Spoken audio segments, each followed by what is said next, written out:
Hey everybody, President Biden is speaking right now. Let's go to the NAACP National Convention. Let's go live and check out President Biden. Hold on. It's vitally important. You know, the next President of the United States could appoint 2 or more justices to the Supreme Court. Just imagine. I know the stakes. Folks, my vision for the future will continue to be all about working people in this nation. And my whole career, and go back and look at it, I've not been perfect by any stretch of the imagination, but a simple proposition, the family I come from, the neighborhood I come from. Everybody deserves a shot, just a shot, no guarantee. Give hate no safe harbor. Leave no one behind. That's in stark contrast to my predecessor and the mega officials. They'll do everything, undo everything the NAACP stands for. But now they're trying to deny it. They're lying about their Project 2025. They want to deny you freedom, the freedom of the vote, have your vote counted. They'd impose a nationwide ban on abortion. His new vice president, if you ever have any doubt, man, just take a look at what he's been saying. They want to prosecute political enemies. They want to cut Social Security and Medicare, rip away protection from millions of pre-existing conditions, over 400 million people. Stop Medicare from negotiating lower prescription drug prices, risking people's lives, costing the government more money. They'd eliminate the Department of Education. No, you ought to read it, saying it's a state issue. Give me a break, a state. We know how well we do with the states. They would cut school lunches, eliminate the Head Start program for lower-income children. They'd allow employees to stop paying overtime, employers to stop paying, catch this one, to stop paying overtime to hourly workers. They're such good people. But give the very wealthy and big corporations a new tax cut. They've already eviscerated affirmative action. They'd also decimate diversity, equity, and inclusion all across American life. They're already trying to do it by banning books. They're trying to erase black history. Black history is American history.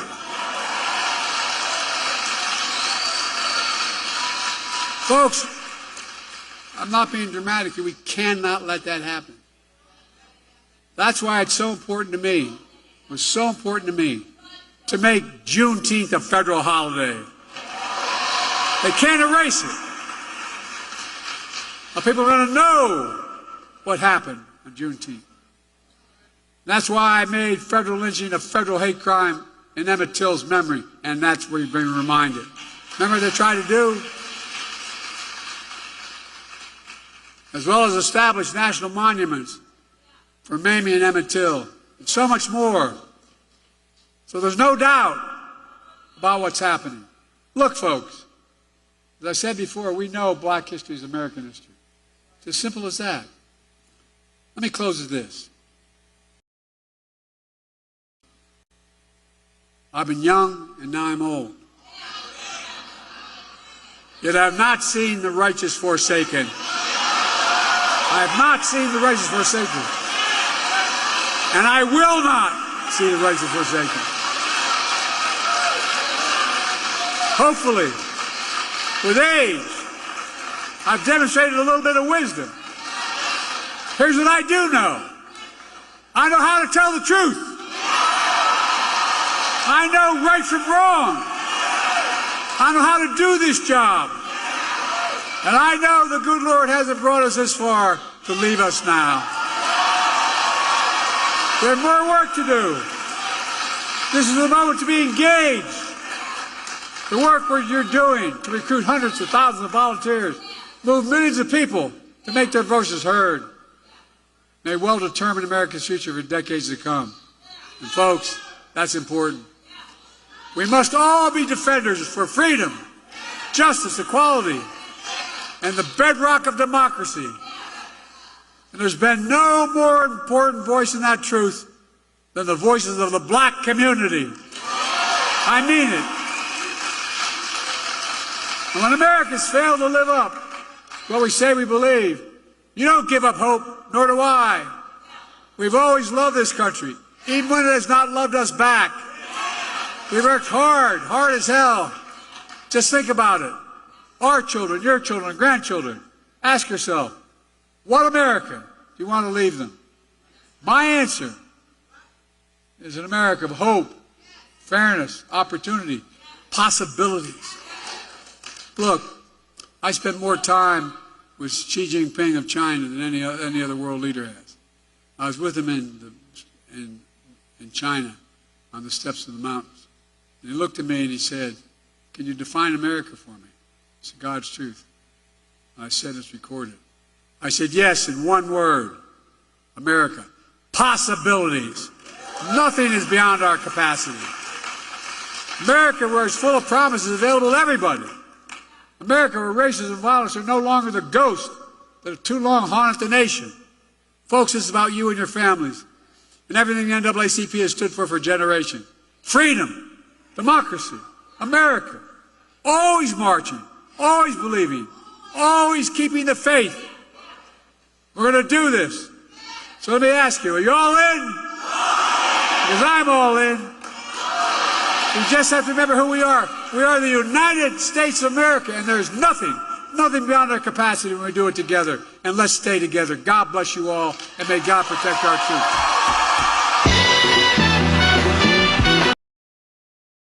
I can't play the music. So that was President Biden. I'm sorry I couldn't catch more of his speech. He was speaking to the NAACP convention. If I could have gotten on earlier, I would have shown you more of the speech. I thought that the speech was originally scheduled to be earlier this afternoon, so I figured I wouldn't be able to show any of it. And then it ran late, started much later than it was supposed to. So again, I do apologize. I couldn't get more of it on for you, but at least we got to show you some of it. Actually, yeah. So, anyways, I'm going to switch us over to the Republican convention. Let me get the footage from the Republican convention up on the screen for you. Hang on a moment, and we'll go from there. Oh, look, we got this. There we go. That's in Milwaukee, though. Hang on, I got to get the clock up. Let me get the clock up for you guys, showing the local time here. So hang on a moment. Hang on a moment. Let's get that on the screen.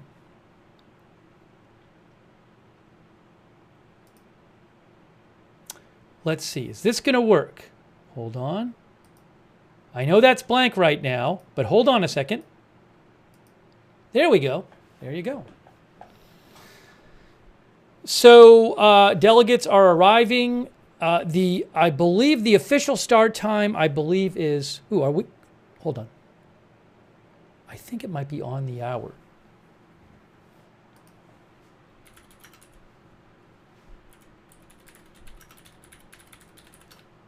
One moment here.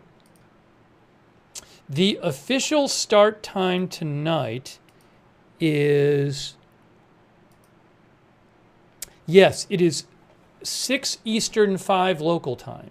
6 Eastern time, 5 local time. What's the sound like here? Hold on.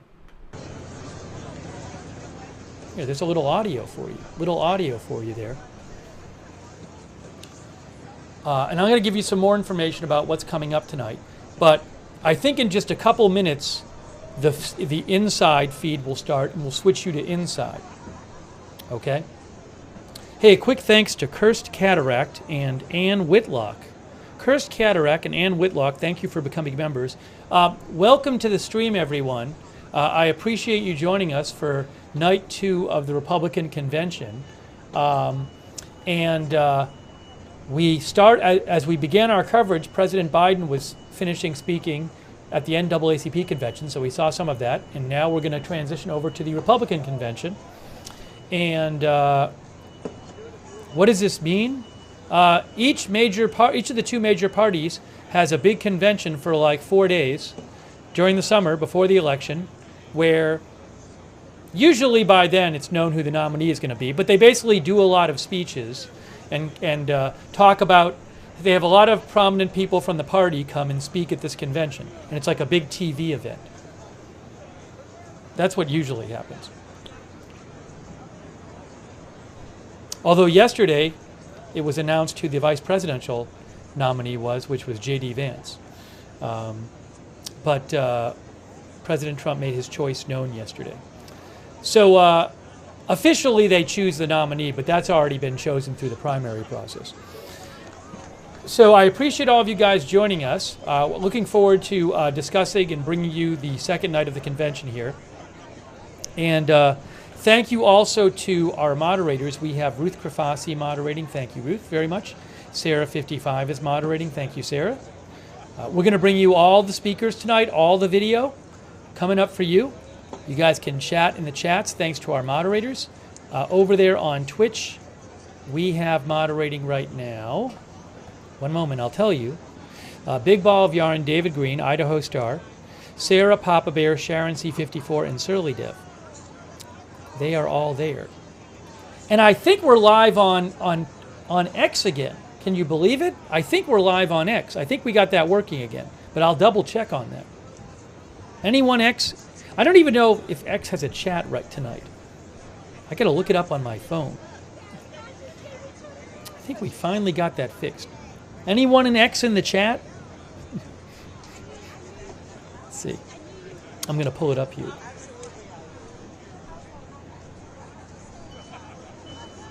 Pull it up on my phone and see. I am seeing it on X. Okay. Can't see the chat though right now.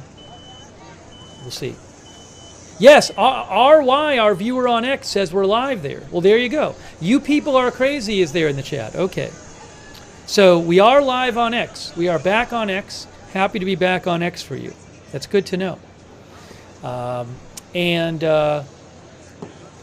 Let's see. Thanks to our Facebook moderators too. Margaret Riley is there right now, and Kay Lowry Body. Thanks very much for being there. To all of our mods, thank you. What's this thing?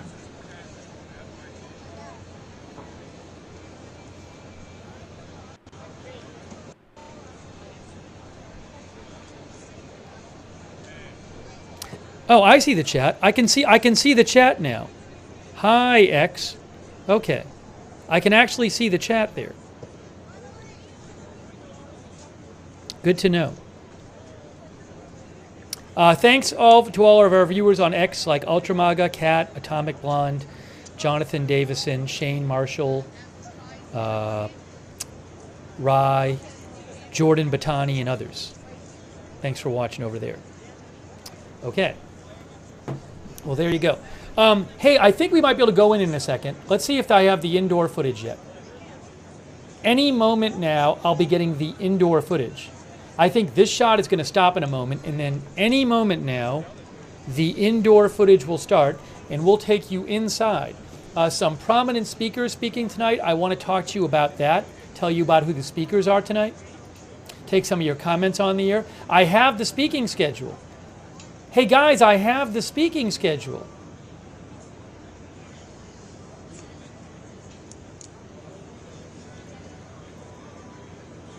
You guys want to look at the speaking schedule for a second? Hey, let me put this on top of here. So look, this is the speaking schedule tonight. Just to pick out a few people here.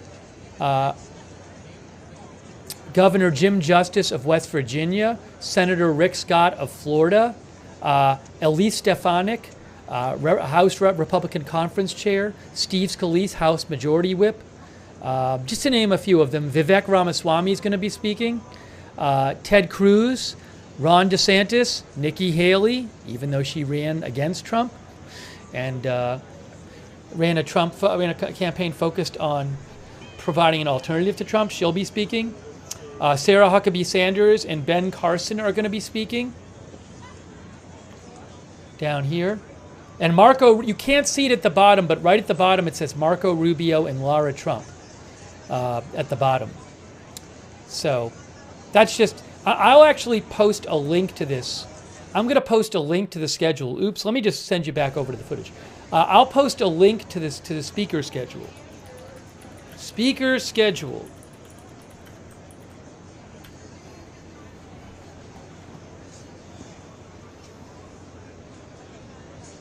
I just posted a link to the speaker schedule in the chat.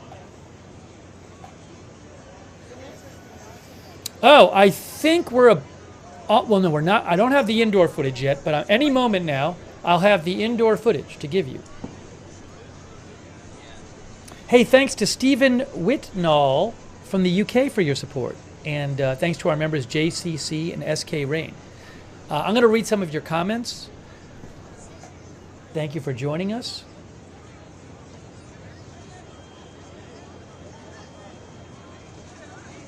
Coco mentions a shooting outside the RNC. There was a shooting roughly a mile away, according to a local news outlet. I actually posted that on my X account.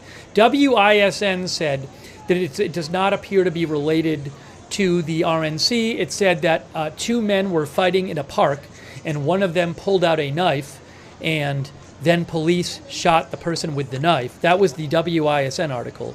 And now, maybe there wouldn't have been as many police there if the RNC wasn't going on, the convention wasn't going on. I don't know.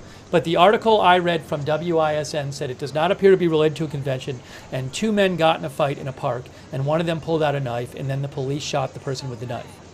That's what the article said. I posted it on my X account.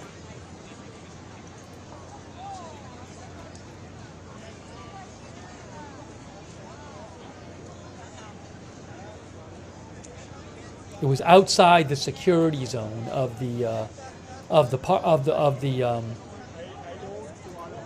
convention, about a mile away.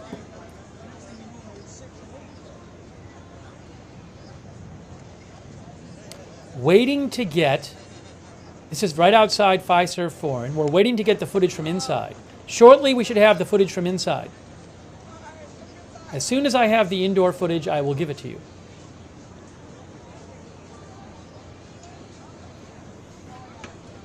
I think I'm going to pin the speaker schedule.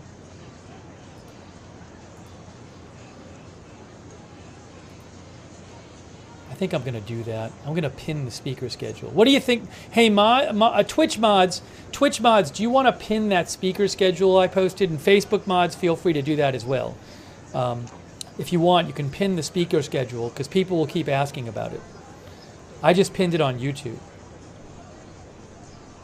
That way you can look and see who's going to speak when. We're not trying to keep information from you.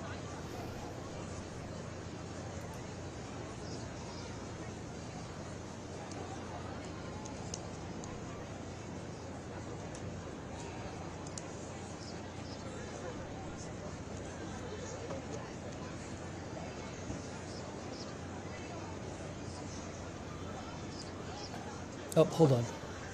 There's a little bit of, it's not really a big deal, but there's a little bit of music on there, so I want to kind of turn that down.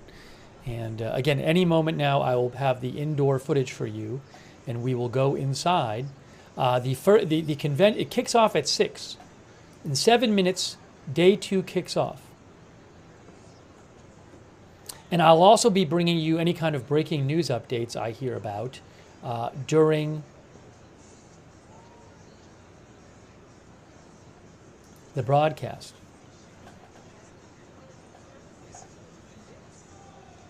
Kelly Meyer of News Nation said that during Biden's speech he just made, we caught the tail end of it at the NAACP convention.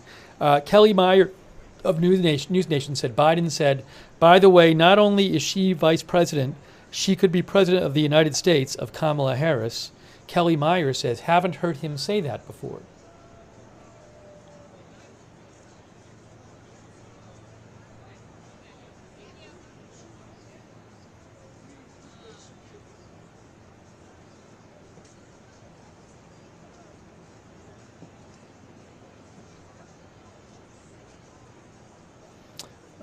Hang on one moment here. One moment, please.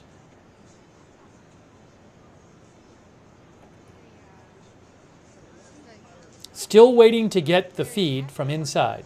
It's coming. The feed from inside is coming, guys. In the next couple minutes. and we'll take you inside. Oh my gosh. Wow, that's interesting. AZ Intel found something very interesting. I'll see if I can. Thanks, AZ Intel. See if I can get the original myself.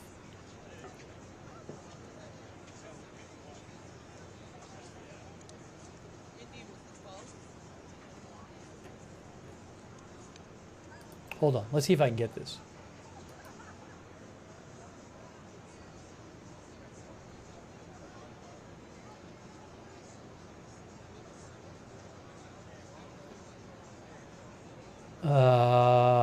Hold on.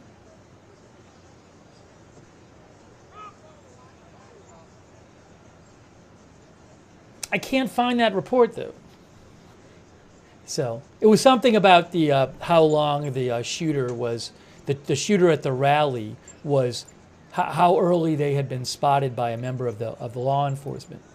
But I can't find a confirmation of that. So I'll see if I can find a confirmation of that.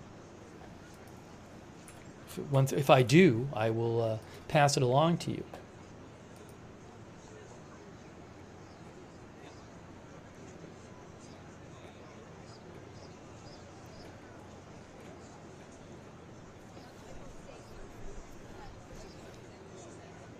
I'm sorry we don't have the indoor view yet. We will have the indoor view shortly.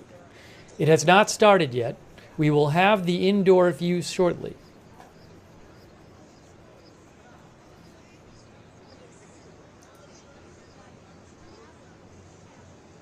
Oh, I got it. WPXI reports, Channel 11 News confirmed Tuesday that Thomas Crooks was spotted by police hanging around the American Glass Research Complex more than an hour before the assassination attempt of former President Trump.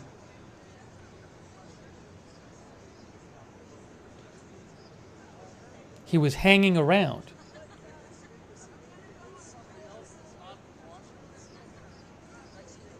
Now, I don't know if he was seen as, it was considered suspicious at more than an hour before, but he was spotted by police hanging around the American Glass Research Complex.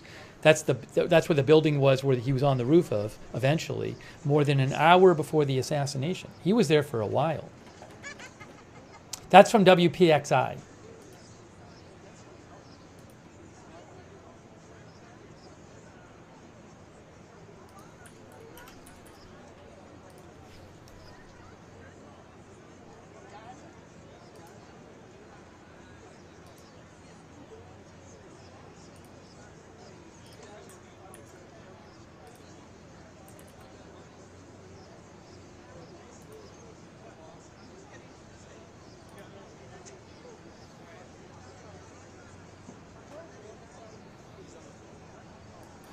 I just posted a link to that. All right. Oops. All right. So this, again, in just a couple minutes, night 2 is going to start. I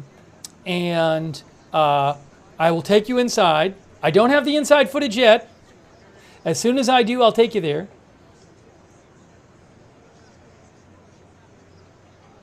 Oh, hold on. I actually might have the footage inside for you. Yes, I do. I have inside footage I can show you, if it's working. I'll have more. But let me show you the inside footage. Hang on a second here. One moment. One moment, please. One moment. There it is. Hey, there it is. I got to turn the music off. There it is, inside. We're inside.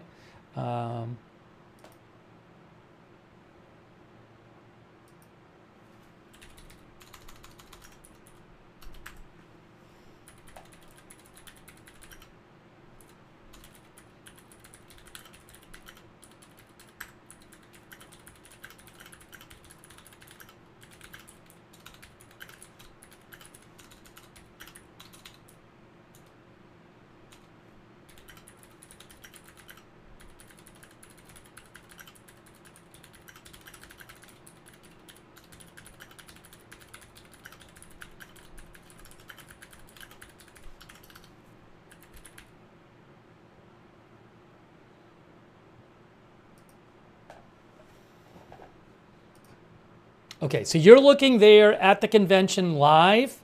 We are bringing you live coverage tonight of the convention. I have pinned the speaker list on YouTube. The Twitch mods pinned it on. The Twitch mods pinned it over there on Twitch. Maybe I'll pin it on Facebook as well. Oops, I know what I have to do. So you can know who's speaking. A bunch of prominent speakers tonight.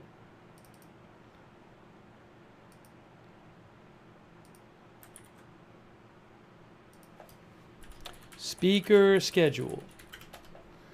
I'm going to pin that. Trying to pin it on Facebook right now. Was it not letting me pin it? Why can't I pin it? Oh, there it is. Pin. It's pinned now. Pin now on Facebook.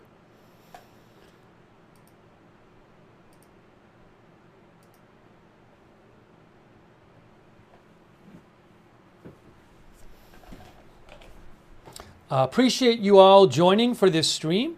Looking forward to bringing you the coverage tonight and discussing it with you.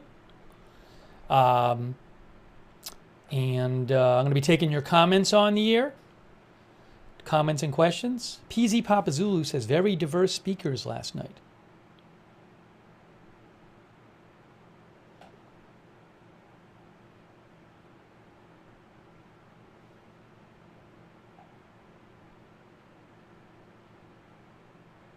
Will Biden respond to the thing about Iran you tweeted about? So that was a report by CNN and other outlets claiming that there had been some threat by Iran detected to assassinate Trump, and that they had recently increased his security. So CNN said U.S. authorities had obtained intelligence from a human source in recent weeks on a plot by Iran to try to assassinate Trump, a development that led the Secret Service to increasing security around the former president. There's no indication the shooter at the rally was connected to that at all, by the way. But anyways, I don't know that Biden has spoken about it. I haven't heard any comment from Biden about it. Maybe he has. I haven't heard it. So I don't know if he'll say anything about it if he hasn't already. Hey, thanks to PZ Papazulu for the gift memberships. I appreciate that. Ooh, hold on, I got the better footage. Sorry. I got the same footage, but it'll be better. Let's do this. Let's do this. I'm going to update it this way. This will be a little better. So I want to do this and then this. There we go. Okay. Probably looks the same to you, but good. We're all set. We're good to go. We got music playing or what? Yeah, I can't play the music, guys. I can't play the music. So again, I do have, unless you're on X, if you're on X, you'll have to go to one of the other broadcasts. But I posted it earlier on X. But all the other platforms, I have posted a list of the speakers. I have pinned it to the chat. So you can go to that list and you can see when everybody's speaking. Among people speaking tonight, again, are people like Kari Lake, Rick Scott, Senator, Governor Jim Justice of West Virginia, Elise Stefanik, Steve Scalise, House Speaker Mike Johnson, Vivek Ramaswamy, Ted Cruz, Nikki Haley, Ron DeSantis, Tom Cotton, Lara Trump, Marco Rubio, Ben Carson, Sarah Huckabee Sanders. The video is playing on X. I was just watching it there.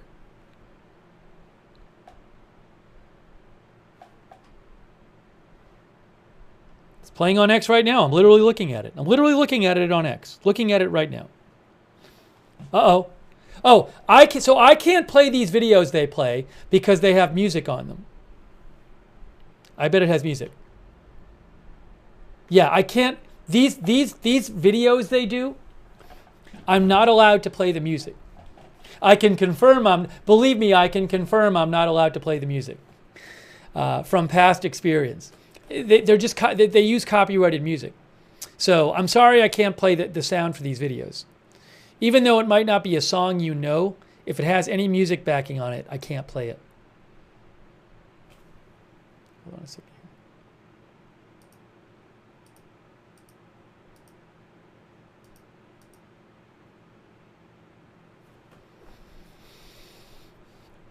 So as soon as they start speaking, we will bring you the speakers live. Oh, the theme for tonight. There's a theme for tonight. I think it's like Keep America Safe Again. Is that what it is? That's probably what this is about. Looks like a safety thing.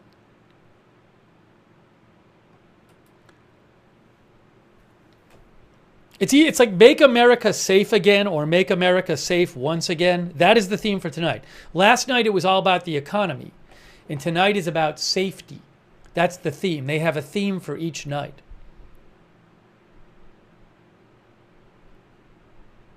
They might even show the slogan at the end of this video.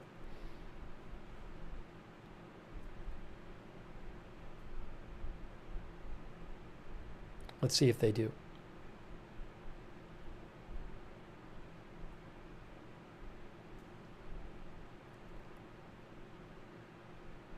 Oh, they're going to shine a light on Trump like Batman? Is that the idea? There you go. There you go. It's like Batman. Oh, hold on. Make America Safe Again. The chairman of the Republican National Committee, Michael Whatley of North Carolina. All right, here we go. Night two, guys.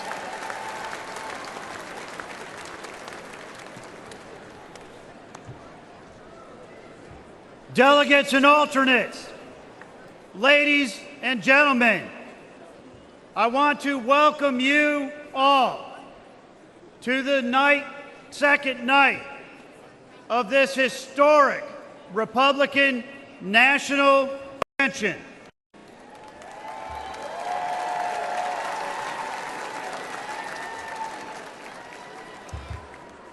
I have to ask, did we have a great night last night?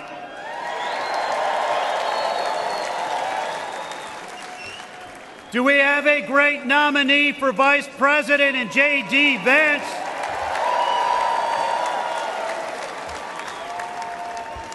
And do we have a great nominee for the 47th President of the United States of America, Donald J. Trump?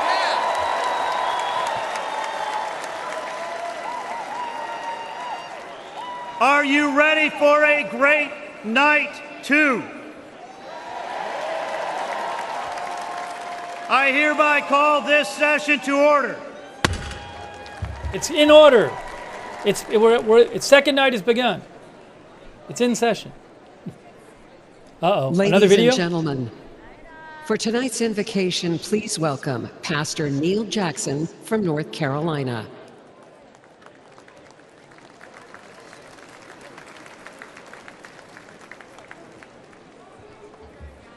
Tonight's theme is to make America safe again. That is an impossible task without divine assistance. Would you join me in prayer as we call upon the Lord to make our country safe once again? Let us pray. Heavenly Father, we thank you for the blessings upon the United States of America. Thank you for your provisions upon this land, your protection of this land, and your promotion of this land, which is undeniable. Your word says, "Blessed is the nation whose God is the Lord." Tonight, we claim that for America, believing that you desire to bless and prosper our country as we honor you and your ways. Father, forgive us for when we have strayed from your commandments, and grant us mercy. Tonight we ask that you would protect our country from those who would do us harm. Thank you for protecting President Trump from the many attacks leveled against him, but especially the attack this past Saturday. Tonight, we pray for our military leaders and officers.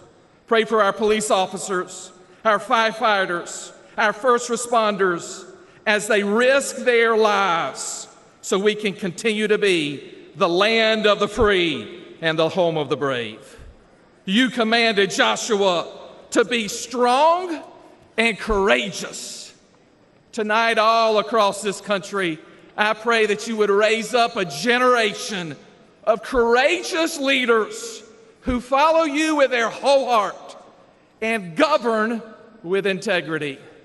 We ask these things in the name that is above every name, the Lord Jesus Christ. Amen. Ladies and gentlemen, please rise for the presentation of colors. The colors are presented by the professional firefighters of Wisconsin Honor Guard. Let's give them a warm welcome. Left, right, left, left, left, right, left, left, left, right, left, left, left, right, left, left, left, right, left, you left, you left, right, you left, left, right.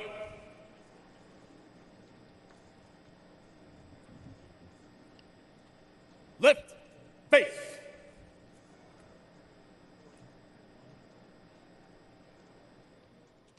Please remain standing for the Pledge of Allegiance and our national anthem. Present arms.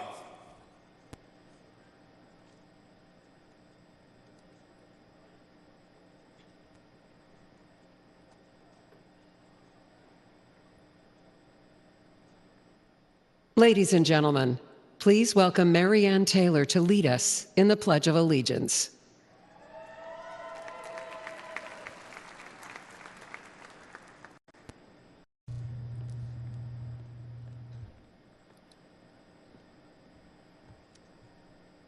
Hello, patriots. Are you ready to pledge this American flag and give them our loyalty?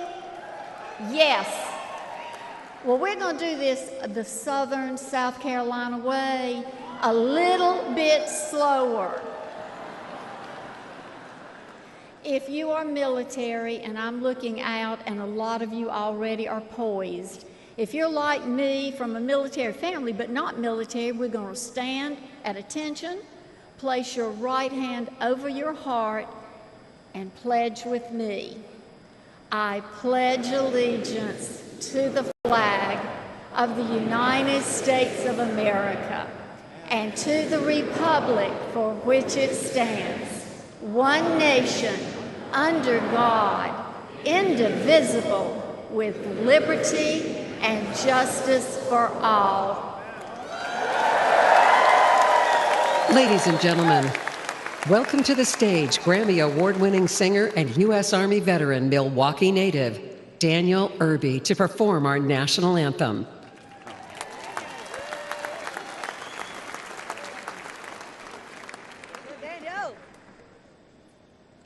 Oh, say, can you see by the dawn's early light what so proudly we held at the twilight's last gleaming, whose broad stripes and bright stars through the perilous fight o'er the ramparts we watched were so gallantly streaming. On the rocket's red glare, the bombs bursting in air gave proof through the night that our flag was still there. Oh, say does that star-spangled banner yet wave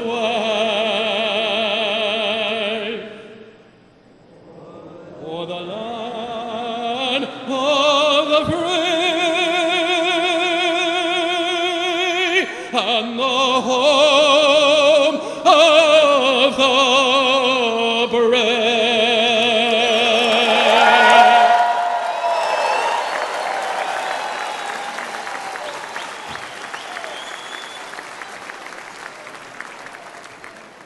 Please remain standing while the colors are retired. Right face. Forward march. Your left, left, left, right. Your left, left, left, right. Your left, left, left, right. Your left, left, left, right. Left, your left, left, right. Your left, left, left, right. Your left, left, left, right. Your left, left, left.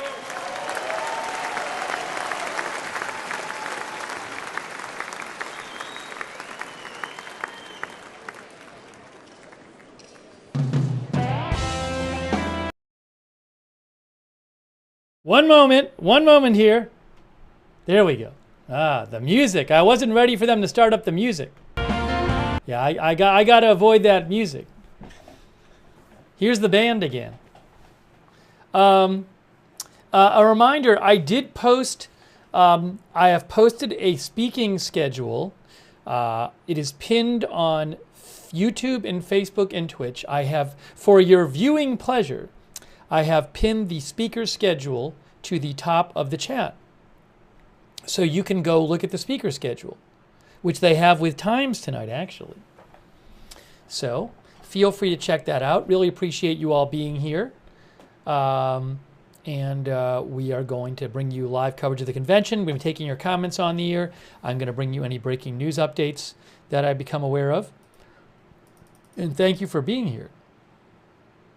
Cruel Girl says, I did not know it was a Republican channel. Yeah, I didn't know either. Wow, I guess showing the party convention makes me a Republican channel.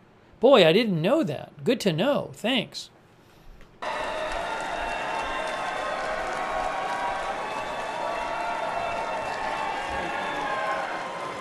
Good evening. My name is Anne Hathaway, and on behalf of the 168 members of the Republican National Committee, the Committee on Arrangements, and the amazing staff of the Committee on Arrangements, I'm honored to welcome you tonight and pleased to be among Republicans from every U.S. state and territory and visitors from over 80 countries from around the world. Over the next few nights, you are going to hear from the best and brightest that our party and our movement have to offer. From candidates and elected officials, to entertainment leaders, the business luminaries, grassroots activists, and the everyday Americans who power our party, united in our common goal, to make America safe again, to make America wealthy again, to make America strong again, and to make America great again. Teddy Roosevelt famously said, "It's not the critic who counts. The credit belongs to those who are actually in the arena, whose face is marred by dust, sweat, and blood." Ladies and gentlemen, this is the arena. Just by participating in this convention, whether you're a speaker, a delegate, or a viewer at home, you have an opportunity to engage in the fight for a better future for our children. So I ask you, as you watch this convention and hear these incredible speakers over the next few days, to listen, to share the message that resonates with you and your friends and your family, and to help us channel the incredible energy of this convention into a resounding victory in November, up and down the ballot, starting with electing Donald J. Trump as president and J.D. Vance as vice president. Make sure your friends, families, and neighbors are registered to vote. Get your yard signs. Make a plan to get to the polls. The fate of the free world depends on us giving everything we've got and ensuring that we elect American first candidates up and down the ballot to every office. Thank you, and God bless America. Ladies and gentlemen, please welcome the Governor of the State of Tennessee and Chair of the Republican Governors Association, Governor Bill Lee.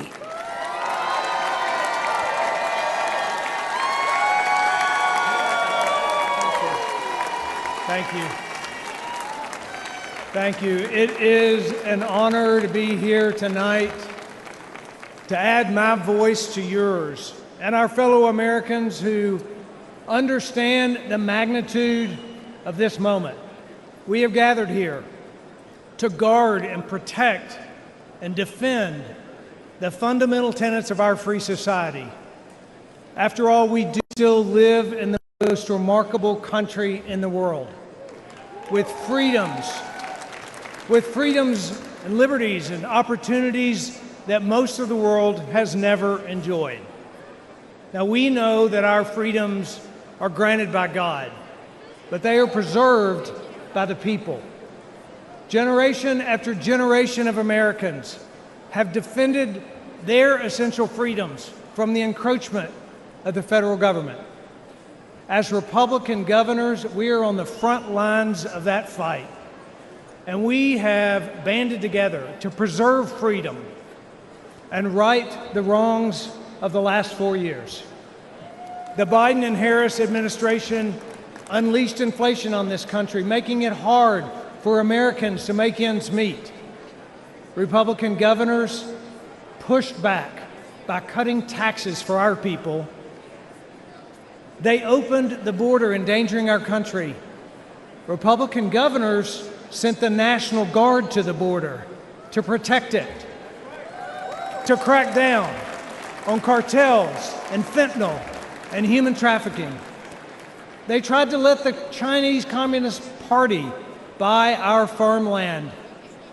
Republican governors banned it. They attacked parental rights. Republican governors fought back for a parent's right to choose their own child's education. President Trump was right when he said that school choice is the civil rights issue of our time.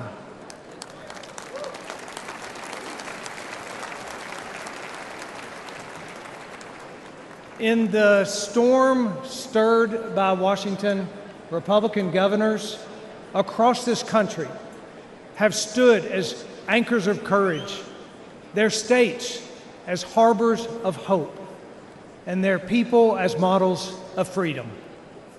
But governors can only do so much.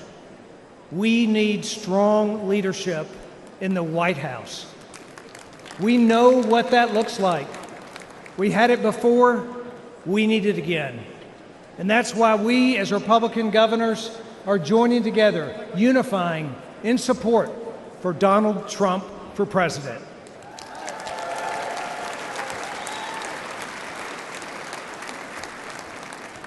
I count it as a great blessing to take my place on the wall, to stand where those before me have stood beside people like you, each guardians of our shining city on a hill.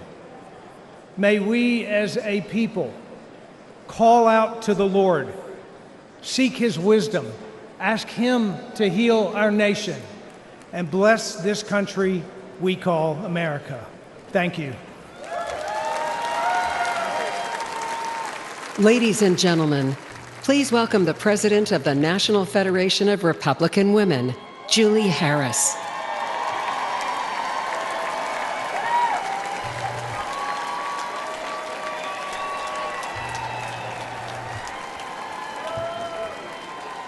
Hello, Milwaukee. I am honored to be here representing the nation's largest grassroots Republican women's organization in our country. I'm the proud mother of 5, the grandmother of 11. My husband and I are family business owners.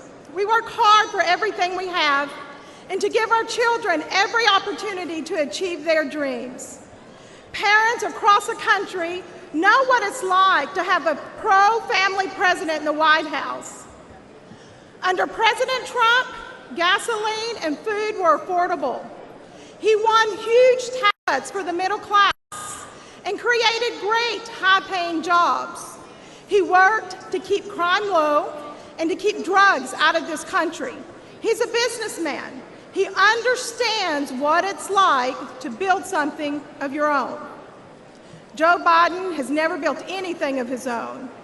He uses a government to destroy things and to make it impossible to give your children the life you dreamed of for them.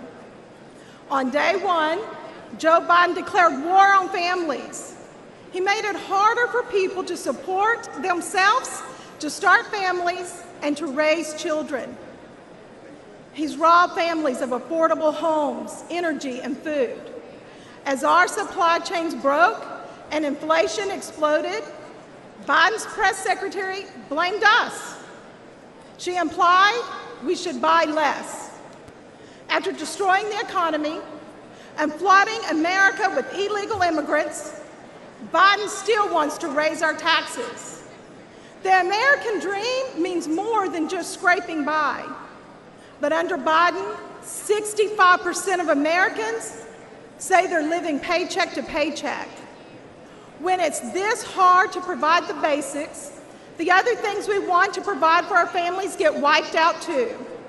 Piano lessons, summer camp, braces, family vacation, Christmas gifts. This is not the America that we have worked so hard for. Biden wants us to barely scrape by. President Trump wants us to thrive. We need a pro-family president in the White House again.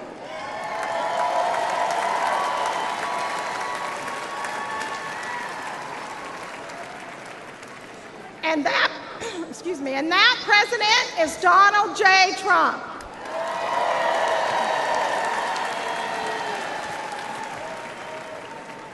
From the National Federation of Republican Women, thank you, Milwaukee.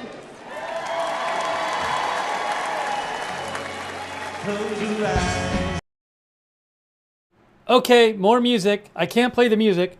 Hey, a quick thank you. Very generous of you. Thanks so much, Jason Minard from, I think, Costa Rica. Thanks, Jason, for your generous support of the channel and your lovely note. Thank you, Jason. I really appreciate that. And also thank you so much to Ariane7 for the gift memberships. Thank you.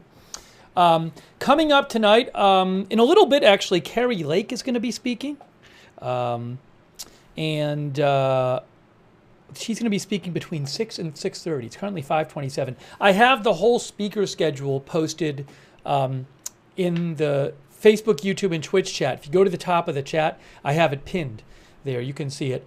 Coming up tonight, just some of the people coming up: Steve Scalise, Elise Stefanik, Rick Scott, Senator Ted Cruz, Nikki Haley, Ron DeSantis, Tom Cotton, Sarah Huckabee Sanders, Ben Carson, Marco Rubio, and Lara Trump, all speaking, and others tonight. We are bringing you live coverage coming up. Really appreciate our moderators in our chats.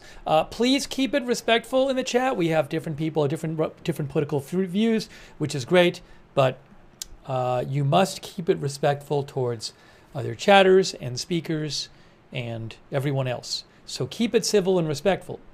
Yes, Nikki Haley is speaking, and she ran as an alternative to Trump, telling people that Trump should not be president. But she has agreed to speak, and she's going to be speaking tonight. Vivek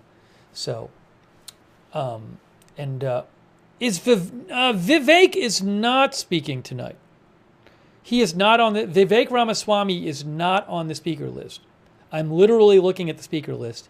And, oh no, he is speaking. I'm sorry, I take it back. He is. Vivek Ramaswamy is speaking at 7:30 local time. I just missed it. I was looking at it and I missed it. Thank you for the correction. Vivek will be speaking at 7:30 local time according to the schedule. So I apologize. That was my error. I probably said it before that he was speaking, but I looked and I just missed it. So thank you for telling me. And there's others. You can go look. I have the schedule posted. So again, I just missed it. And you'll see dancing. You'll probably see a bunch of dancing tonight. You're seeing dancing there.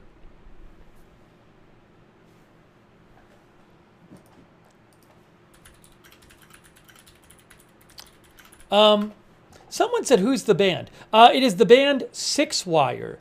The Tennessean says the band is Six Wire from Nashville. That's according to the Tennessean. I will actually post a link about the band in the chat. Article about the band Six Wire.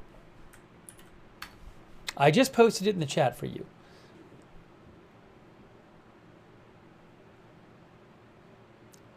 They are the house band on USA Network's Nashville Star, Fox's Great American Band, CMT's Next Superstar, and ABC's dramatic series Nashville. They performed at some Super Bowls and other big events.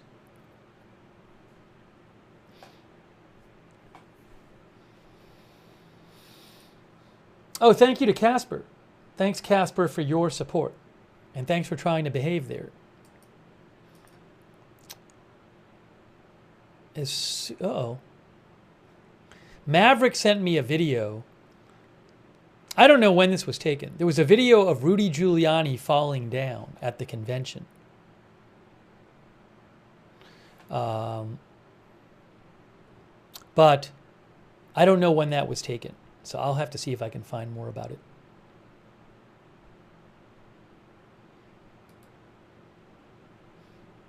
If I do, I'll let you know.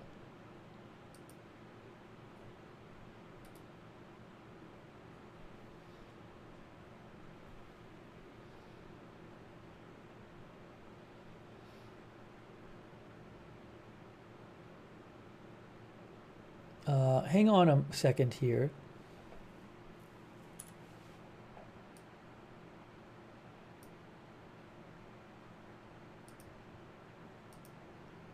Give me one moment.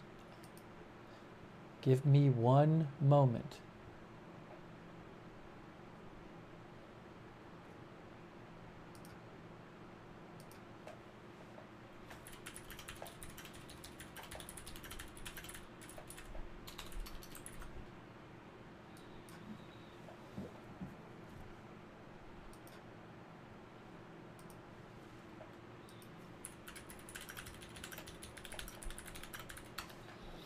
You can reach me on X, at Lookner on X. You can message me.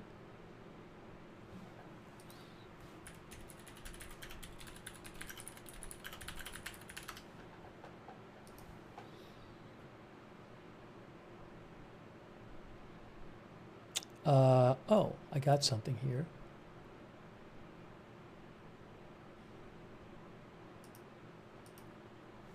Hey, I missed this before. Thanks to Aurora Borealis for sending this to me.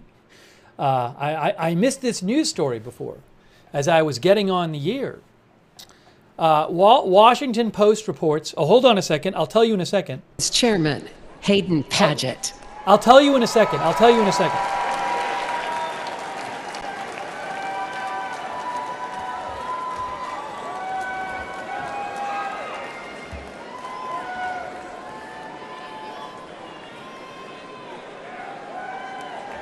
I'm Hayden Padget. I'm the chairman of the Young Republican National Federation and a proud son of the great state of Texas. More importantly,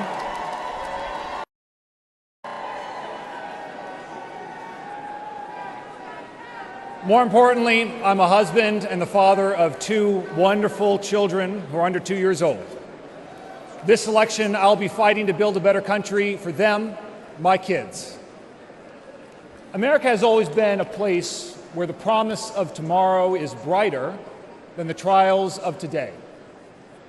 But for young Americans, that future is diminishing as quickly as, well, Biden's cognitive ability. In 2 years, America will celebrate her 250th birthday. But for Americans celebrating their 25th birthday now, they see a future where their dreams are increasingly out of reach. The rising cost of education keeps us in debt.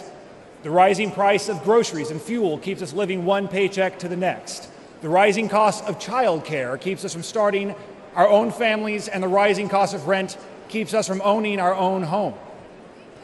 But we know that life can be better, that our lives can be more than making ends meet. Because it was better under Donald Trump.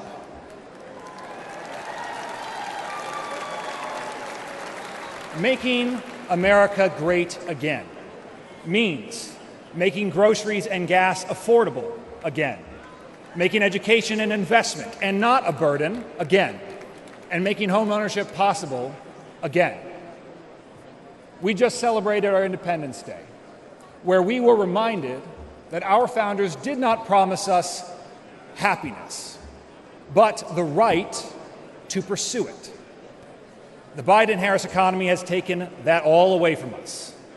And this election, the young Republicans will be fighting to make the economy great again.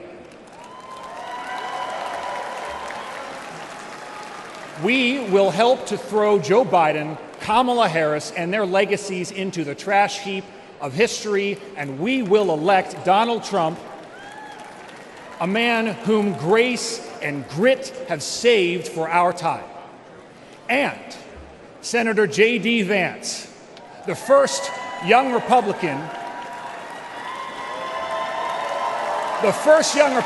who will be elected Vice President of these United States in almost 70 years. And together, we will restore the American dream for young Americans.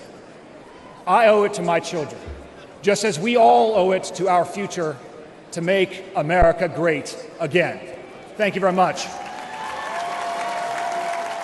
Ladies and gentlemen, please welcome the Chief Executive Officer of the Republican Jewish Coalition, Mr. Matt Brooks.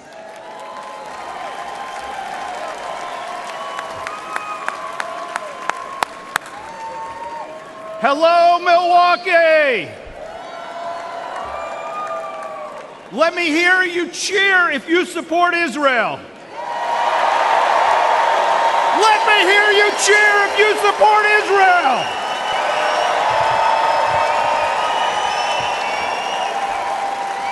Now, if someone tried that at the Democrats' convention, they'd be booed off the stage. But here, at the Republican convention, we proudly and loudly stand with Israel.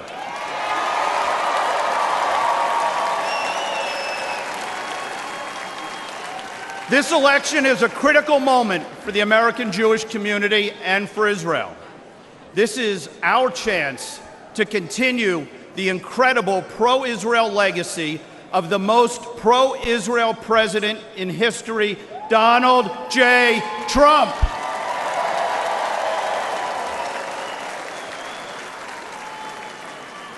President Trump, among his many accomplishments, many of which they said couldn't be done, but he did it. He moved the U.S. Embassy to Jerusalem.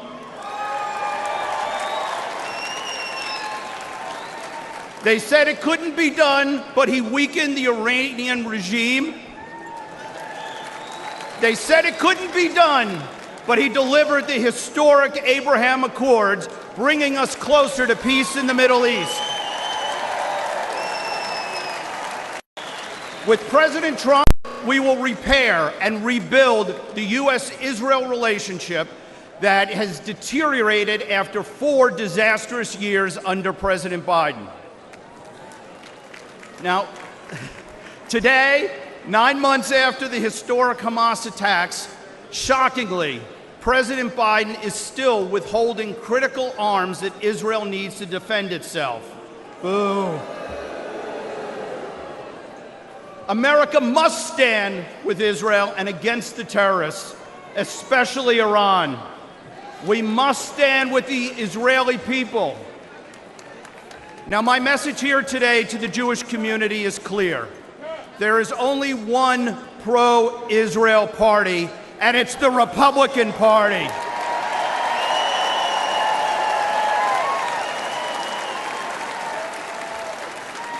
And here at home, under Donald Trump, we will put a stop to the rising tide of anti-Semitism. President Trump will bring back law and order so that American Jews can once again wear a kippah and walk the streets without fear.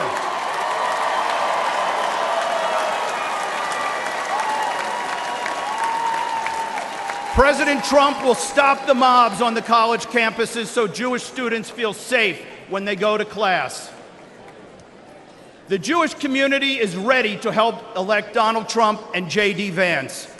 The Jewish vote continues to increase for Republicans year after year, and I promise you 2024 will be no different. So let me ask all of you, who will best stand up to the Hamas sympathizers and the squad? Donald Trump! Who will best stand with Israel? Donald Trump. Who will make sure Jews feel safe and secure? Thank you, RNC, for the opportunity to speak today, and thank you, President Trump, for your commitment to elevating Jewish American voices. Together, unified, we will win. Am Yisrael Chai!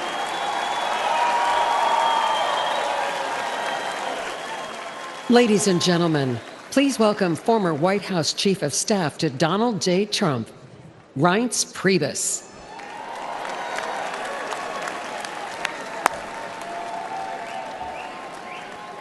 As a longtime Badger, let me say, welcome to Wisconsin. Partners throughout the city of Milwaukee and state of Wisconsin have been preparing behind the scenes for over 2 years to make this convention a reality. I couldn't be more appreciative of everyone who helped make this happen. Milwaukee is a world-class city, and Wisconsinites are some of the kindest people you'll ever meet. While you're here, make sure you experience the beautiful beaches of Lake Michigan. Order a basket of cheese curds, please. And I know you're all going to have a few beers while you're here, right? As the former chair of the Wisconsin GOP and chair of the Republican National Committee, I know firsthand that Wisconsin is the nation's premier battleground state. There's no better place to hold the GOP convention than right here in Wisconsin.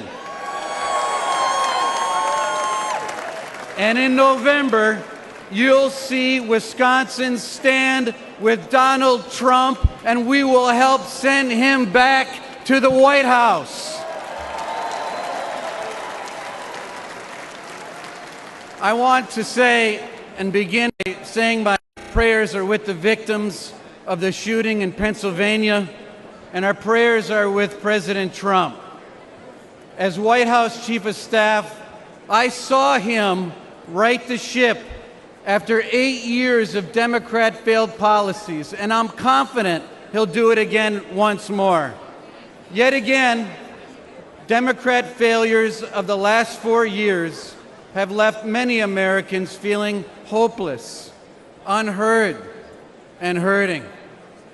But when Donald Trump tells you what he'll do on the campaign trail, well, look out, because he will deliver when he walks into that Oval Office. Let's remember, while president, he decided to drill, baby, drill. He shut down the border. He confronted China head-on, made Europe pitch in on NATO, lowered taxes, put conservatives on the Supreme Court, and he defeated ISIS. Republicans can turn the tide in the United States and make America great again. We, together here, the Wisconsin GOP, we can make Wisconsin red again in 2024 and send Donald Trump back to the White House. Let's stand united as Republicans. Let's stand united as Americans. Let's make America one again. Let's get to work expanding our majority in the House and taking back the Senate, and let's re-elect Donald Trump president. Thank you, and God bless you.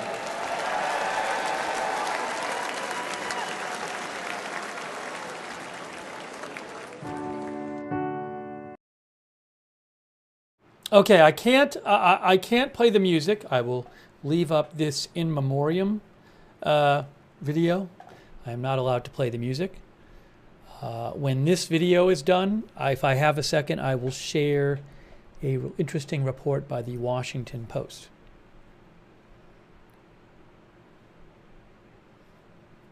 Again, this is their in memoriam video.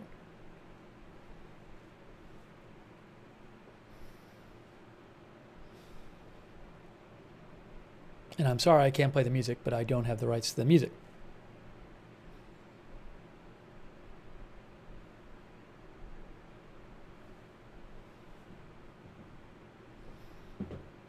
And you can write to me with your comments at Lookner on X. I'm going to be reading some more of your comments shortly.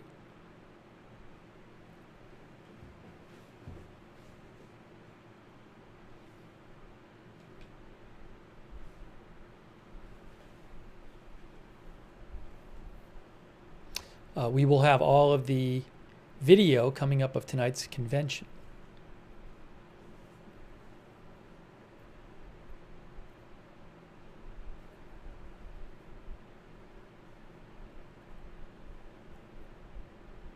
I've seen a couple of former senators on the list.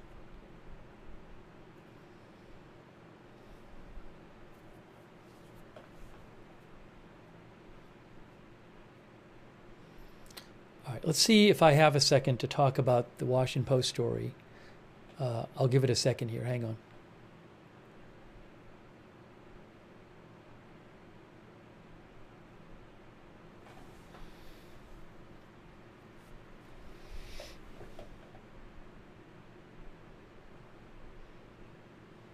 I don't know who they all are. I'm sure. I mean, obviously, some of them, like Ivana Trump, you know who they are. But I'm sure they all have some sort of connection to the Republican Party.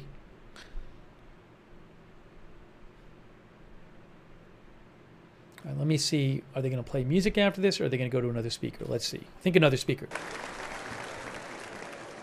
Ladies and gentlemen, please welcome the chairman of the Forest County Potawatomi Nation, James Crawford.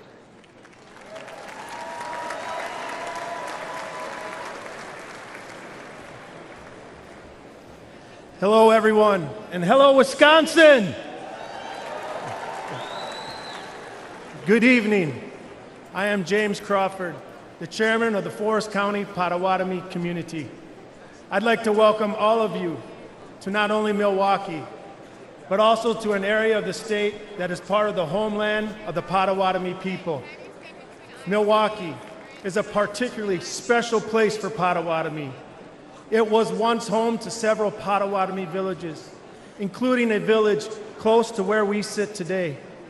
Our ancestors occupied these lands for hundreds of years, fishing area rivers and lakes, hunting the land, tapping maple tree groves for sugar, and harvesting crops in fields each fall.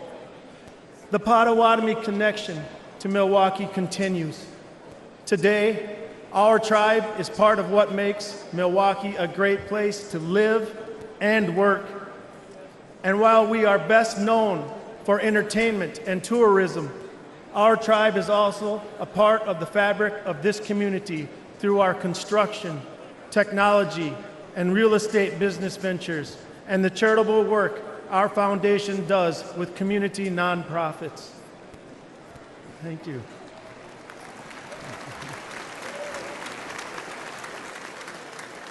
Potawatomi are just one of 11 tribes in Wisconsin and one of 574 in the United States.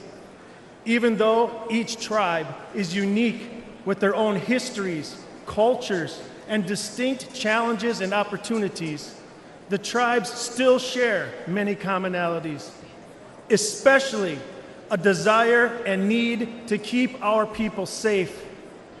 And right now, Native people are facing real threats to ensure our safety.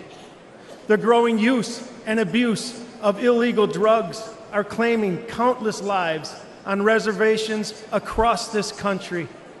And Native American women and girls continue to be exploited, trafficked, and subjected to violence at reprehensible levels. So tonight's theme, Make America Safe Again, is especially important for us.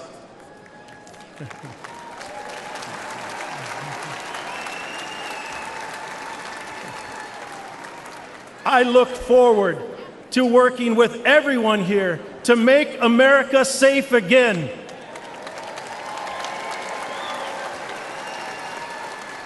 To help us preserve, protect, and enhance our future generations. Miigwech, and God bless America.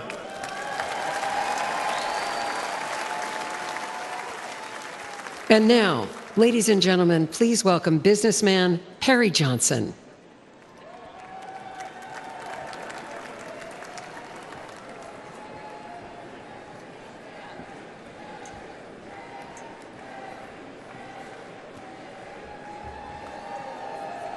Well, what a group. Well, I'm Perry Johnson, and I'm a business owner of 81 companies around the world. And I'm going to ask you one simple question. Are Americans better off today than they were 4 years ago? No. In 2019, the median household income in the United States was $4,000 more than it is today. And on an average, things are 20% more expensive. Why? Joe Biden. When you go to the grocery store and you find that things are 30% more, you can thank Joe Biden. When you have to fill up your gas tank and it's 50% more expensive, thank Joe Biden. And when you buy a home and get a mortgage, your payments are almost double what they were 4 years ago. And I know because one of my companies is a mortgage company. Now, what do you say we fire Joe Biden?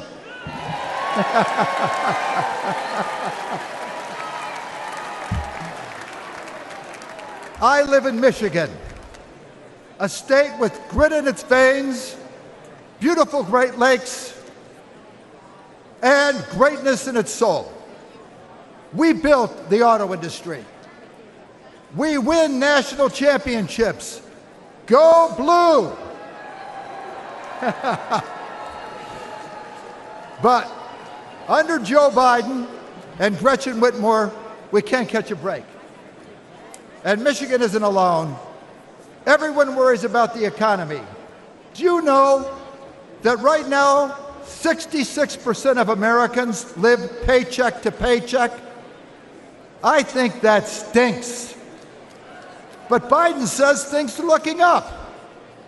Well, the only person looking up is Joe Biden as he stares into space on the debate stage. In 2016, Americans elected Trump to fix Washington. He built the strongest economy in our lifetime. What do you say we give Trump a hand with no inflation?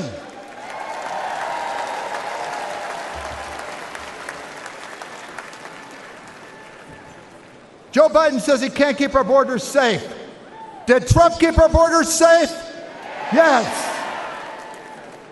Under Trump, we had virtually no inflation for 4 years. That is a fact. Under Trump, family income went up every year. That is a fact. Our borders were secure under Trump. That is a fact. And under Trump, we will have lower prices, affordable American energy, lower taxes, and a better quality of life. What do you say we re-elect Trump?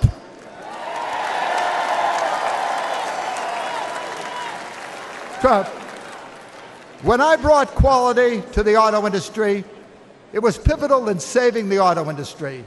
And when Trump brings quality to Washington, he will save America. Joe, Carmela, and Gretchen, I have a message for you. Michigan is the state that gave Donald Trump the win in 2016, and Michigan will be the state that sends President Trump back to the White House in 24.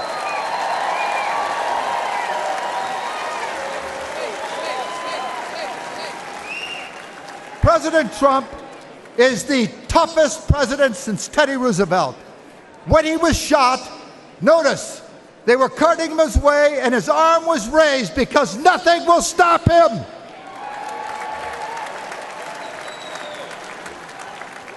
Fight. For him, America is always first.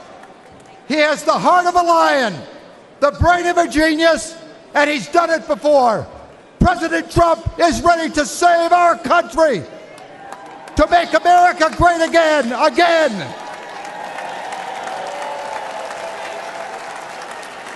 I am ready to do whatever is necessary to get Trump back in the White House. Are you with me? Yes! Yes! Yes! Trump! Trump! Let's do it!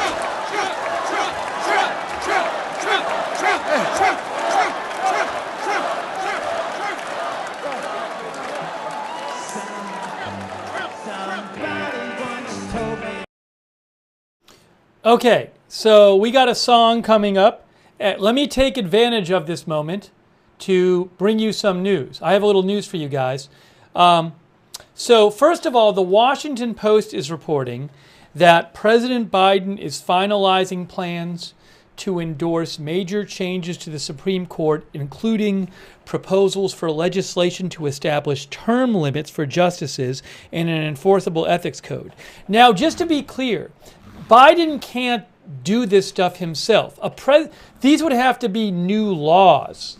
These would have to be, as the article says, at the bottom, it says, many, if not all, of the changes would probably need congressional approval. So what the article isn't saying is that Biden's going to make these changes as president because he can't. It's saying that Biden is going to endorse in the coming weeks possibly, for example, term limits for Supreme Court justices. Now, and an enforceable ethics code. Now, it would be a big deal even if he just said, I support this.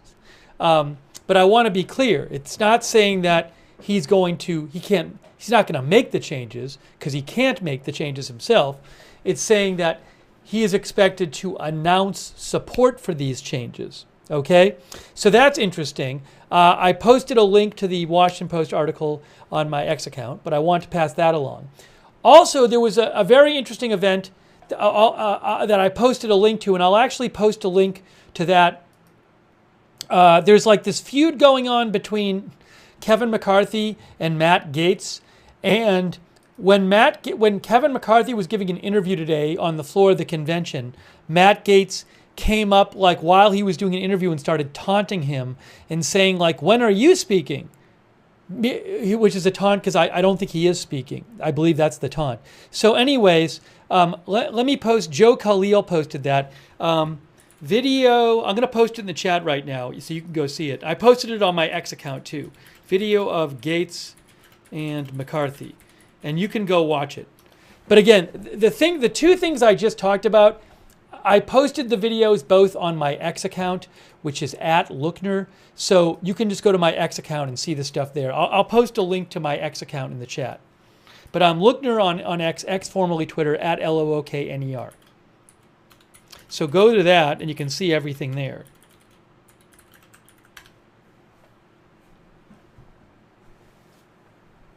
But it's a pretty striking video where Kevin McCarthy is giving an interview on the convention floor, and Matt Gaetz just comes up to him and starts pointing at him, almost in his face, and saying, what night are you speaking? The Merv says, ego flare-up.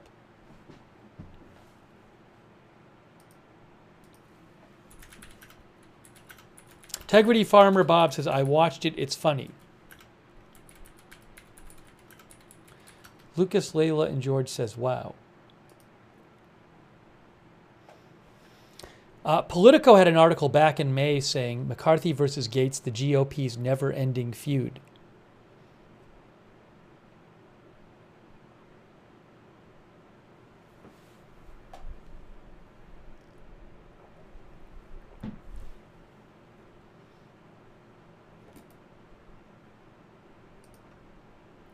I mean, you can find months of articles about this feud. There's an article I'm reading on NBC News and back in March about this feud.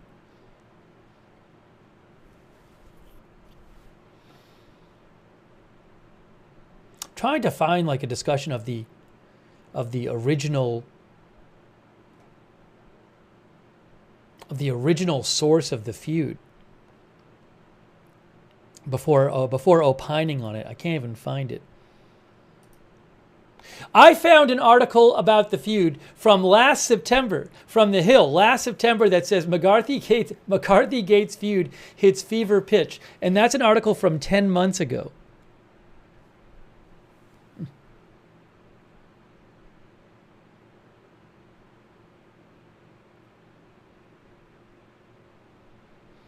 Anyways, I have to go back and read about it.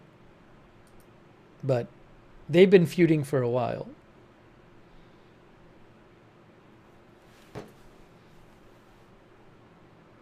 No, that is not true. American Prairie Time. Please do not please do not post misinformation in the chat about me. I'm going to block you if you do that. So the latest misinformation from the chat posted by American Prairie Time claims that a lot of my tweets are behind a paywall, which is just false. So let me explain, since somebody posted misinformation about me in the chat. Here's what the facts are. The facts are, about a year ago, I was allowed, and I created a subscription option on my Twitter, which lets people get bonus content if they want it. All of the original content, which is normally on my account, is still there. Nothing has been hidden. The only stuff, oh, it's Kari Lake. Let's listen to Kari Lake. But all the subscriptions, tweet stuff is extra stuff. Okay, here you go.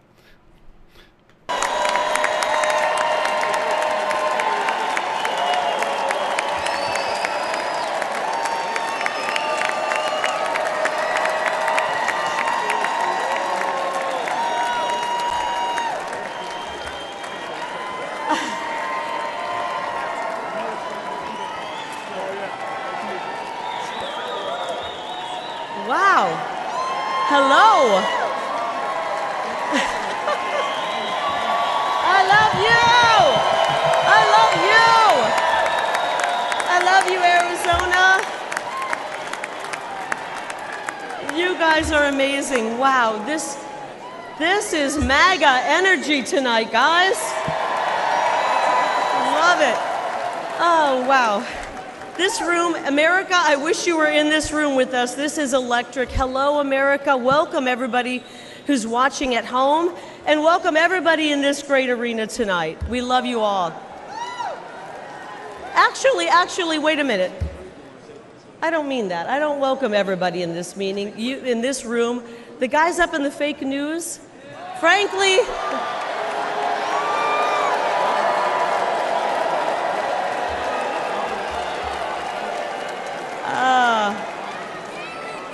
all right, frankly, you guys up there in the fake news have worn out your welcome, right?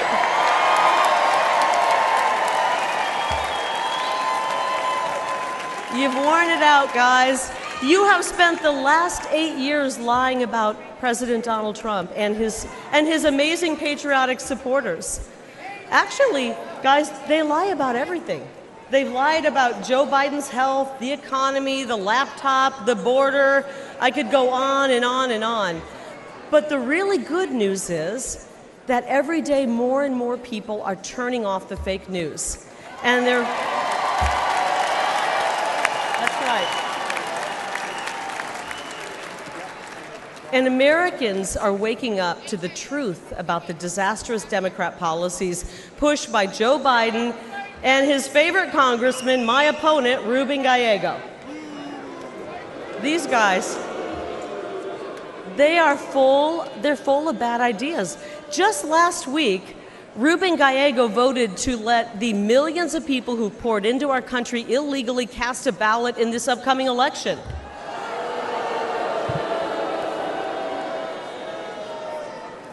Gallego and the Democrats have handed over control of my state, Arizona's border, to the drug cartels.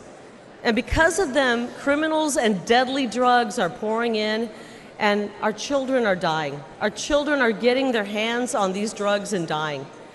I'll tell you, the hardest thing I've had to do on the campaign trail is talk to moms and dads who come up to me and tell me that their 19-year-old son has died because of fentanyl poisoning, or their 22-year-old daughter took a half a pill and she's gone.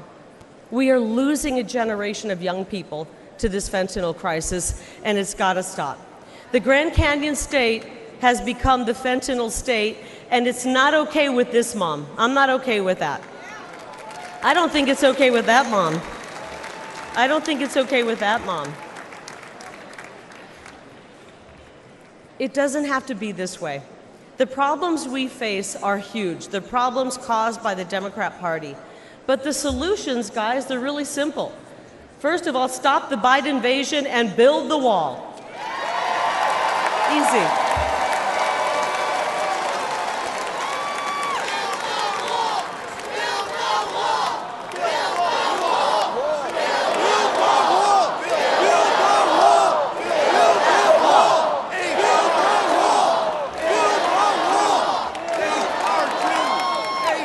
And while we're building the wall, let's kick Bidenomics to the curb and bring back the Maganomics.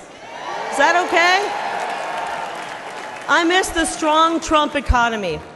And because I'm a mama bear, I want to replace this indoctrination, this psychological abuse they're inflicting on our children with a real, solid, quality education. It's all common sense. The great news is that we can solve these problems, and to be honest, we must solve these problems for the sake of our children, because that's really what this is all about, right? The next generation, the future of our country. I learned something watching, the Nature Channel, that the most dangerous place on planet Earth is between a mama bear and her baby cubs. Right? And that's exactly where the radical left have found themselves, and it's not going to go well for them. Because guess what? They have awoken a sleeping giant. Tens of millions of moms and dads from sea to shining sea, they're going to show up on November 5th, and they're going to be hearing from us on November 5th. That's right.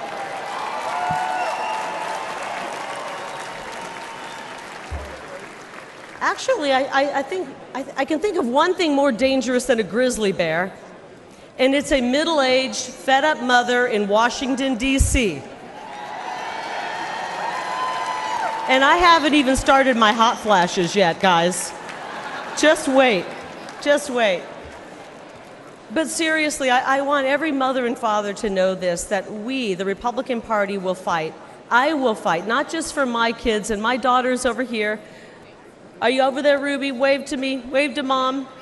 My daughter's over there. I want to fight for, selfishly, I want to fight for my kids, but I want to fight for your kids as well. They deserve a better future. They deserve a better future. But the really good news here, and the fake news the fake news wants us to believe we're 50-50 at each other's throat. They're creating division and anger. Americans are actually much more united than people believe, right? You see it, we see it. We want to make life better, and we want to create an incredible future for this generation and the next generation. And together, when we join together, we will make America safe again, and we will make America great again. God bless all of you here tonight. God bless you, America, and God bless President Donald J. Trump. I love you guys. Thank you. Thank you.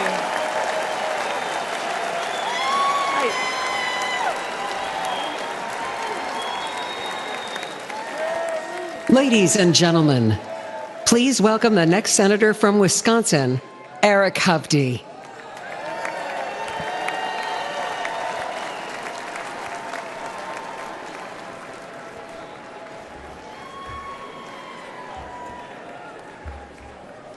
President Trump, Mr. Chairman, and delegates, welcome to Wisconsin. I'm Eric Hovde. I'm proud to be running for the United States Senate from the great state of Wisconsin, where my family has lived for more than 100 years. We're all here today for one reason: to make Americans safer, stronger, and more prosperous. We are blessed to live in the greatest country in human history, America, our home.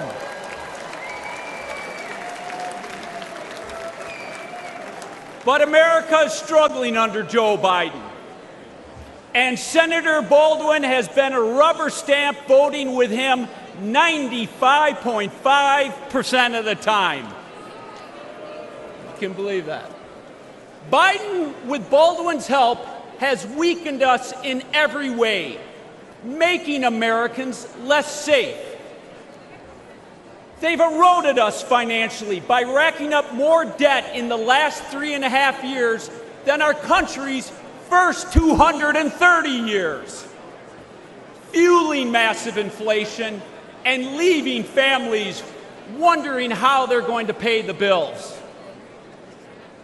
They've made us less safe at home with their defund the police movement. And Biden, with his border czar, Vice President Harris, opened our southern border, allowing criminals and terrorists to enter our country. They've emboldened drug cartels to flood our streets with fentanyl, killing over 100,000 Americans every year. It is sad.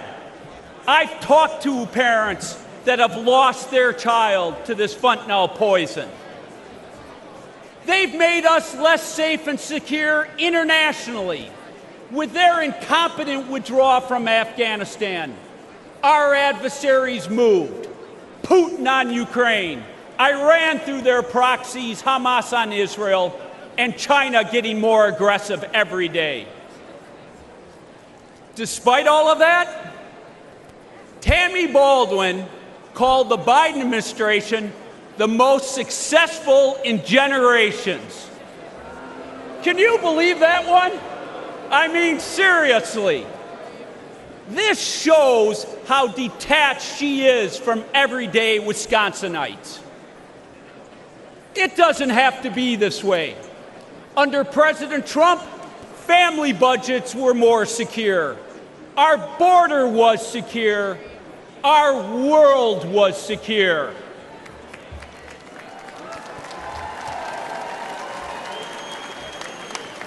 Where Biden and Baldwin have failed, President Trump and I will get the job done.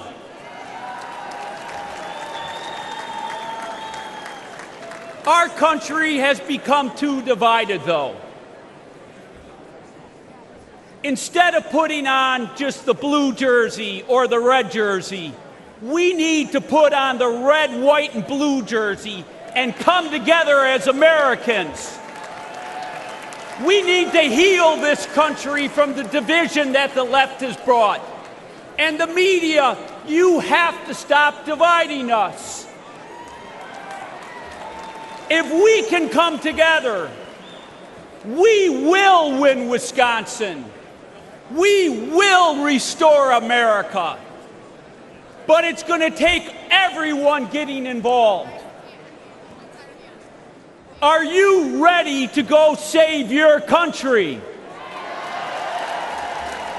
Are you ready to restore the American dream? Thank you, everyone. God bless. Ladies and gentlemen, please welcome the next senator from Ohio, Bernie Moreno.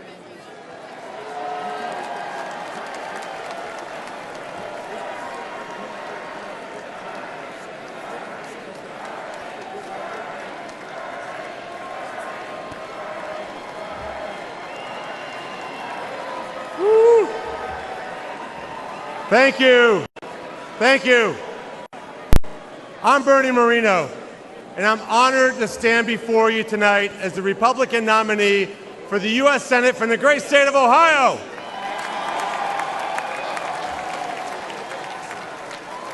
Many years ago, my parents brought me and my siblings to America legally. They left Colombia because they wanted their children to live in a country where they could achieve anything. I will forever be grateful to them. I love America, and I've lived the American dream. I married my best friend, raised a family, built successful businesses, and created thousands of jobs for hardworking Americans. But the American dream that I lived is under attack from Joe Biden and his enablers in the Senate like Sherrod Brown. They have encouraged millions of illegals to invade America. And Joe Biden's border czar, Kamala Harris, and the Democrat Senate have put the welfare of illegals ahead of our own citizens. They've destroyed our border. They've destroyed our economy. They've destroyed our standing in the world. And they'll destroy America if we don't stop them.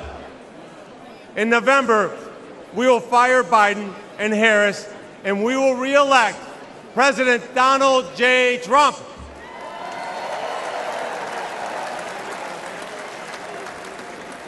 I'm so proud that my senator, my friend, J.D. Vance,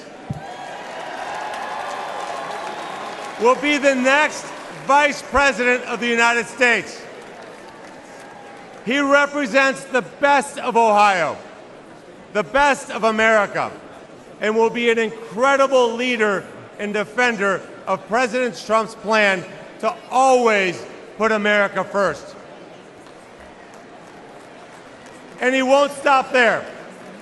Sherrod Brown votes with Biden virtually 100% of the time.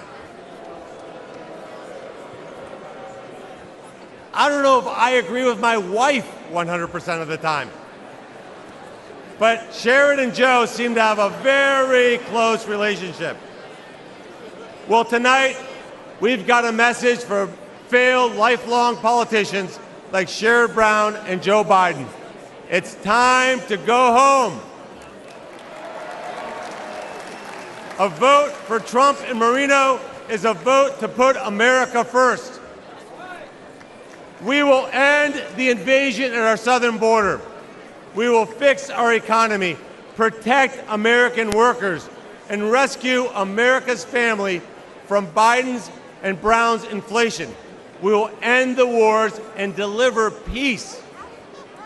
I will fight alongside Donald Trump to make America stronger, safer, and more prosperous.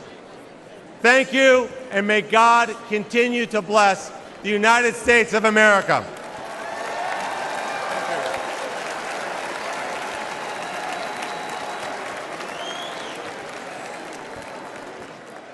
Ladies and gentlemen, please welcome the next senator from Michigan, Mike Rogers.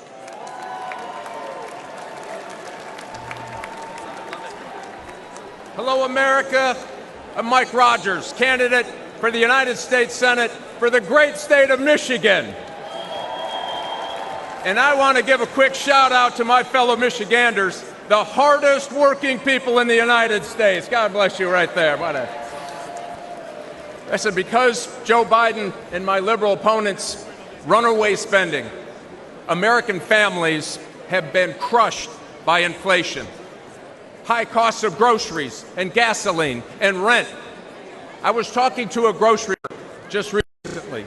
She said, I got it when this carts got a little skinny at the beginning of Joe Biden's administration because of high costs.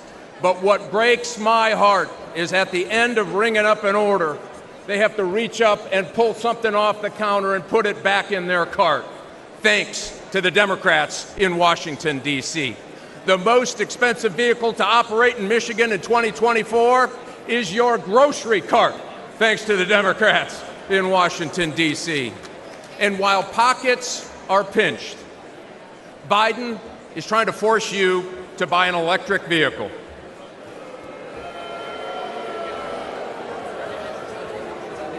Better get a long extension cord. Let me be clear. EV mandates will destroy American jobs. EVs require 40% less labor to build than gas cars. And here's the kicker. 85% of the critical minerals needed to build them are processed in China. It is impossible to build an EV without getting into bed with the Communist Party of China. Listen, my opponent even signed an agreement to use taxpayer money to bring a Chinese battery company to Michigan, your taxpayers' money. I'll tell you this, I will never put our children's future at the hands, or the matter of fact, the Michigan auto business in Michigan, in the hands of the Chinese Communist Party, and it's the Republicans that are going to stop them from doing that. I'm committed to keep Americans safe from threats both at home and abroad. As a former Army officer, FBI special agent battling organized crime, and chairman of the House Intelligence Committee, I've seen how dangerous the world can be. But in all my time working to protect America, I have never seen anything like the Biden-Harris open border policy. They are rolling out the red carpet for violent gangs, fentanyl, Chinese spies, individuals on the terrorist watch list. And listen, our adversaries aren't stupid. They know that all they need to do is wait until nap time at the White House to push the limit. Does anyone really believe that another 4 years of Biden, Harris, and the Democrat Senate will make us safer or more prosperous? I certainly don't. And I don't think Michigan does either. Listen, it is long past time that we restore law and order. We make groceries affordable again. We make America respected again. We make America safe again. We flip the United States Senate and elect Donald Trump and make America great again. Thanks. Get fired up. This is the election to do your work. God bless.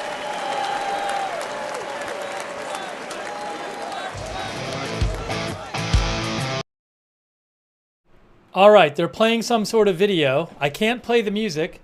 Hey, I want to say a quick thanks to Penny for your support. Thanks so much, Penny and Faith and Deb N. Thank you for your support. It's a video with Biden at the beach, I think. Is that what it is? Is that what we're looking at? Anyways, I can't play the music. Thanks, Sparky Pilot, for your support on Twitch. Shout out to all of our moderators, too.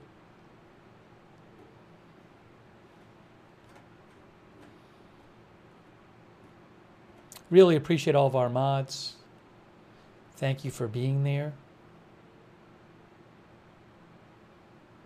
BZ, Ruth Krafasi, Cynthia Moon. Big thanks. Linda Belk and Larry on X. Ruth Krafasi, did I say Ruth? I might have just said that. Over there on Twitch, Big Ball of Yarn, David Green, LB Prairie Dawn, Idaho Star, I Got That Fire, McBritches, Sarah, Papa Bear, and Surly Dev. Who's speaking now? Hold on. McCormick. I'll thank the Facebook mods in a second.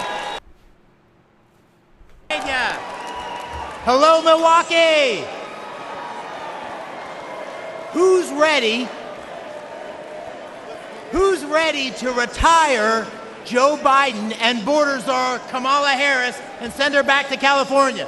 Who's ready for that?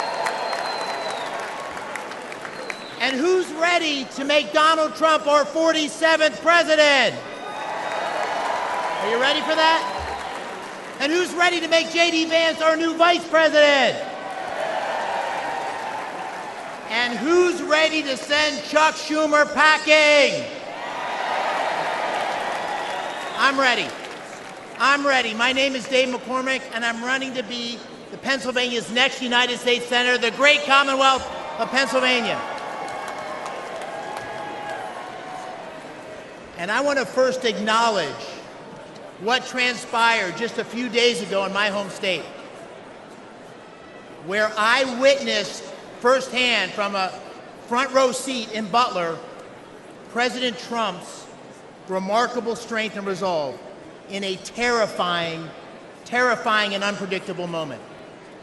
The president rose brilliantly to the challenge. But what a sad and frightening day for the families of those who were injured or lost, and for our great country. And we all thank God that President Trump is okay.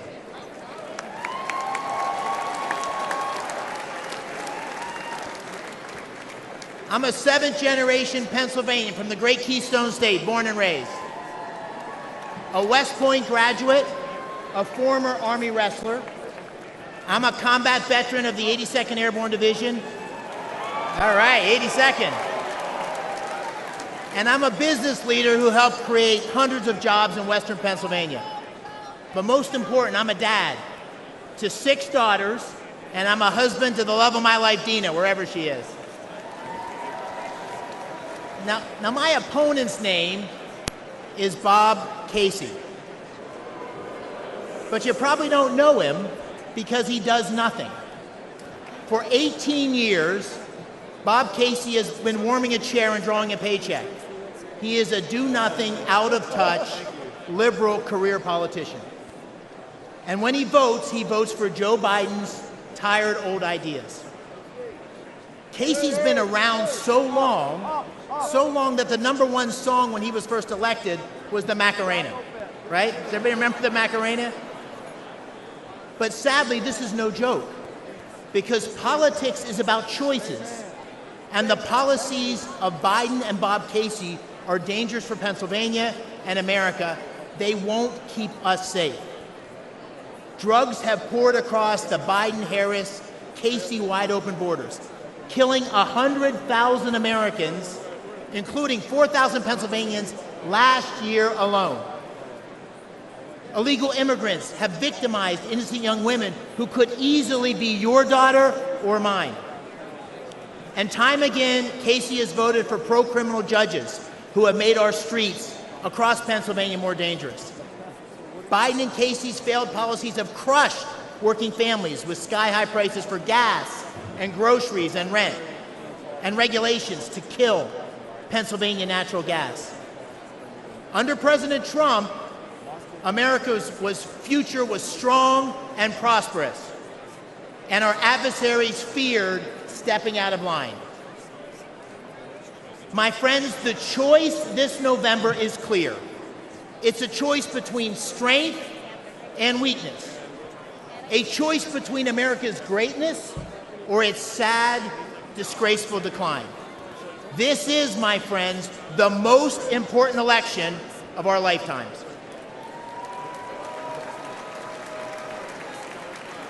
And we deserve a president and a Senate that will go to the mat to fight for America.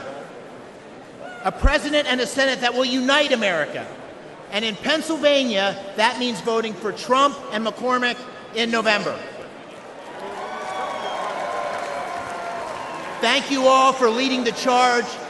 Bless our United States of America.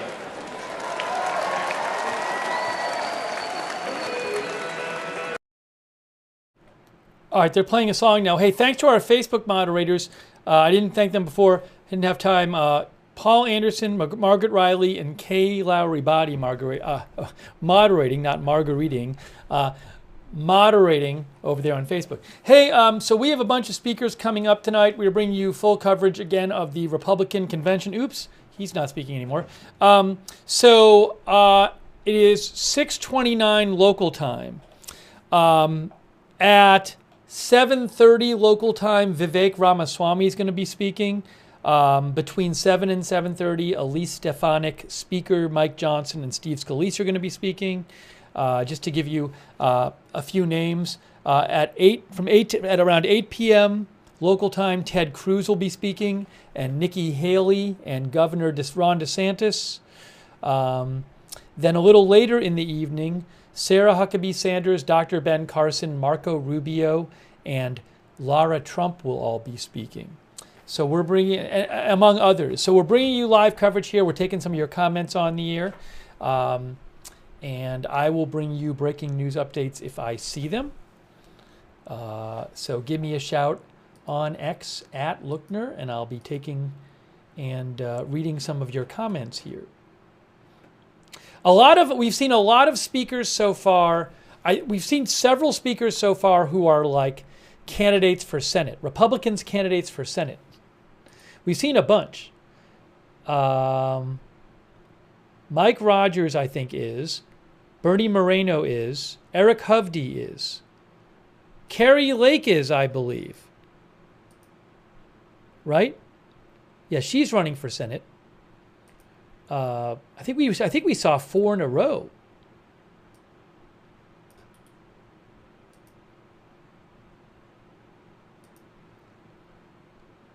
Yes, so we just saw 4 Republican candidates for Senate in a row. Or did we see 5? No, we saw 5. Kari Lake, Eric Hovde, Bernie Moreno, Mike Rogers, and Dave McCormick.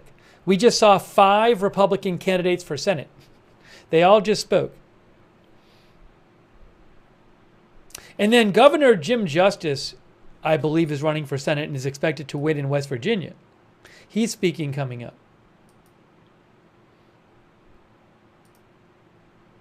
Yes, he's running too. So a lot of Senate candidates.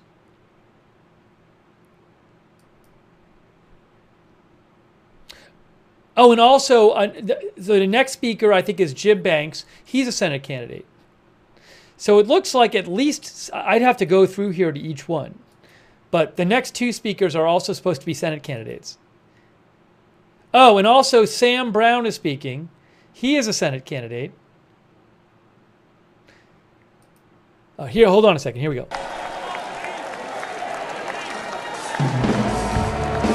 Whoa, what's happening? Why are they playing music? Why are they playing music? Hold on, hold on. I gotta turn off the music. That's Jim Justice. Hello, everybody. I'm Jim Justice, and I'm from West Virginia. And I absolutely believe with all my soul we've got the greatest people in the world in West Virginia. And we want you to come and try us out someday. Now, with all that being said, I know that a lot of you want to meet my little buddy. So if Baby Doll could come on out here.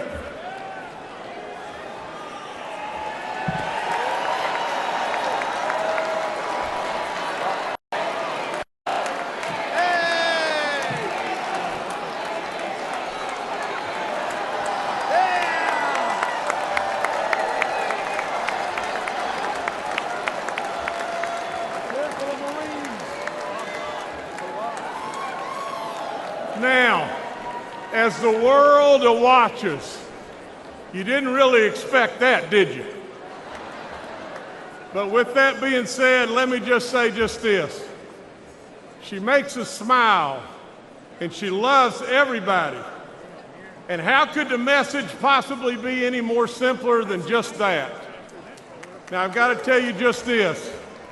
The foundation of my life is the truth. I've got to tell you just this and tell you this right now. I challenge the media all the time to find something that knowingly I've told them that's not the truth, and they can't do it because I'm not going to do that. Now, I want you to listen to this and pay really close attention. The bottom line to why we're here, the bottom line to every single thing that's going on in this great country today is one thing. We become totally unhinged if Donald Trump is not elected in November.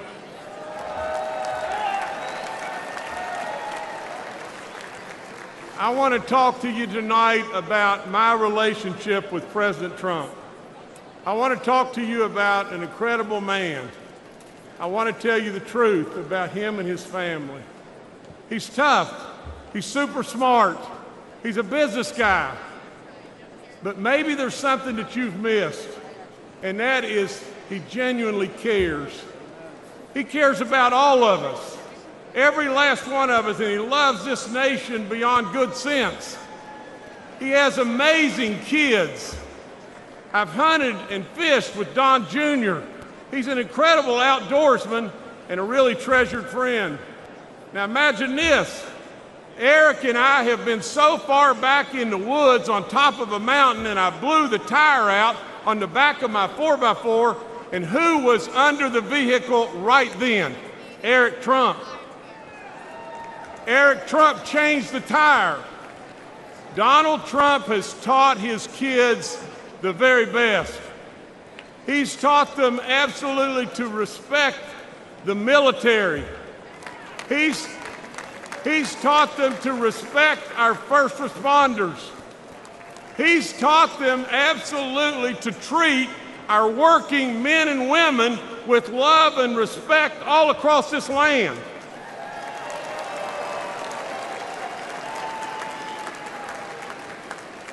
Let me tell you just this. I was in the green room with President Trump, and there was a MAGA hat laying there. I picked it up. We had just had our first grandbaby, a boy named JC. JC absolutely was just not old at all. And all of a sudden I asked President Trump if he would sign that hat for our grandbaby JC. He took it. You know what he wrote on it? He wrote, JC, always work hard. Now let's review. Donald J. Trump, my friend, my close friend. He's tough. He's super smart. He's a business guy. He loves America. He taught his kids the right values, and he's a hard worker. Sure sounds like a leader to me.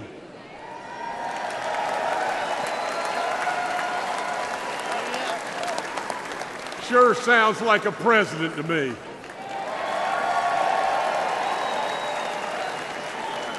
Then ask yourself, why does Donald Trump fight every day for us and continue to take this senseless persecution? Why? And I know the answer. Because we're worth it. Now, Baby Doll's got a prediction for everybody here. And here's the prediction. Baby Dog says, we'll retain the House, the majority in the House.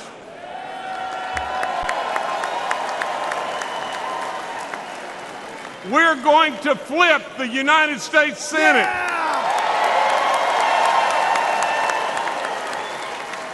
And overwhelmingly, we're going to elect Donald J. Trump and J.D. Vance in November.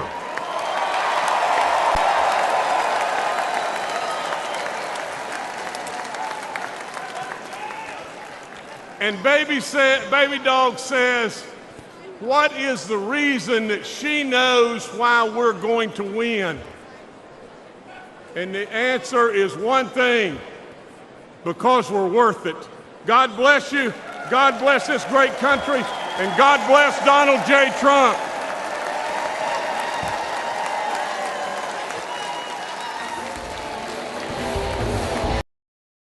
All right, I gotta not play the music.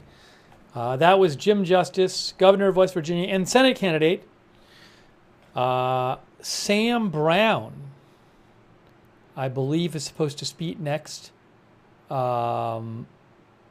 He is running for the Senate in Nevada. Sam Brown speaking next. Appreciate you guys all being with us tonight. Thank you for our live coverage. Oh, thanks, JRT, for your support. JRT, thank you. I appreciate that. Vivek is going to be speaking a little bit. Vivek Ramaswamy. I assume that was Jim Justice's dog, by the way. He called him Baby Dog Justice. It was a she, actually. There was a female dog. There was a dog last night, too. But the dog was in the audience last night. The dog was not on stage.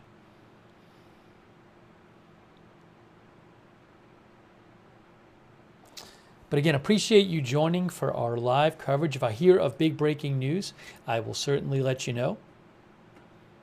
Bringing you all the speakers this week. And then, you know what? I'm planning on covering the Democratic Convention too. Assuming I have the footage, which I believe I will. I'm planning on bringing the Democratic Convention to you as well in August. What's the exact date of the Democratic Convention?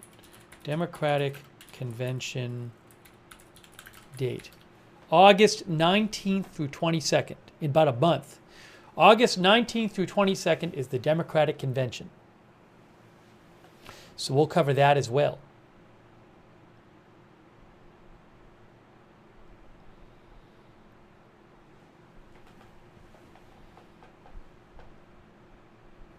Oh, Poppy made a Kristi Noem joke about the dog. I'm going to leave that alone.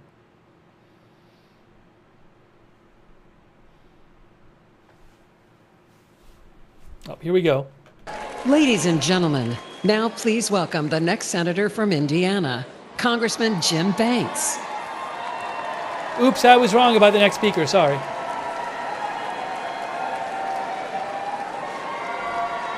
Thank you. I don't know about you, but thank God baby dogs are Republican.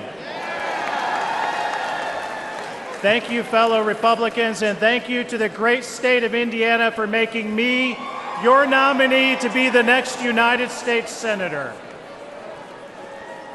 Only in America could a kid like me, who was born in a trailer park, the son of a factory worker and a nursing home cook, end up here. I'm Jim Banks, and I have lived the American dream, and I'm proud of it. Holy cow. But the biggest difference today between Republicans is that we believe America is the greatest country in the history of the world. But they don't. I got to tell you, as an Afghanistan war veteran, I've never been more ashamed than when Joe Biden's disastrous withdrawal left 13 American heroes dead, and then he lied about it.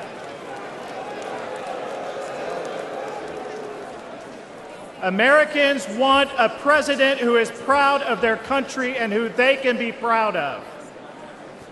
Joe Biden is an embarrassment. We went from the strongest president of my lifetime in President Trump to the weakest president in history in Joe Biden. We need President Trump back in the White House if we're going to make America great once again. But ladies and gentlemen, he's going to need backup in the United States Senate. This is no time for wimpy Republicans. That's why I'm running. We'll start by securing the border.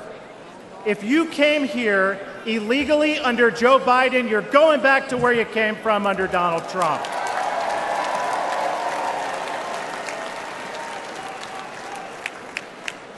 My dad was a Union Democrat for most of his life.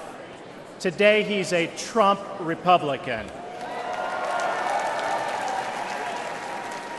Because my dad knows that President Trump will always put American workers first. Trump was the first president of my lifetime to hold China accountable for taking our jobs. He brought manufacturing back to Indiana and boosted wages for hardworking Hoosiers. Ladies and gentlemen, Trump saved the American dream. But if we have Biden for 4 more years, that dream won't be there for my 3 daughters. So we are going to take our country back for them, for your children, for your grandchildren, for every American. My friends, I can't wait for November 5th at 6:01 p.m. Eastern Time, when the great state of Indiana is once again the first state on the board to give our Electoral College votes to the greatest president of my lifetime, my friend, Donald J. Trump. Thank you. God bless.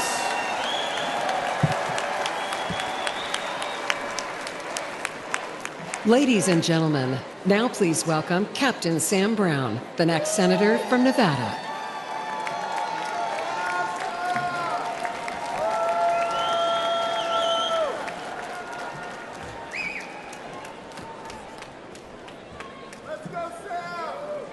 Thank you. I want to start by thanking my God for my life. I want to thank my wife for her strength, for her courage and her support in this race.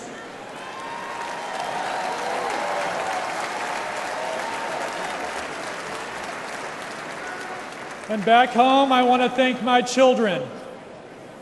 I do this for many reasons, and you are part of that mission.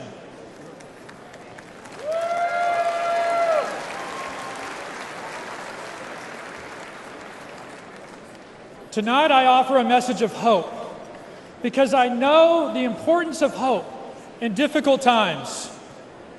On September 4th, 2008, my Humvee ran over a roadside bomb in Afghanistan. The explosion left me drenched in diesel and burning alive. As I neared death, I felt the flames being smothered and heard a voice say, "Sir, I've got you."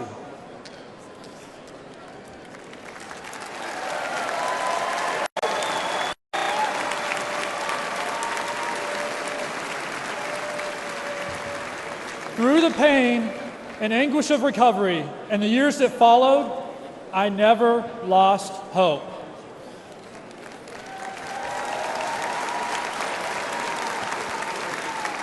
And I stand before you.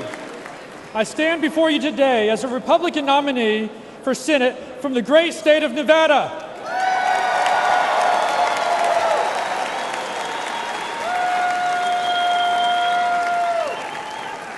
America, I served you as a soldier, and I want to serve you again. As a U.S. Senator, I will proudly stand alongside Donald Trump to make America affordable, safe, and strong again.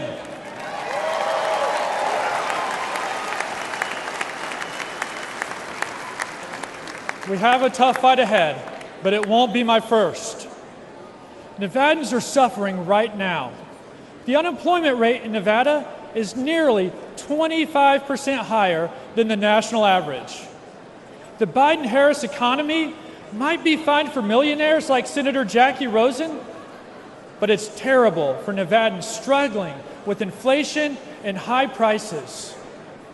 Yet Jackie and Joe want to raise your taxes while dodging their own. I'll work with President Trump to cut taxes for working families and end taxes on tips for struggling Nevada service workers.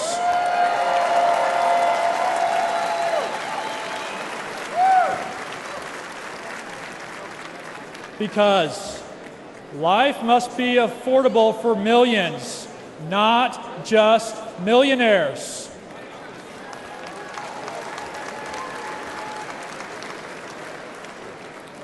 Finally, look at my face. This is the high cost of war. If Joe Biden stays in office, more service members will pay this price.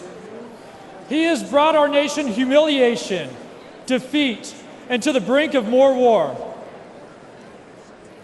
I've been through the fire. President Trump has been through the fire. But hope has not been extinguished. It is reignited.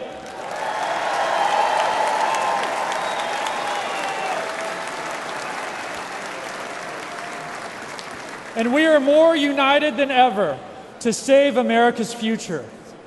On November 5th, I asked Nevadans to vote Sam Brown for Senate and Donald Trump for President. Together, we will put America first again.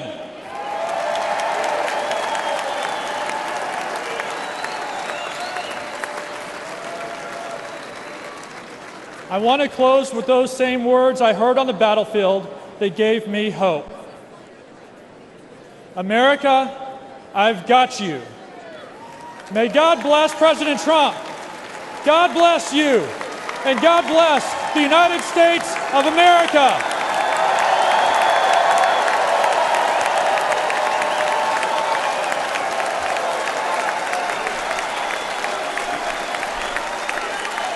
Ladies and gentlemen, please welcome the next senator from Montana, Tim Sheehy.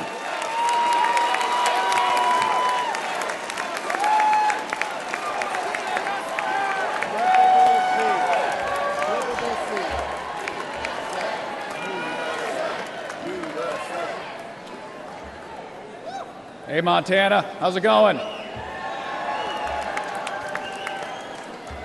everybody, my name is Tim Sheehy.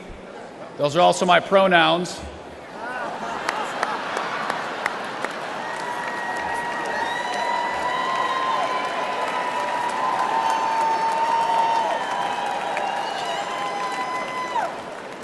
I've been a he-she for 38 years, and I can promise you going to elementary school with that name in the 80s was not fun. That is a joke, but it also shows the lunacy we're living with in Joe Biden and John Tester's America. I'm a former Navy SEAL. My wife was a Marine.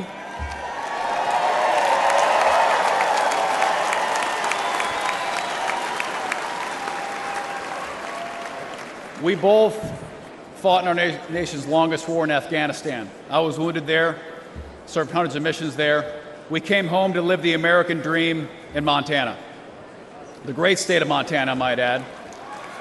And we started an aerial firefighting company in our barn. We created hundreds of jobs protecting our public lands and protecting fellow Montanans from devastating wildfires. I fight wildfires for a living, so take it from me, the world is on fire under Joe Biden. Consider for a minute Biden's disgraceful retreat from Afghanistan, when he let our enemies steal billions of dollars of our equipment and kill 13 brave American service members. To this day, there has been zero accountability, none. And that's why I'm running for the United States Senate in Montana, to bring back accountability to our government and beat John Tester, the liberal Washington politician who votes with Biden and Kamala every single time it matters.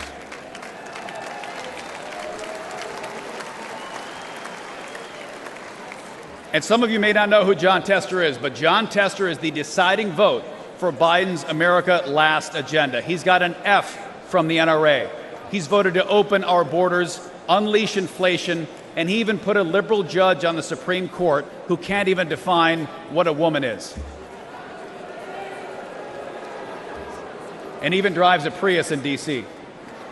Yeah. Priuses don't work in Montana, do they? John Tester doesn't represent Montanans. He's a rubber stamp for Biden's failed presidency and extreme liberal agenda, and it's time to retire them both.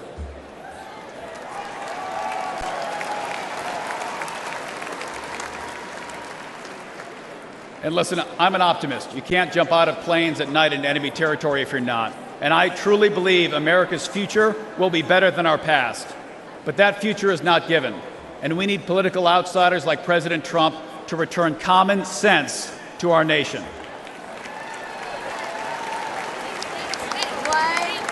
And what Montanans think is common sense is pretty simple. It's not complicated. They want a secure border, safe streets, cheap gas, cops are good, criminals are bad, boys are boys, girls are girls.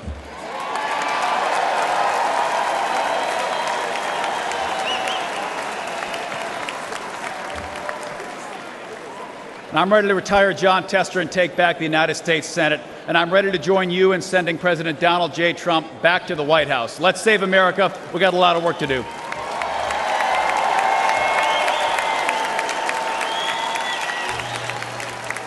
Ladies and gentlemen, please welcome the next senator from Virginia, Hung Cao.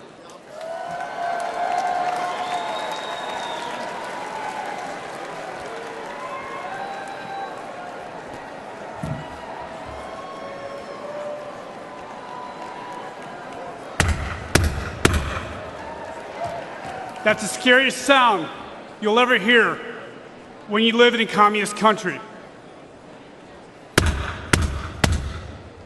That's the last sound my parents heard when their fathers were taken away in the middle of the night and they never saw them again. That's my family's real life story. We escaped from Vietnam just days before Saigon fell to the communists.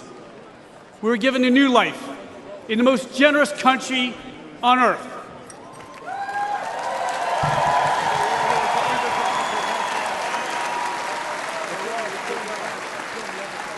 My name's Hung Cao, and America saved my life.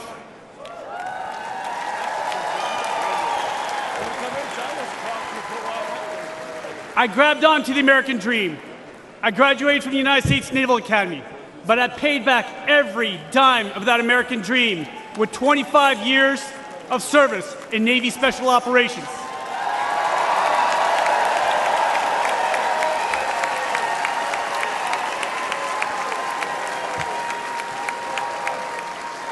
I saw combat in Iraq, Afghanistan, and Somalia. I retired as captain of the United States Navy, and now I stand before you as a Republican nominee for the United States Senate in the Commonwealth of Virginia.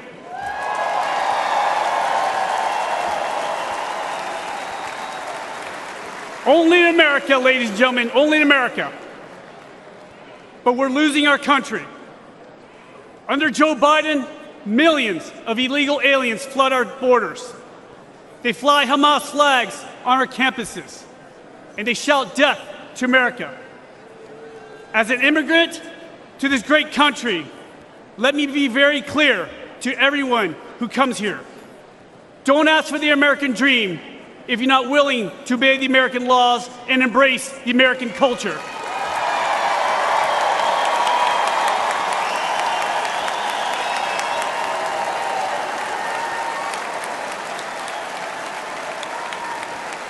Because I did.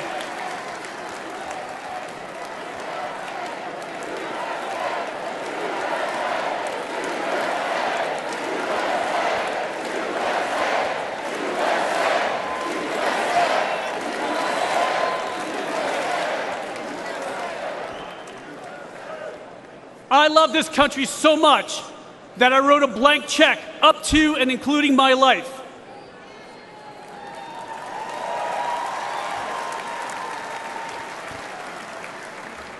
I'm running against Hillary's running mate, Senator Tim Kaine. Kaine is a weak man in a dangerous world. We only have one thing in common. The American taxpayer signed our paychecks for 30 years. Except Kaine is a career politician with millions of dollars to show for it. I've been a warrior with scars to prove it, and I'm damn proud of it.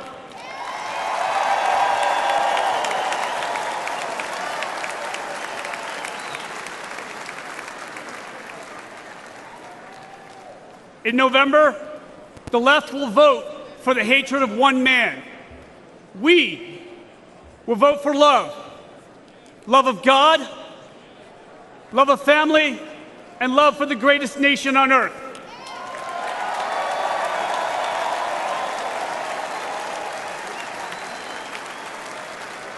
And Virginia will elect me and President Trump, and together we will save America.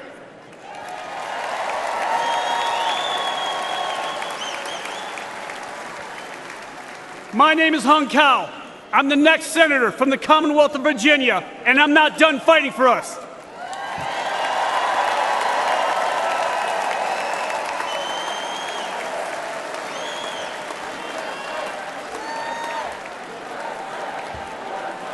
May God bless you. May God bless President Trump. And may God bless the United States of America.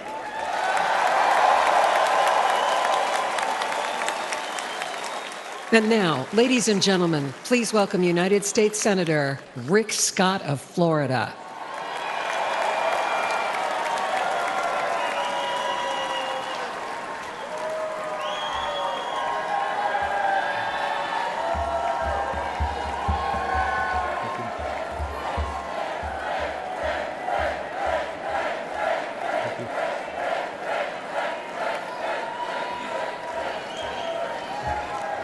Thank you, thank you, thank you. You can tell I'm from the great state of Florida.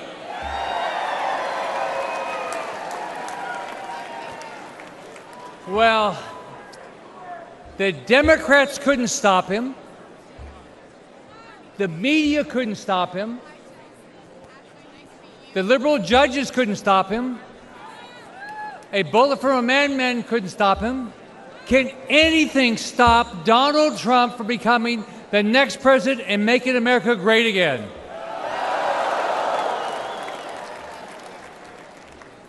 I've known Donald since before each of us ran for office, and it's an honor to be here to do everything I can to get him reelected back in the White House where he should belong every day going forward. Now, like all of you, I'm blessed. I was born to a single mom. I grew up in public housing. I started working at the age of 7. I enlisted in the U.S. Navy at the age of 18. Go Navy. But only because I grew up in America, I was able, like many of you, to come from absolutely nothing to build one of the biggest companies in the world, be the 45th governor of Florida, a U.S. senator, where we have to fight every day to stop the radical Democrats from absolutely destroying our great country.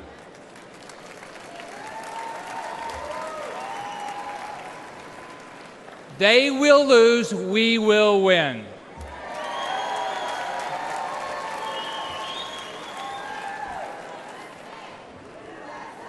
USA, USA. We will win. Now, let me tell you about a dream I had recently. I had a dream and I did some time traveling. I traveled into the future to an imaginary world where actually Joe Biden got reelected. Yeah. So, remember the Christmas Carol, The Ghost of Christmas Past? Well, in my dream, I met the ghost of Biden's future. So I got to see a Biden second term. Now, it wasn't a dream, it was a nightmare. Mortgage rates skyrocketed to 15%. Only rich people could buy groceries.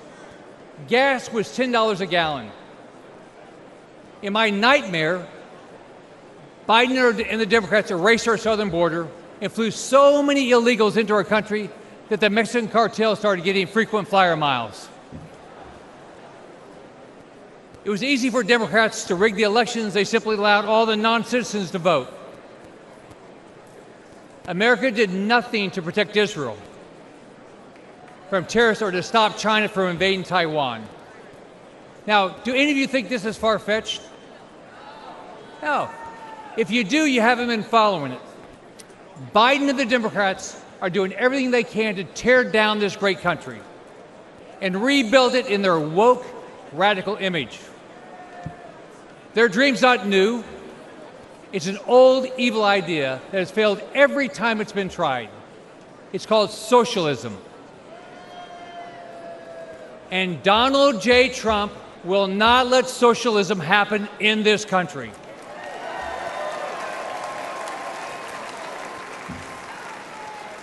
Think about it. Under Trump, we had a booming economy. We weren't at war. Our enemies feared us. Our allies respected us. We had a secure border. Inflation and mortgage rates were low. And families had money in the bank.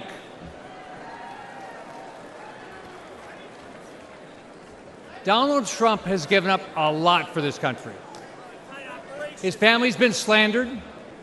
He's been impeached, censored, treated as a criminal, all because he never backs down.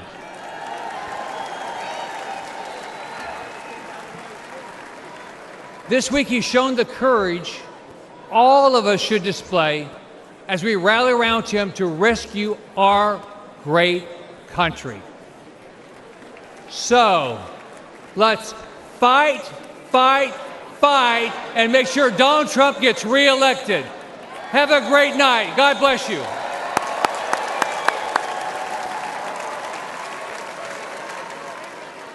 Ladies and gentlemen, please welcome Congressman Jeff Van Drew of New Jersey.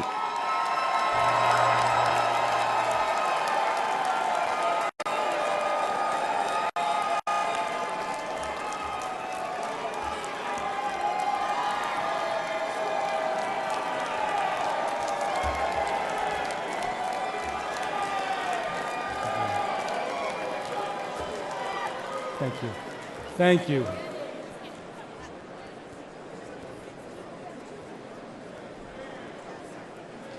Good evening. My name is Jeff Van Drew.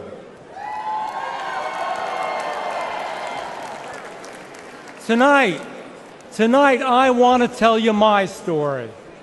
I am a proud Republican, but I haven't always been a Republican.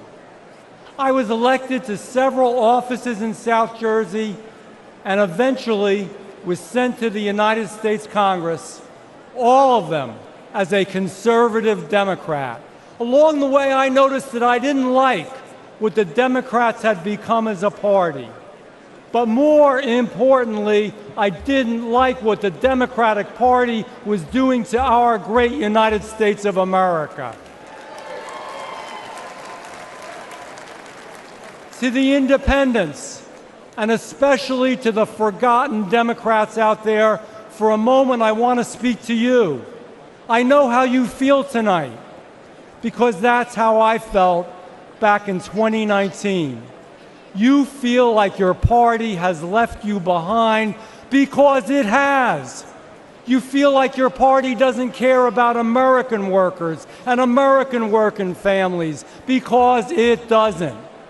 And you are worried that Joe Biden and Kamala Harris are hurting our country, because they are.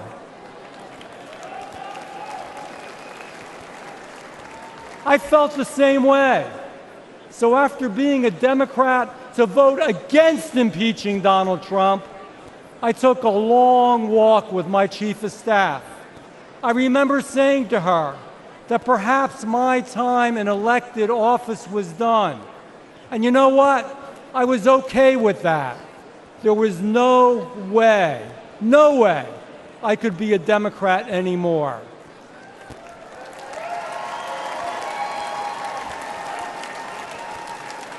But then I received a call from the White House. President Trump asked me to meet with him. We spoke about family, faith, freedom, and friendship. He has been my good friend ever since that day.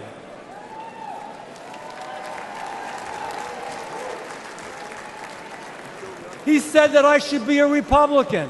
I said, Mr. President, I will be a Republican.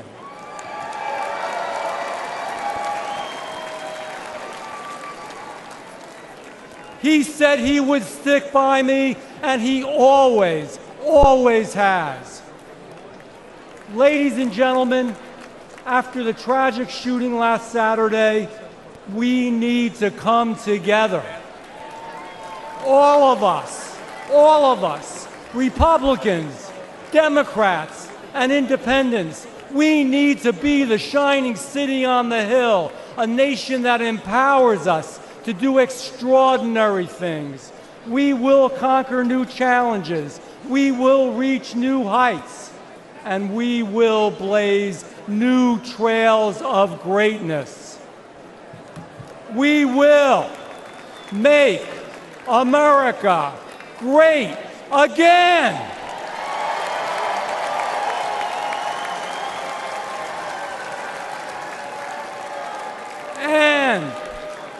We will elect Donald Trump this November.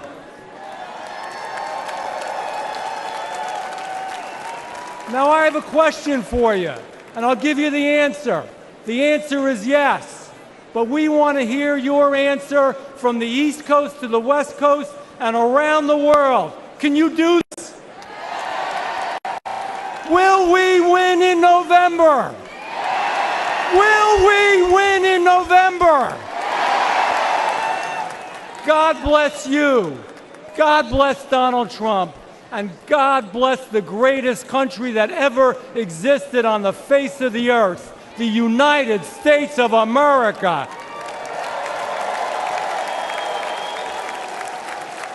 Ladies and gentlemen, please welcome the chair of the United States House of Representatives Republican Conference, Congresswoman Elise Stefanik of New York.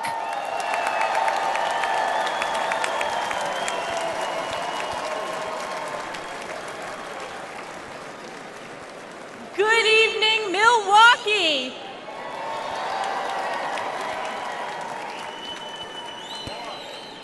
We always say that this is the most important election in our lifetime, but we know deep down this one truly is. Our Constitution and the soul of our very nation are on the ballot. Under Joe Biden, the American people have suffered crisis after crisis. From the Biden border, the most wide-open border in our nation's history, to Bidenflation, the highest rate of inflation in my lifetime, devastating hardworking families with skyrocketing prices for groceries, gas, and utilities. To Biden's violent crime crisis, fueled by Democrats' pro-criminal sanctuary cities and defund the police policies like we have seen in my home state of New York. All while corrupt Democrat prosecutors and judges wage illegal and unconstitutional lawfare against President Trump in an effort to do Joe Biden's political bidding. And around the world, the feckless and failed Joe Biden has caused chaos, weakening our national security. From the catastrophic withdrawal from Afghanistan, to Putin's invasion of Ukraine, to Hamas's terrorist attack against our most precious ally, Israel. And let me ask you a question. What has been the response from the radical left on our college campuses? Vile anti-Semitism, chanting death to Israel, death to Jews, death to America. This is Joe Biden's Democrat Party. Who saw that congressional hearing with the college presidents of so-called elite universities? Oh wait, they are former presidents.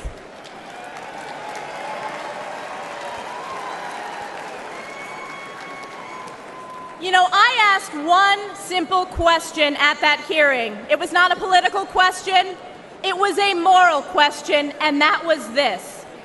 Does calling for the genocide of Jews violate your university's code of conduct? And one after the other, said it depends on the context. Let me tell you, America knows it does not depend on the context.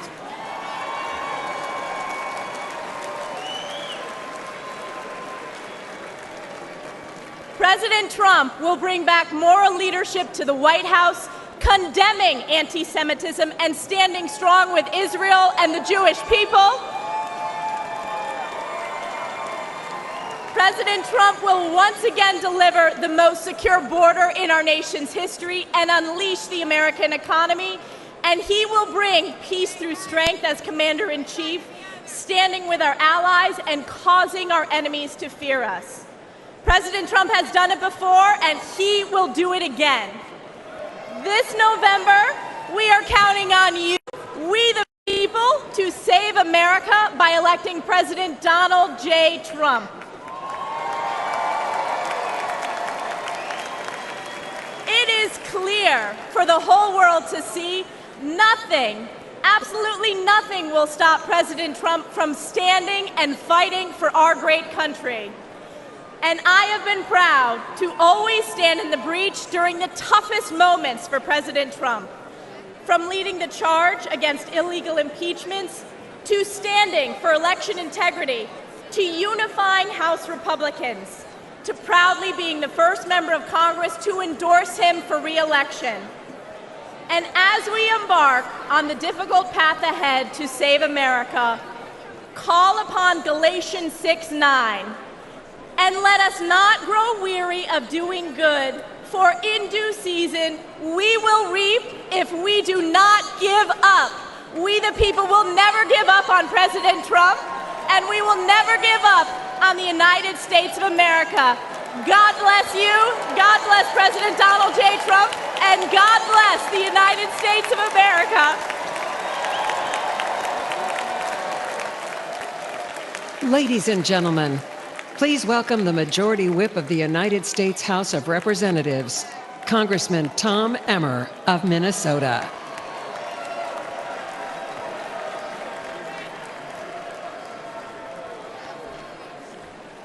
How about that, Stefanik? Thank you. Thank you. I'm Tom Emmer, a proud American and a proud Minnesotan, and the Majority Whip in the United States House of Representatives. In 2022, Americans elected our House Republican majority to stop the Biden-Harris agenda. In spite of having one of the smallest majorities in history, House Republicans have held the line. We fought back against the Democrats' reckless spending that imposed record-breaking inflation on the hardworking Americans. We passed bills such as the Lower Energy Costs Act and the Rein in Inflation Act to counteract Joe Biden and Kamala Harris's failed economic agenda and to restore some fiscal sanity to Washington. We ended the vaccine mandate in our military.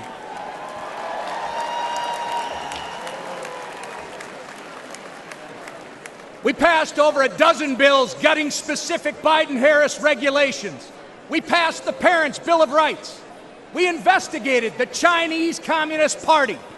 We stopped the D.C. crime bill that would have made our nation's capital simply too dangerous to visit. And we passed the strongest border security bill in decades.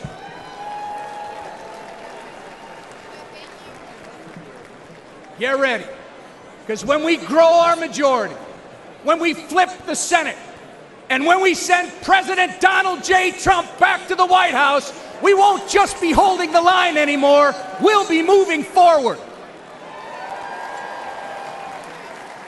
We will turn America First principles into law. I know firsthand that Minnesotans can't afford 4 more years of Joe Biden and Kamala Harris. That's right. Which is why I'm confident that we will make history this November when we turn Minnesota red for the first time in 50 years.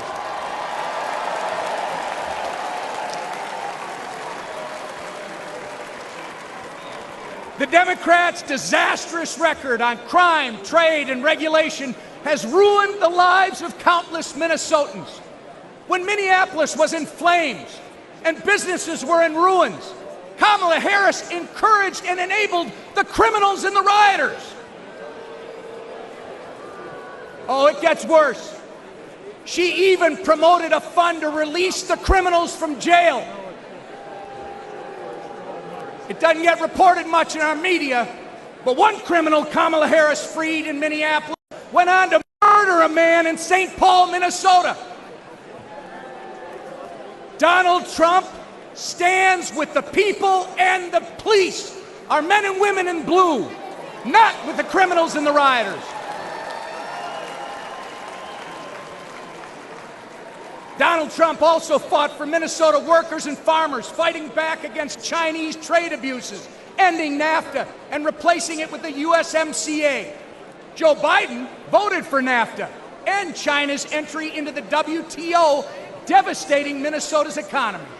And Kamala Harris, she opposed tariffs on China.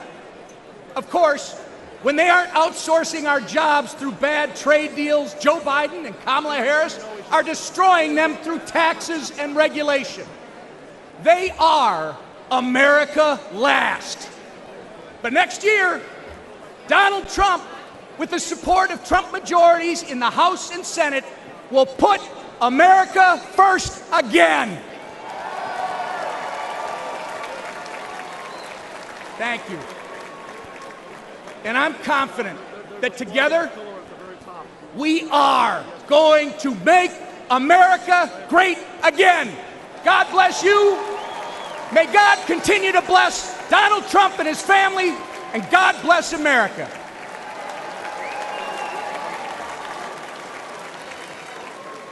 Ladies and gentlemen, please welcome the Majority Leader of the United States House of Representatives, Congressman Steve Scalise of Louisiana.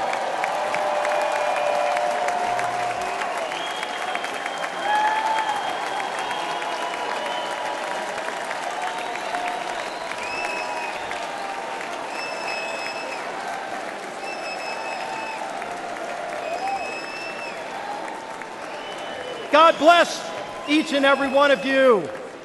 I'm House Majority Leader Steve Scalise from the great state of Louisiana. Now, I was born in New Orleans, so I've seen some crazy things in my time.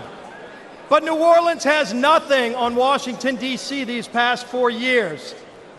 Joe Biden and Kamala Harris have spent your tax dollars trashing America's finances in ways no sane or sober-minded person ever would. Let's talk energy. They've eroded the American energy dominance that President Trump delivered. Joe Biden approved the Nord Stream pipeline for Russia, but he killed the Keystone pipeline here at home. Thousands of American jobs gone. It doesn't end there. Biden let Iran and Venezuela export their oil, but he stopped liquefied natural gas exports here in America. President Biden's not done. President Biden waived taxes on Chinese solar panels, but he raised taxes on Americans. When we elect Donald Trump as our next president and expand our Republican House majority, we will end the Democrats' assault on American energy once and for all. Now let's look at taxes. Biden and Harris want a $5 trillion tax hike. In our first 100 days, President Trump and a Republican majority will make the Trump tax cuts permanent. And yes, we will end taxes on tips and deliver another tax cut for working families. On the border, Biden and Harris opened it up to the entire world. Prisons are being emptied. President Trump and a Republican majority will repass H.R. 2, the strongest border security bill in decades. We will lock down the border, and yes, we will finish building the wall.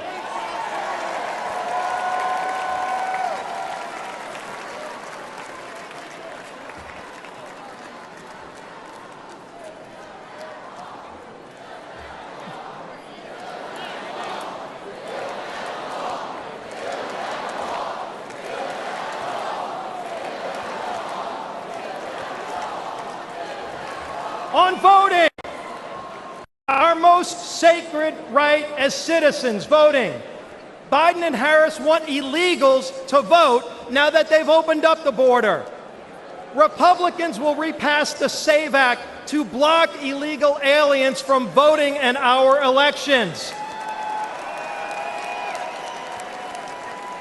On foreign policy, Biden and Harris brought us weakness and war. President Trump and a Republican majority will begin rebuilding our military and will end the woke indoctrination in its ranks.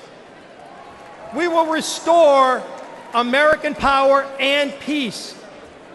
On education, Biden and Harris opposed school choice. They actually investigated parents at school boards. President Trump and a Republican majority will pass legislation expanding school choice and will repass the Parents' Bill of Rights. Parents should be free to choose what their children are taught and where. Now, lastly, I need to say something about Saturday's attempt on President Trump's life. Many of you know I was the survivor of a politically motivated shooting in 2017. Not many know that while I was fighting for my life, Donald Trump was one of the first to come console my family at the hospital.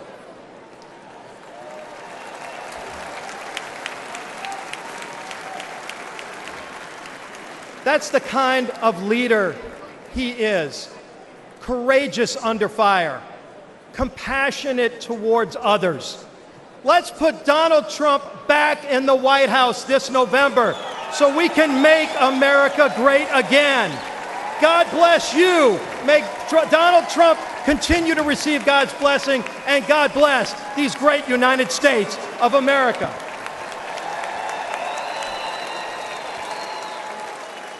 Ladies and gentlemen, please welcome the Speaker of the United States House of Representatives, Mike Johnson of Louisiana.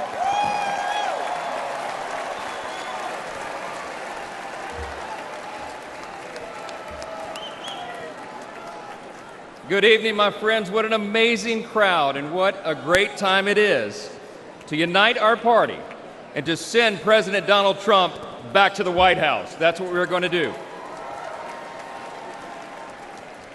But we're not just uniting as Republicans. We're uniting today as Americans in the wake of the assassination attempt on the life of President Trump. Everyone hear me clearly and listen to me at home and make no mistake. The House is conducting an immediate and thorough investigation of these tragic events.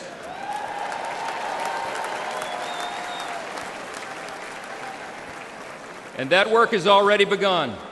The American people deserve to know the truth, and we will ensure accountability. I promise you that. I promise you that. This has always been an important principle to us. We in the Republican Party are the law and order team. We always have been, and we always will be, the advocates for the rule of law. And we all know that that principle, as well as many others, is in serious jeopardy today. See, we've come to a moment in America where the basic things that we once took for granted are being openly challenged like never before. My friends, we are no longer just in a battle between two opposing political parties.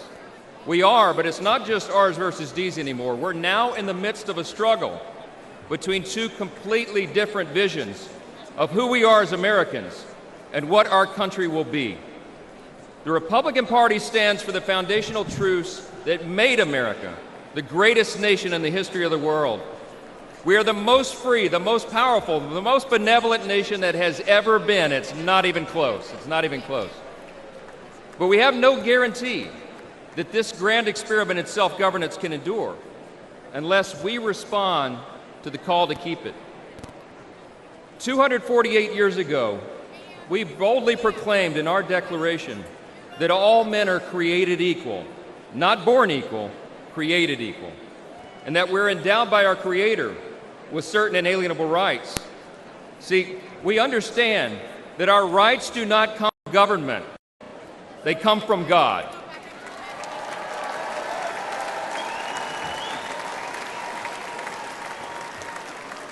There's another thing that we recognize. We recognize that we are made in His image, and because of that, every single person has inestimable dignity and value. And your value is not related in any way to the color of your skin, what zip code you live in, where you come from, what your talents are, or what you can contribute to society. Your value is inherent because it is given to you by your Creator. That's what we stand for.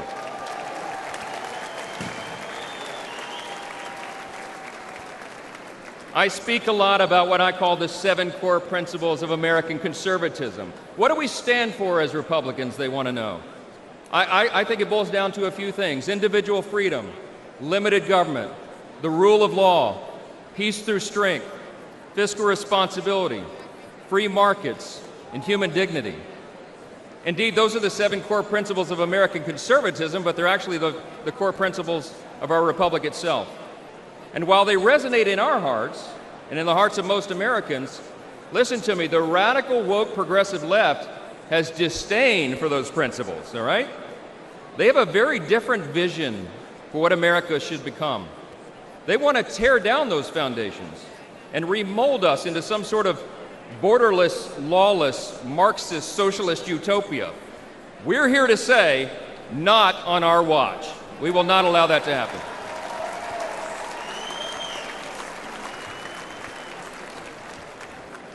It was just 3 weeks ago that Kelly and I dropped off our oldest son at the Naval Academy. That's right. In 4 years, he'll graduate and he'll join the 1.3 million active duty service members who bravely defend our country. We're so proud of Jack and all our children, but like most parents today, we're concerned about their future. America can't risk 4 more years of Joe Biden's weakness that has invited so much aggression by our enemies. We can't survive the dramatic increases in violence, crime, and drugs that the Democrats' policies have brought upon our communities. And we cannot allow the many millions of illegal aliens they've allowed to cross our borders to harm our citizens, drain our resources, or disrupt our elections. We will not allow it.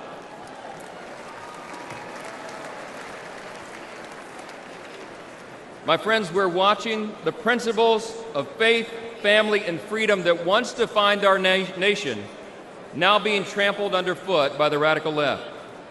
As President Trump raised his fist and gave a rally cry on Saturday, now is our time to fight, and we will.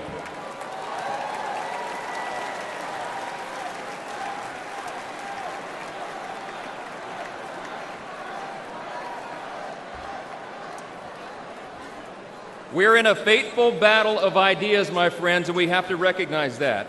But in this battle, and in November, the American people will reject the party of self-destruction, and they will elect the party of peace and prosperity and opportunity. The GOP will grow our House majority, we will take back the Senate, and we will return Donald J. Trump to the White House.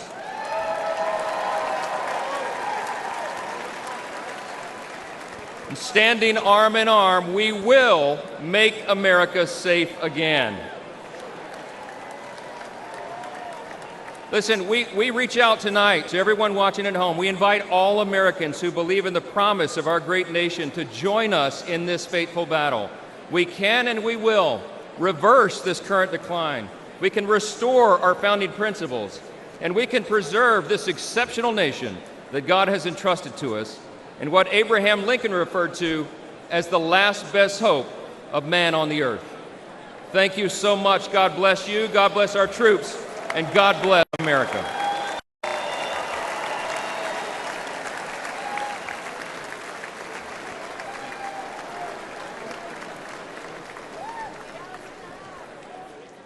Ladies and gentlemen, now please welcome businessman Vivek Ramaswamy of Ohio.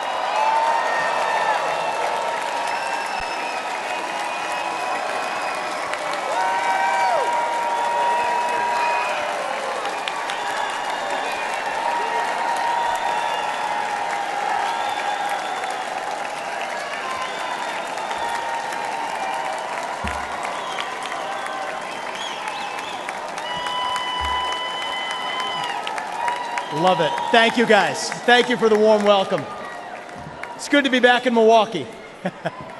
This time last year, I was a candidate for U.S. president, and I'm proud to say that I achieved the impossible, which is that most of you actually know how to say my name by now. So thank you for that. It's good to be back. We're in the middle of a national identity crisis right now. Faith, patriotism, hard work, and family have disappeared. only to be replaced by race, gender, sexuality, and climate. But we're not going to win this election just by criticizing the other side. We're going to win this by standing for our own vision of who we really are. What does it mean to be a Republican in the year 2024? What does it mean to be an American in the year 2024? It means we believe in the ideals of 1776. It means we believe in merit, that you get ahead in this country, not on the color of your skin, but on the content of your character and your contributions. It means we believe in the rule of law. And I say this as the kid of legal immigrants to this country. That means your first act of entering this country cannot break the law. That is why we will seal the southern border on day one. Thank you. It means the people who we elect to run the government ought to be the ones who actually run the government, not unelected bureaucrats in the deep state. These are not black ideas or white ideas. They are not even Democrat ideas or Republican ideas. They are American ideas that we fought a revolution to secure. And the man who will revive these ideals in the United States of America is your next president, the 47th president of the United States, Donald J. Trump.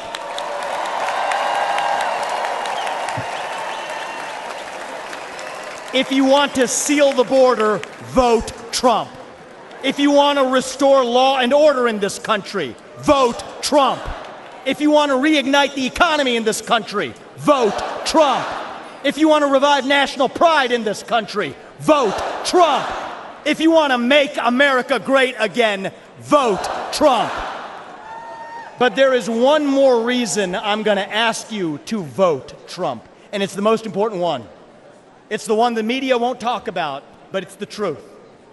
Donald Trump is the president who will actually unite this country, not through empty words, but through action. Because you know what? Success is unifying. Excellence is unifying. That's who we are as Americans. That's who we've always been. To those of you watching this at home tonight, I'd like to deliver a message that the media doesn't want you to hear from the Republican Party.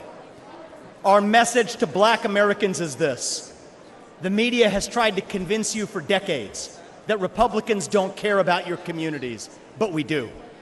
We want for you what we want for every American. Safe neighborhoods, clean streets, good jobs, a better life for your children, and a justice system that treats everyone equally, regardless of your skin color and regardless of your political beliefs.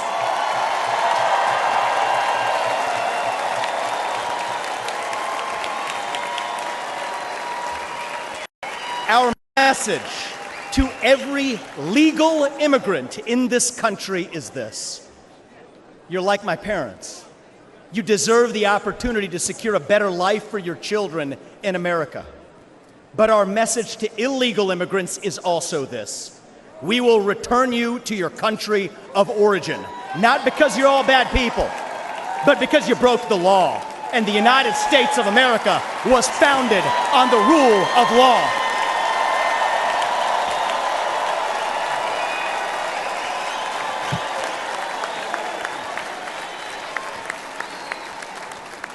Our message to millennials, speaking as one myself, yes, it's true. Our government sold us a false bill of goods with the Iraq War and the 2008 financial crisis, loading up our national debt that falls on our generation's shoulders, telling us that if we took out college loans, we'd somehow get a head start on the American dream when it hasn't worked out that way. But we can't just be cynical about our country because the United States of America is still the last best hope that we have, and we deserve a better class of politician, one who actually tells us the truth, even if it comes with some mean tweets from time to time.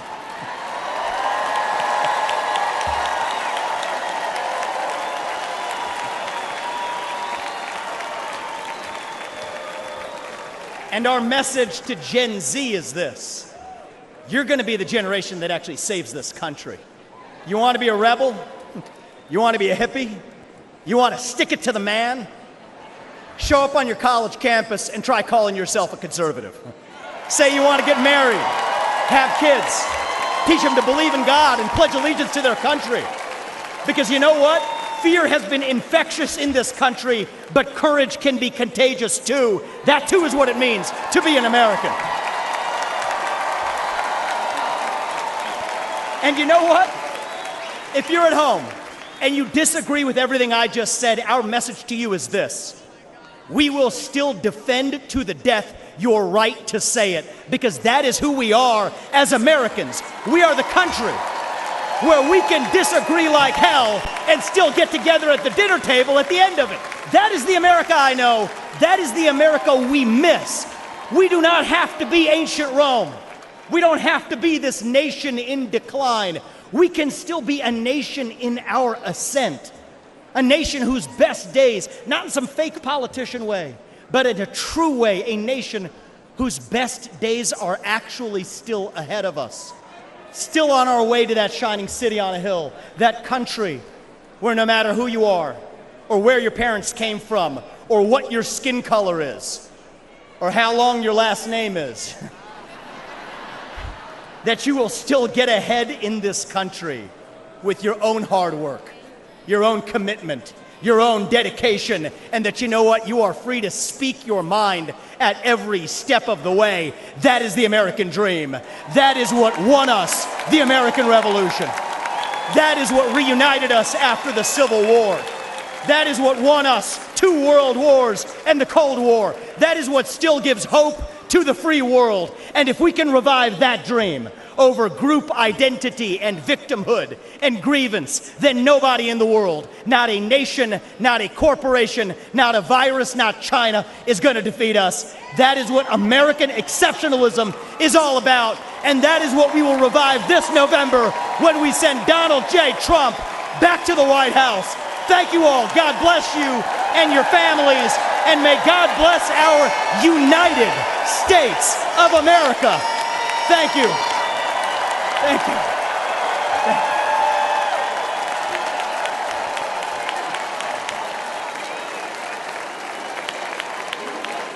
Ladies and gentlemen, please welcome American icon, singer-songwriter Lee Greenwood.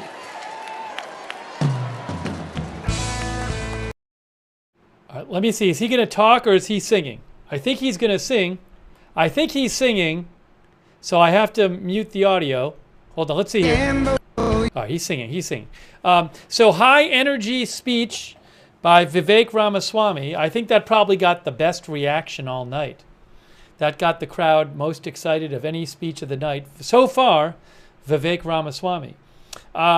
We are bringing you live coverage. Still speaking tonight, coming up very soon, Senator Ted Cruz will be speaking soon. Former presidential candidate Nikki Haley, who was running against Trump, is going to speak soon. Ron DeSantis is speaking in the next 45 minutes. Tom Cotton. And then a little later on, Sarah Huckabee Sanders, Ben Carson, Marco Rubio, and Lara Trump. You know what's interesting? I did notice that, like, you know, a lot of speakers tonight so far have been politicians, right? And people connected to the party, but like party officials and politicians, a lot of Senate candidates. So I bet we heard from 10 Republican Senate candidates. But you know what's interesting is when you get to the schedule, which I have pinned to the chat on a bunch of our platforms. I pinned the speaker schedule to the chat. If you look at the schedule, when you get to that final hour, once you get to like 8:45 to 9:30, there's 5 straight everyday Americans. Michael Coyle, everyday American. Aaron Koper, everyday American. There's 5 straight everyday Americans speaking between roughly 8:45 and 9:15. And that's, you know, that kind of similar to what happened yesterday. Yesterday, at the end of the night, which is kind of like the prime time, I guess, they had a bunch of the everyday American speakers. So they're doing a similar thing tonight, which is interesting. Because I don't think there's any everyday Americans, and I use that term because that's the term that the Republican National Committee uses on their schedule. I don't think we have not heard any everyday Americans so far. There will be one after Ted Cruz, and then there will be 5 in a row between around 8:45 and 9:15. So they're stacking that up with the everyday Americans there. And they did about 10. Oh, here we go. Hold on a second. Let me get another speaker. Good evening. 726-00019 and 726-01019. These may be just numbers to you, but to me, they're my whole heart. These numbers are my parents' identification numbers in our federal prison system. My name is Savannah Chrisley, and you may have seen my family on TV, but for the past decade, we've been consumed with a different kind of drama. My family was persecuted by rogue prosecutors in Fulton County due to our public profile. I know, Fulton County, they know how to do it, don't they? Due to our public profile and conservative beliefs. They accused my parents of fraud when really, we were defrauded by a dishonest business partner who, let's not forget, the government gave full immunity to. We suffered warrantless raids and harassment. One of the officials even had my father's face on a dartboard in his office. My parents were sentenced to a combined 19 years. I know. And let me tell you, I got custody of my brother and sister, 10 and 16 at the time. And you don't know heartache until you look 2 children in the eyes and say, I don't know when mom and dad are coming home. I'll never forget what the prosecutor said in the most heavily Democrat county in the state before an Obama-appointed judge. He called us the Trumps of the South. Yeah, hey, it's fun. He meant it as an insult, but let me tell you, boy, do I wear it as a badge of honor. We live in a nation founded on freedom, liberty, and justice for all. Justice, it's supposed to be blind, but today we have a two-faced justice system. Just look at what they're doing to President Trump. All while, let's face it, Hunter Biden is roaming around free and attending classified meetings. Oh, and let's face it, look at what they're doing to countless Christians and conservatives that the government has labeled extremist or even worse. Meanwhile, the Democrats are releasing actual violent offenders who have hurt innocent people. A lawyer of mine, Brett Tolman, who's a former U.S. attorney, he told me about a plaque that hangs in the Department of Justice, and it reads, "The hallmark of fairness in the administration of justice is consistency.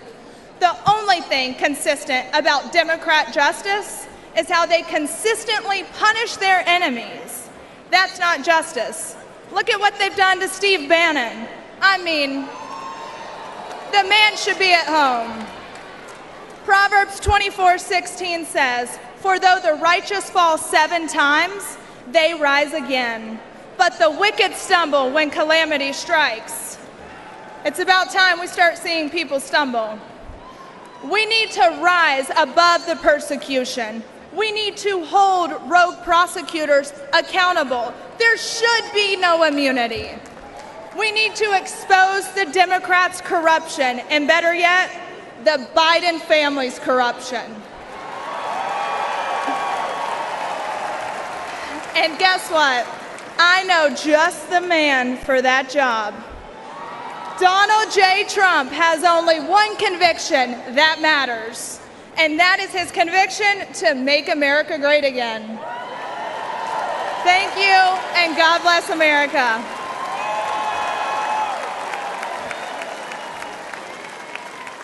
Ladies and gentlemen, the mayor of Dallas, Texas, Eric Johnson.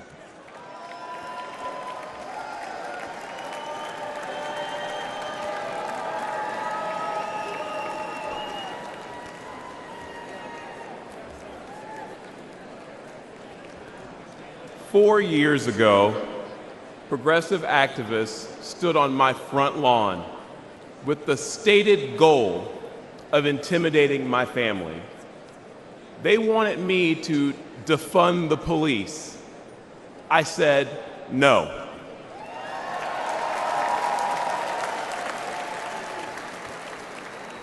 Folks, I grew up in high crime neighborhoods. What we wanted was more and better policing, not less.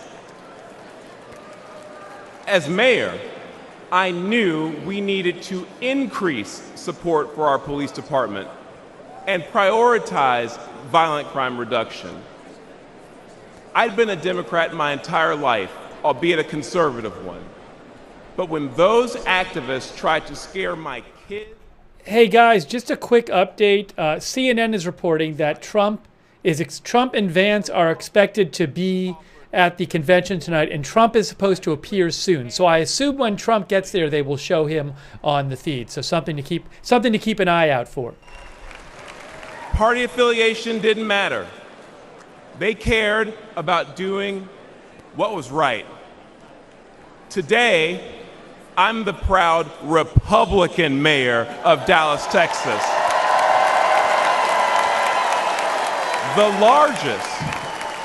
The largest city in the United States led by a Republican.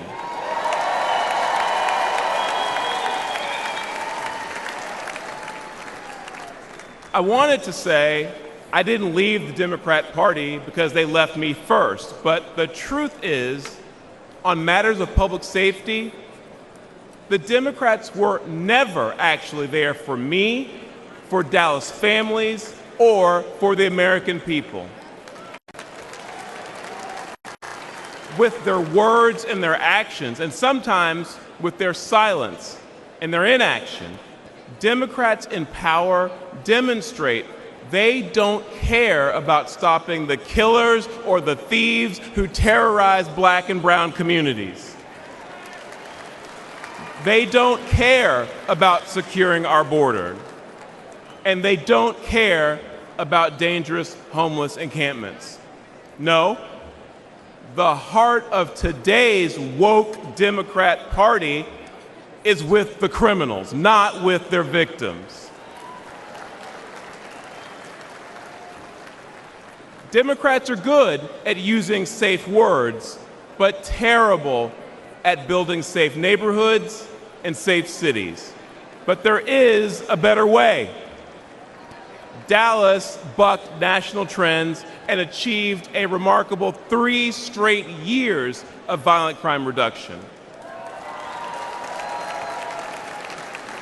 Today, Dallas is viewed as America's safest large city, and Republicans lead 11 of the top 15 safest cities.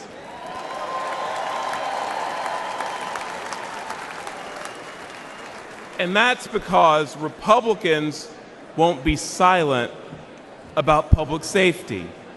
Folks, let's make our city safe again by supporting Republicans who will stand up and fight for our safety.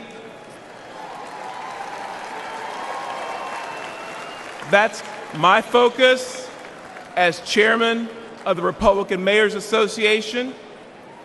And you know what else?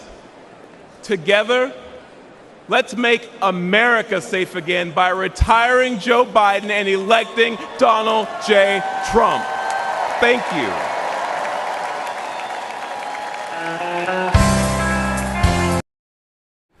Okay, so there's music playing now. So again, Trump and Vance are expected to appear soon.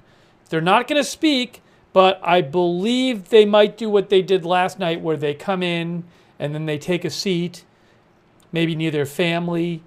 And oh, here, check it out, guys. Here we go. Here we go. I'm seeing something. I'm seeing something here. Hang on. Stop the world. Yeah, so I can't play the music, but I think we're going to see Trump and Vance shortly. Let's see. Let's see here. We got the footage. So they'll be sitting and watching some of the convention. I'm looking. I know you're looking. I'm looking. And again, I'm sorry, I can't play the music. I'm not allowed to play the copyrighted music, but we'll watch them come in and we'll see what happens. Not yet. There, J.D. Vance is on his way in. I can see him on a different feed. You're going to see J.D. Vance in a second, guys. You're going to see the vice presidential nominee in a second because he's just... There he is. There's J.D. Vance. J.D. Vance is here. J.D. Vance is in the building, and you can see him right there. There he is, live from Pfizer Forum in Milwaukee. So he's going to come in. Will Trump come right behind him? There he is right there. Okay. He's waving. Vance arrives. Trump expected soon.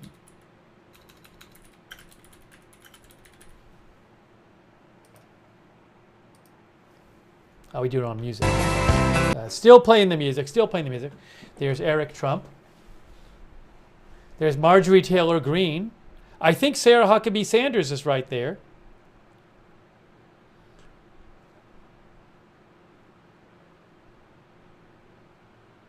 She's speaking tonight.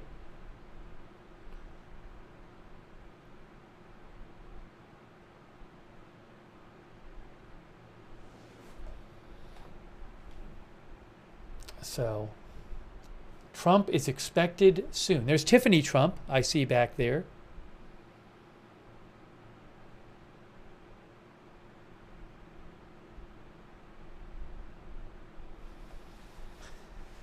So J.D. Vance is there. We are waiting for Trump to show up. Marjorie Taylor Greene spoke last night. She spoke last night. You can see her on our broadcast from last night. Hold on. Hang on. Oh, no, they're not. Nobody yet. They're still singing. They're still singing. They're still singing.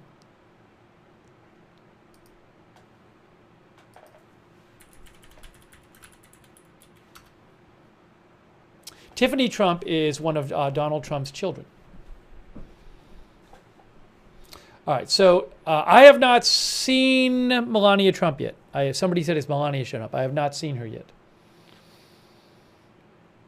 So coming up to speak shortly are Ted Cruz, I believe, will be speaking next. Ted Cruz. And soon Nikki Haley will be speaking. Soon Ron DeSantis will be speaking. And then eventually, the last four speakers of the night, which is going to be at about an hour, is going to be Sarah Huckabee Sanders, Dr. Ben Carson, Marco Rubio, and Lara Trump. They're going to be the last four speakers. Not as much work for the band tonight because the speakers have just been like one after the other. Thanks for your support, Reddy Samidi and Kari or Kyle. Thank you for your support. I appreciate it. I appreciate all you guys watching. Oh, thanks to Mirror Chairs and Old Dude Mike for your support on Twitch as well. Oh, I appreciate that very much. I don't understand. So Ark says, is Steve now a full-on Republican? What is this weird? So because we're covering both conventions, just showing the convention makes you a Republican. So I guess all of the major news outlets in the country, which are showing the convention, they're all Republican channels. Multiple people have said that. It's the weirdest thing. I just don't understand it. I just don't understand it. Why would you say such a thing? Ridiculousness.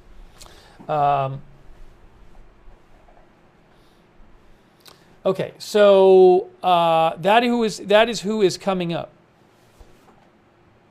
Thank you to all of our mods. Really appreciate our moderators. Thank you, mods. Over there on Twitch. Big Ball of Yarn. David Green. Hearsay. Idaho Star. I got that fire. McRitches. Sarah and Surly Dev. Maybe the band's going to play until Trump shows up. Thanks to Paul Anderson, Christina Neal, Kay Lowry, Body, been moderating over there on Facebook, and any of them who I might be missing. Thanks also to Ruth Krafasi, all of our BZ, all of our YouTube mods who've been over there. Thank you. Linda Belk and Larry moderate for us on X. Thank you. So I did hear that Trump was I think CNN said Trump. Yeah, CNN and Fox are saying Trump is en route. So I'm guessing the band might play until Trump shows up. Will Trump be wearing a bandage again? I don't know. But yes, Trump is en route. He is en route. According to both Fox and CNN, Trump is en route. When is Carson speaking? Right around between 9 and 9:30. Again, I have posted the speaker schedule at the top of the chat on YouTube, on Twitch, and on Facebook. It is pinned to the top of the chat. You can see the whole speaker schedule. So click on that speaker schedule. You can see all the speakers. I assume it's still pinned on Facebook. I pinned it there before. Facebook, is it still pinned up there? I can see it on Twitch and YouTube pinned up there.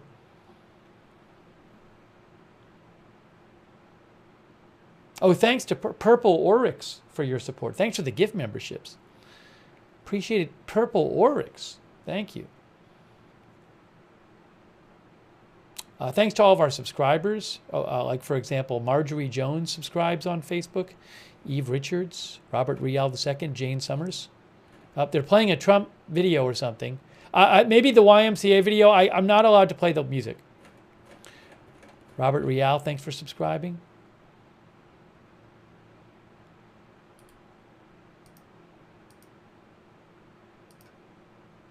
Yeah, I'll post it again on Facebook. I thought I posted it before on Facebook. I know I did.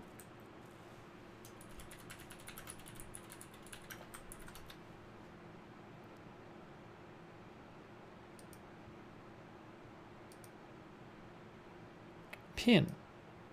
I just pinned it. I pinned it on Facebook right there. Now it's pinned on Facebook.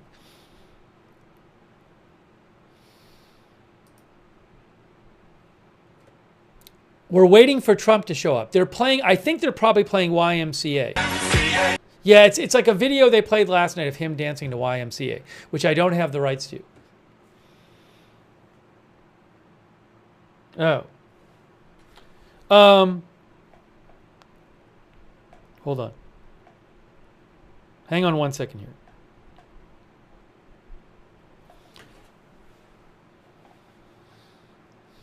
Yeah, they're showing the YMCA video.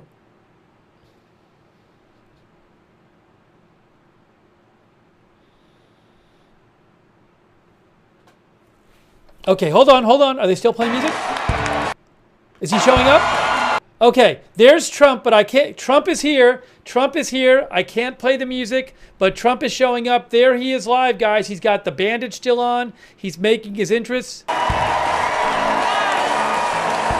Yes, so I can't play the music, unfortunately, but you can see him showing up. There he is. Trump is in the building. Let me change my headline, but there he is. So I guess they're going to stick around for a couple hours because I think there's 2 more hours of speakers. Trump and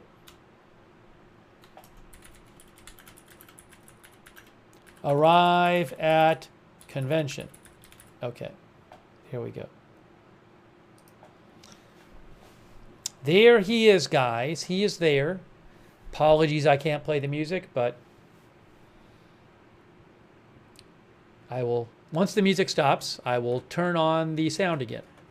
He is clapping. He is clapping. He is pumping his fist. There is cheering going on.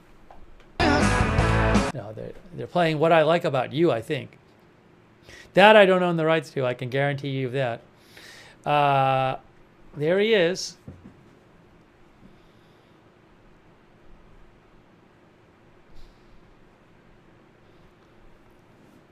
You are watching live video. I think last night they were there for like an hour.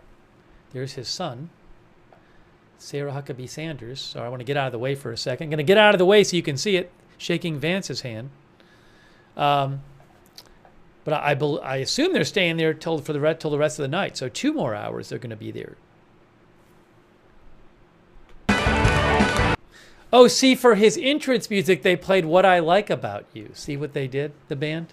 That's what they did. Hey, thanks to Leon Yoder for your support. I appreciate it, Leon Yoder. Thank you, Leon, for your support. I appreciate that.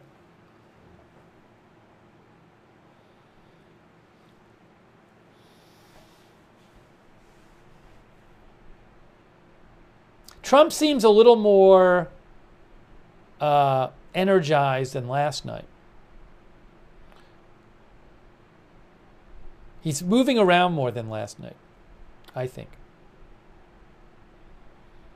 So again, the list of speakers is posted at the top of the chat. It is pinned to the top of the chat, and you can just open it and see it there. I posted the list for you.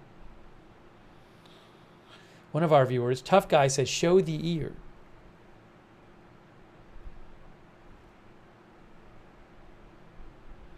Name says, aren't live broadcasts exempt from copyright? Wow, an interesting novel legal theory from our viewer Name. This must be some sort of video comparing Biden to Trump or something. But, I can't, and again, I can't play, these videos have music under them. So I am not allowed to play that, and I can confirm that from experience. But you can watch the visual.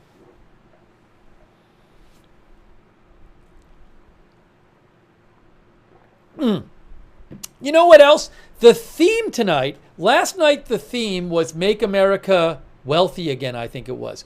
And it was all about the economy. So tonight, maybe they'll start talking about the theme a lot now. The theme of tonight was like Make America Safe Again, I think. But I got to say, the speakers so far haven't been focusing on it that much. Maybe for the last couple hours they will. But that really hasn't been the focus. The speakers have been more general the first couple hours. We heard from around 10 Senate candidates.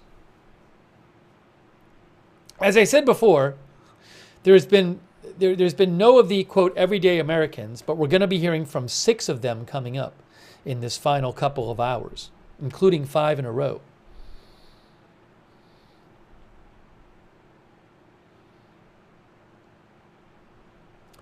John says, I wonder when the theme will be foreign policy. I don't know the themes the next 2 nights. I don't know that. Maybe it's been posted somewhere. I don't know.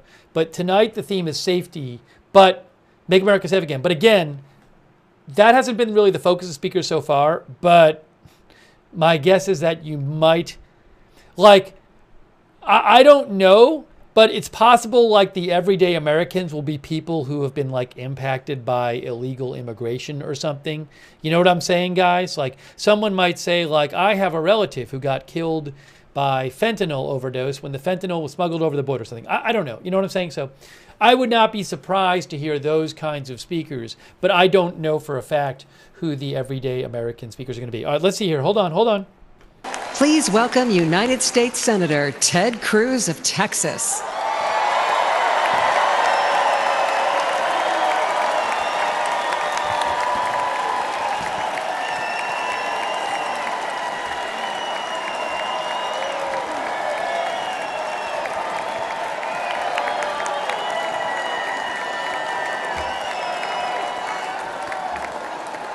God bless Donald J. Trump.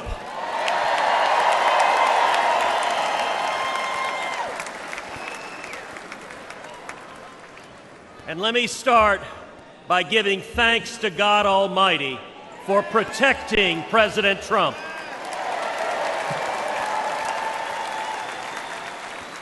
And for turning his head on Saturday as the shot was fired. Together we lift up in prayer all of our leaders for protection. And our prayers are in particular with the family of Fire Chief Corey Comparatore and the others injured on Saturday.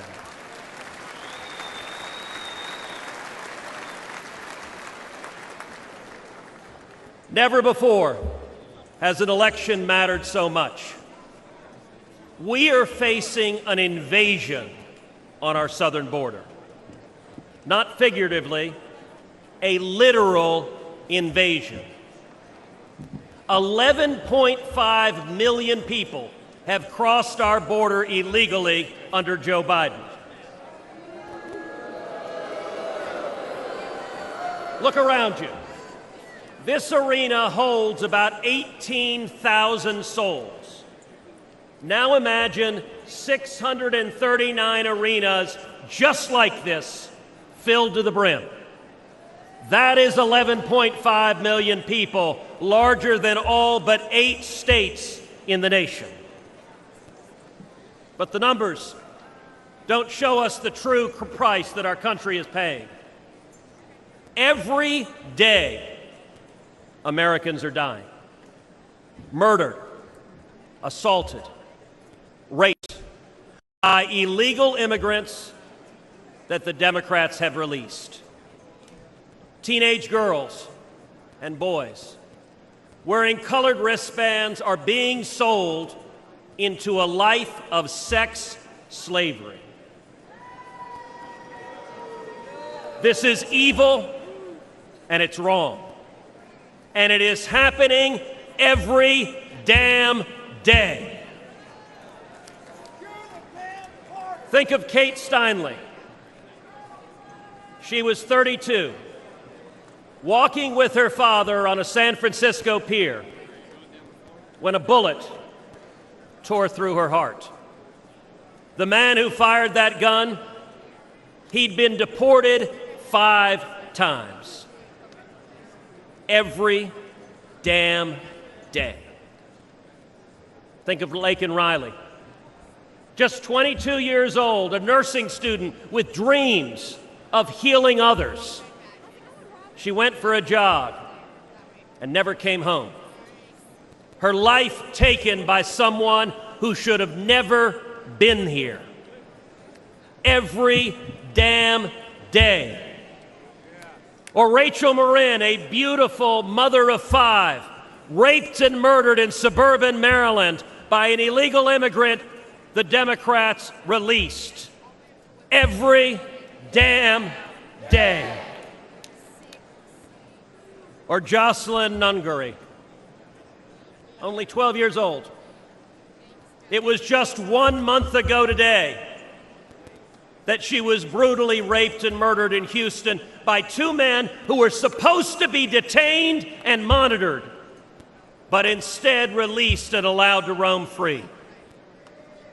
Every damn day.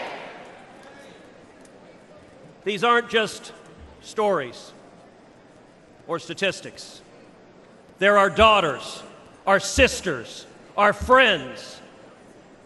The families don't care about the empty numbers. They care about the empty chairs at the dinner table, about the voices they'll never hear again, about the laughter lost, and about the dreams that will never be fulfilled.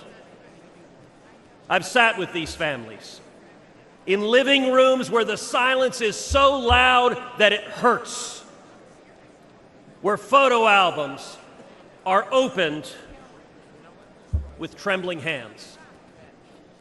How did we get here?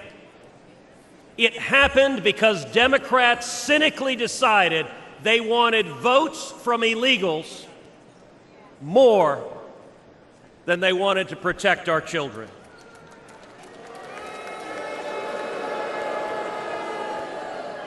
Today, as a result of Joe Biden's presidency, your family is less safe. Your children are less safe. The country is less safe. But here's the good news. We can fix it. And when Donald Trump is president, we will fix it.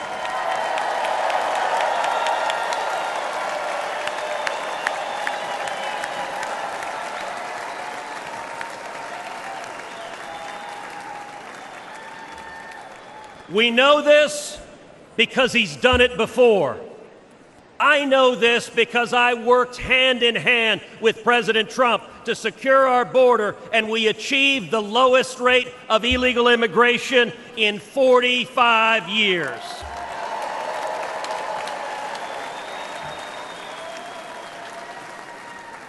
It's real simple. He's done it before, and he'll do it again. So tonight, I speak for Kate and Laken and Rachel. Tonight, I speak for Jocelyn. And let us go forward together and keep our sacred oath to defend the Constitution and to protect the American people. Let us secure our borders, enforce our laws, protect our children, and restore the future.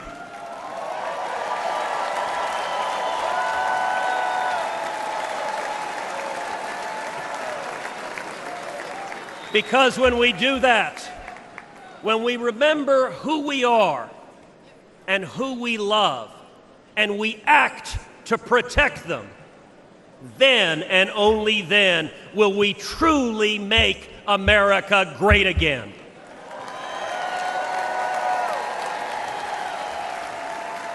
Thank you. God bless Texas, and God bless the United States of America.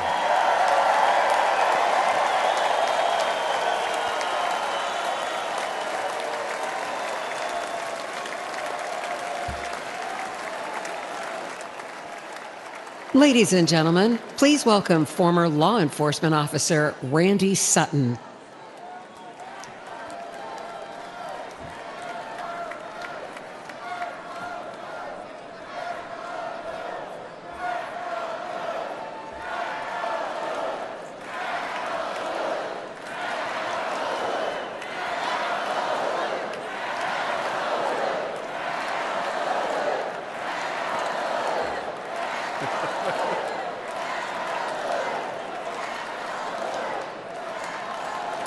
Thank you.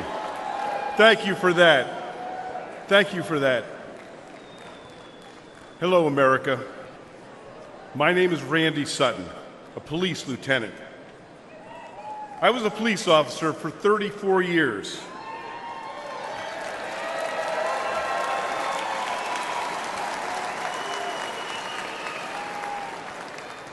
I was one of the most highly decorated officers in the history of my department.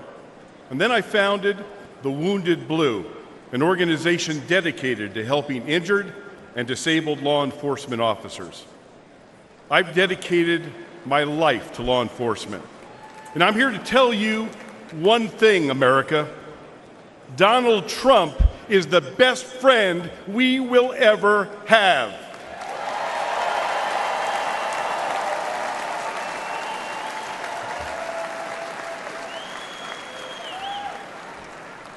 Ladies and gentlemen, we're experiencing a plague of crime across America. The endless tsunami of illegal aliens, no consequences for violent crime, the abuse of our criminal justice system. It's all made America more dangerous than ever before. Police are the thin blue line between criminal predators and their victims. Donald Trump and Republicans stand that line with our police. Joe Biden and Kamala Harris, well, they stand with the criminals. The last few years have been devastating for our police. The war on cops is very real, and it's getting Americans killed. Last year alone, more than 70,000 law enforcement officers were physically assaulted. They were shot, they were stabbed, they were beaten, they were hit with bricks, and in the last 5 years, 1,834 made the ultimate sacrifice and gave their lives in the line of duty. But all of this will end on the day we elect Donald J. Trump president.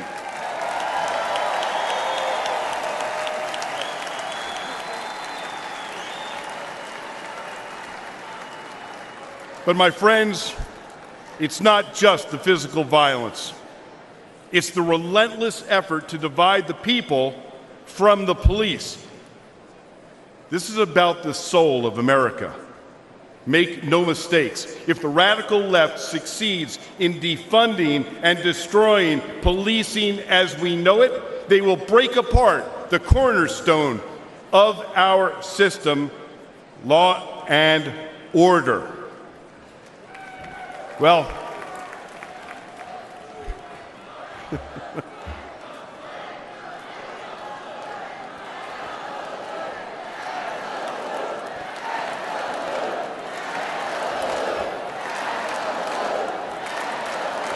amazing. Thank you. But I'm going to tell you, there's one man that these pro-criminal, anti-police extremists fear most. And that is the once and future president of the United States, Donald J. Trump.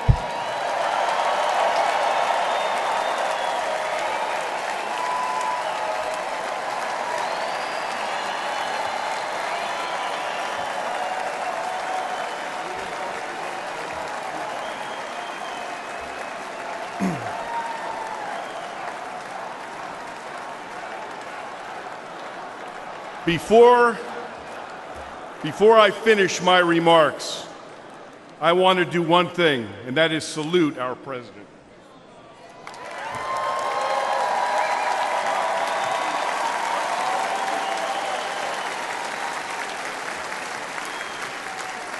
America, I make this promise.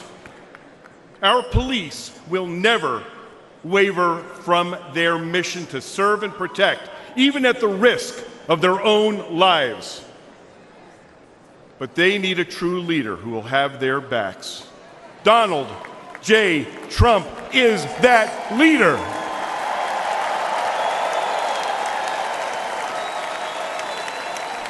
Thank you. May God bless you. May God bless those that walk the line. And may God bless America.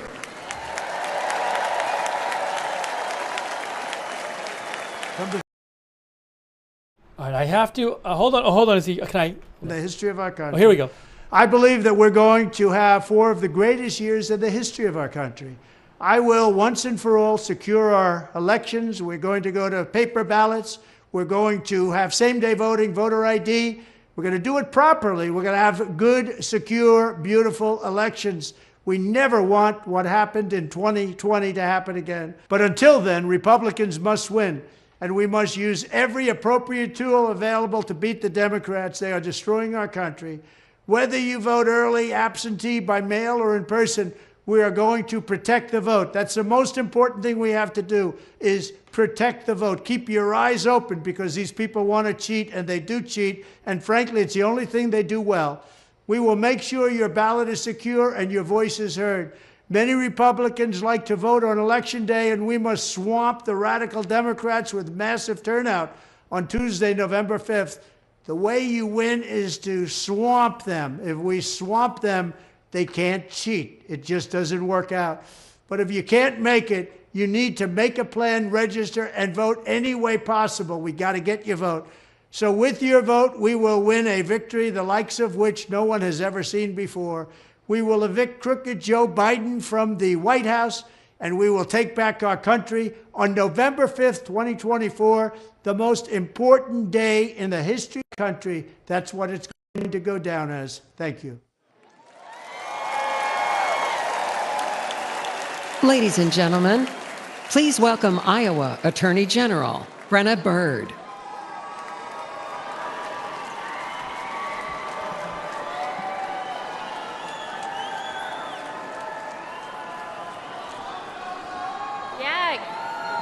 Good evening, Milwaukee.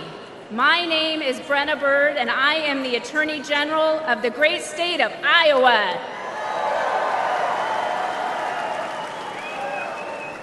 A few years ago, I was a local prosecutor locking up bad guys. But in 2022, I ran for Attorney General and beat the incumbent Democrat who was first elected when I was just 2 years old. We won because Iowans were ready for an attorney general who would protect them, not the criminals. An attorney general who would stand up to Joe Biden and the radical Democrats, and an attorney general who would defend our constitutional freedoms. But perhaps more than anything, Iowa voters wanted an attorney general who would back the blue.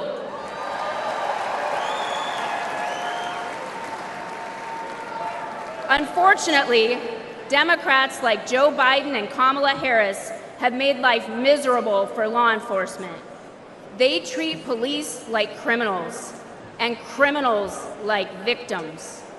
And tragically, many crime victims feel abandoned by a justice system that doesn't seem to put their interests first. They deserve better than what these defund the police Democrats deliver. Yet the radical left believes in handouts, not handcuffs. Democrats like Harris use words like reimagine the police. They're probably imagining more DEI programs for the police. Harris even said that putting more cops on the street wouldn't make communities safer. American families disagree. Never forget. The Democratic Party is the party of defunding the police. They said it, they mean it, and they can't wiggle out of it.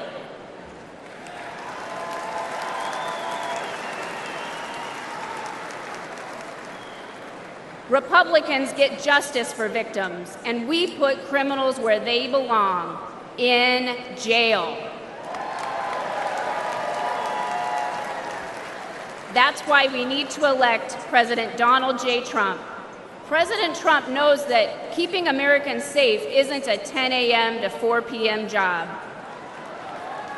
And rank and file cops know that President Trump, he has their back. It touched our hearts when earlier this year, President Trump attended the wake of a fallen New York City police officer. We all owe heroes like Officer Jonathan Diller a debt we can never repay. President Trump knows this, and he shows his gratitude. Joe Biden was also in New York City that day, but instead of honoring our heroes, he attended a glitzy fundraiser with Barack Obama and Bill Clinton. None of them went to pay their respects.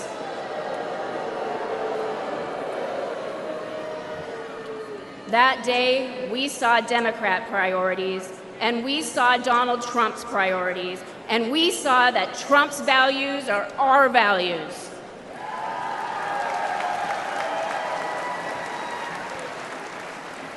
I urge everyone listening to stand with law enforcement and vote to make America safe again. I urge you to vote for Donald Trump on November 5th. Thank you, Milwaukee, and God bless you.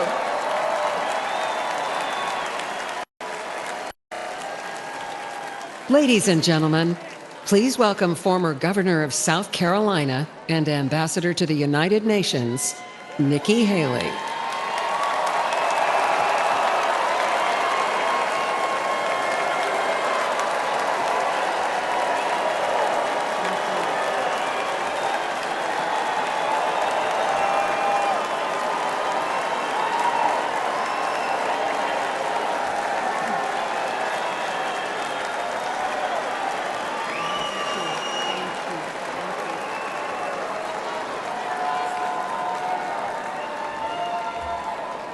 My fellow Republicans, President Trump asked me to speak to this convention in the name of unity.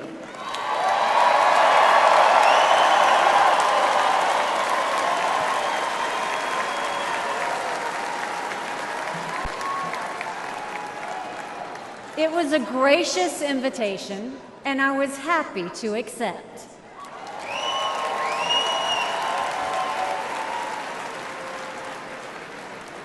I'll start by making one thing perfectly clear. Donald Trump has my strong endorsement, period.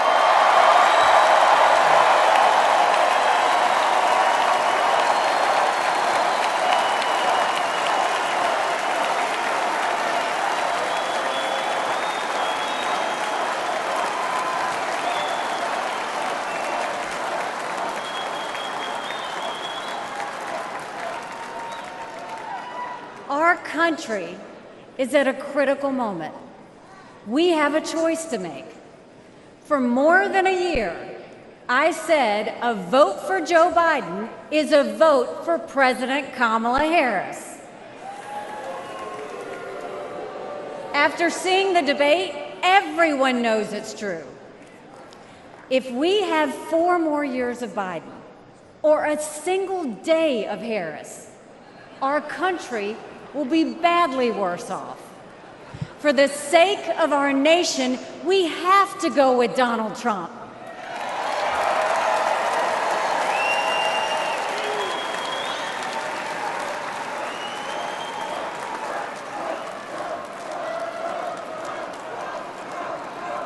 But there's more to it than that. We should acknowledge that there are some Americans who don't agree with Donald Trump 100% of the time. I happen to know some of them. And I want to speak to them tonight.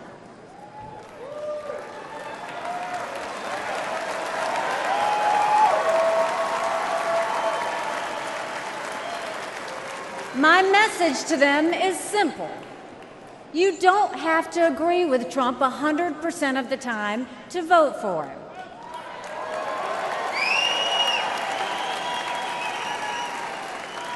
Take it from me, I haven't always agreed with President Trump.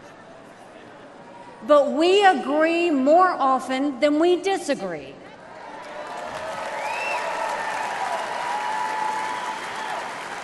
We agree on keeping America strong. We agree on keeping America safe. And we agree that Democrats have moved so far to the left that they're putting our freedoms in danger. I'm here tonight because we have a country to save. And a unified Republican Party is essential for saving her.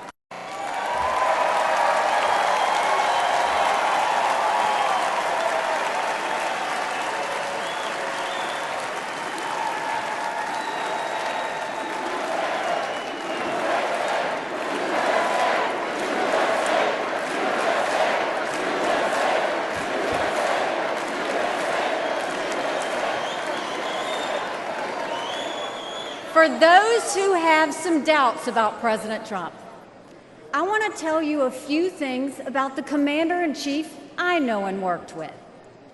As ambassador to the United Nations, I had a front row seat to his national security policies. We sure could use those again.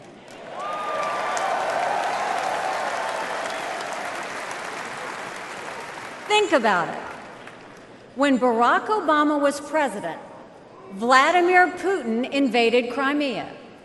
With Joe Biden as president, Putin invaded all of Ukraine. But when Donald Trump was president, Putin did nothing. No invasions.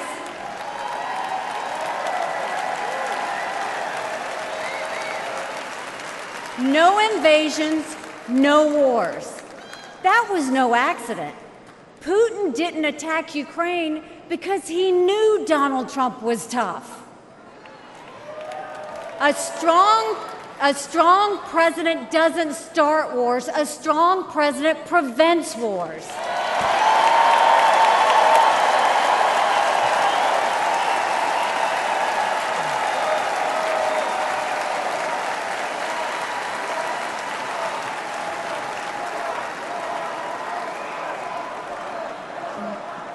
Then look at the Middle East. Every problem in that part of the world can be laid at the feet of Iran. The dictators who chant death to America are the bankrollers and weapons suppliers for Hamas and Hezbollah. They're behind the barbaric massacres and the hostage-taking. Once again, compare Trump and Biden. Trump got us out of the insane Iran nuclear deal.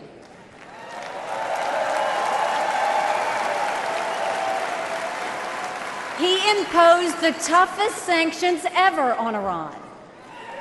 And he eliminated the arch-terrorist Qasem Soleimani.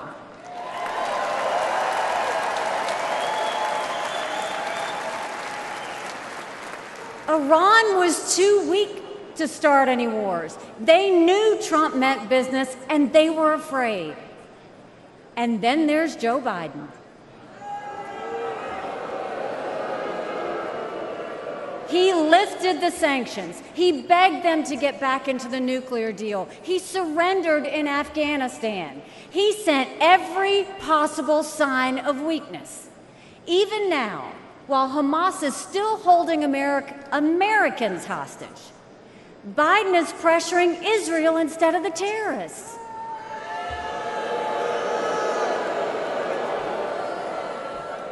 Between Israel and Hamas, Donald Trump is clear about who is our friend and who is our enemy.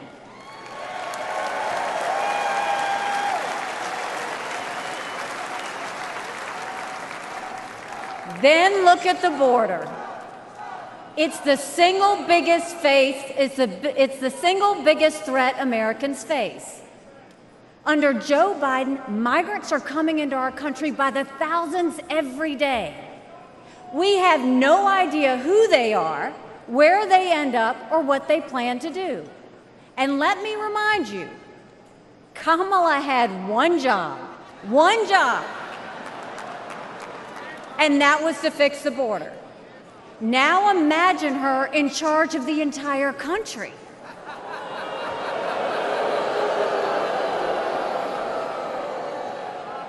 Under Donald Trump, we didn't have the border disaster we have today, and we won't when he is president again.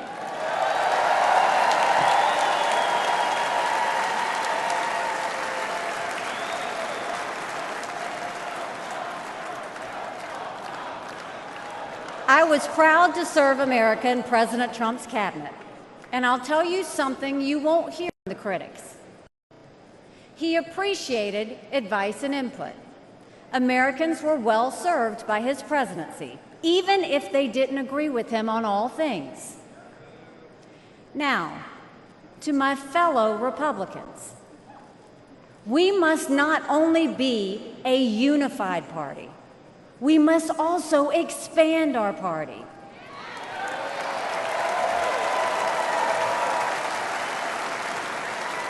We are so much better when we are bigger.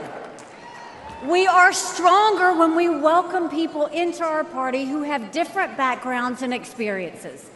And right now, we need to be strong to save America. This is a defining moment, not only for our party, but for our country. Our fellow Americans are fearful right now. Families are suffering from inflation and wages that don't keep up with prices. Young people are being indoctrinated to think our country is racist and evil. The Jewish community is facing an obscene rise in anti-Semitism. Too many minorities are trapped in communities devastated by crime. Our foreign enemies win when they see Americans hate each other. They see that today, whether it's on college campuses or in a field in Butler, Pennsylvania.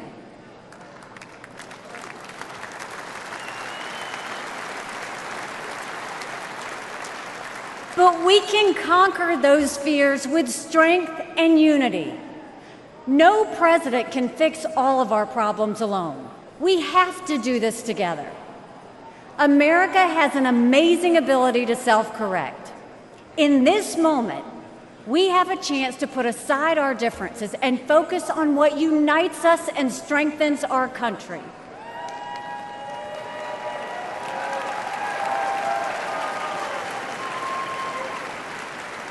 Let us join together as a party.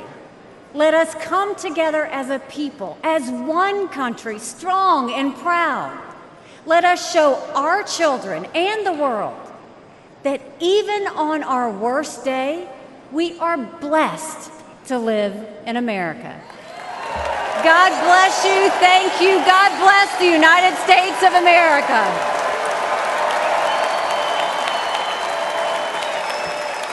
And now, ladies and gentlemen, please welcome the Governor of Florida, Ron DeSantis.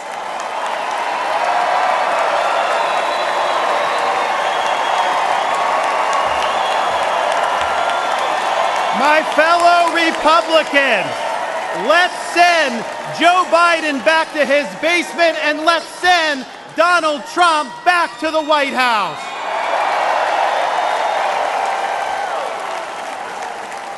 Life was more affordable when Donald Trump was president. Our border was safer under the Trump administration, and our country was respected when Donald Trump was our commander-in-chief.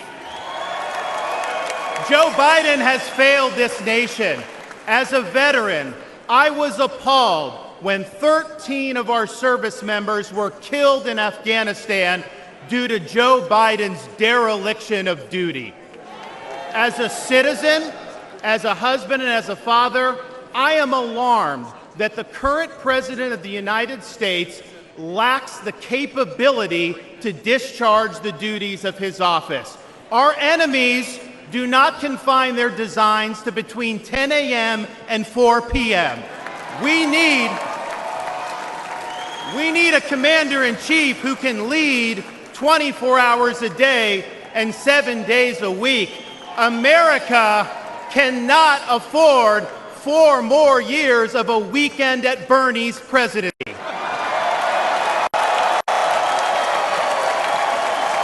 But let's be honest. Let's be honest here. Biden is just a figurehead. He's a tool for imposing a leftist agenda on the American people. They support open borders, allowing millions and millions of illegal aliens to pour into our country and to burden our communities, but just don't send any to Martha's Vineyard, then they get really upset.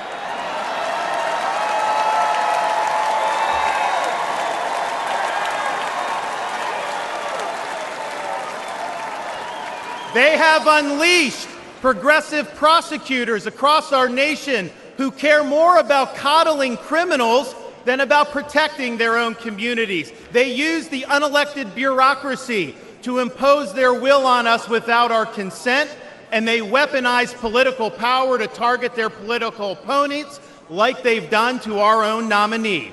They want to ban gas automobiles, eliminate Second Amendment rights, and impose gender ideology on everyone from our infantrymen to kindergartners. They stand for DEI, which really means division, exclusion, and indoctrination, and it is wrong.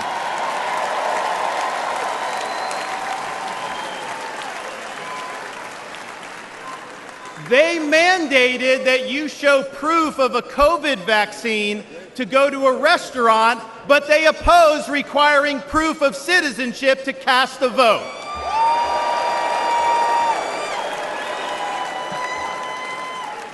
They can't even define what a woman is. Now, Donald Trump stands in their way, and he stands up for America. Donald Trump has been demonized, he's been sued, he's been prosecuted, and he nearly lost his life. We cannot let him down, and we cannot let America down.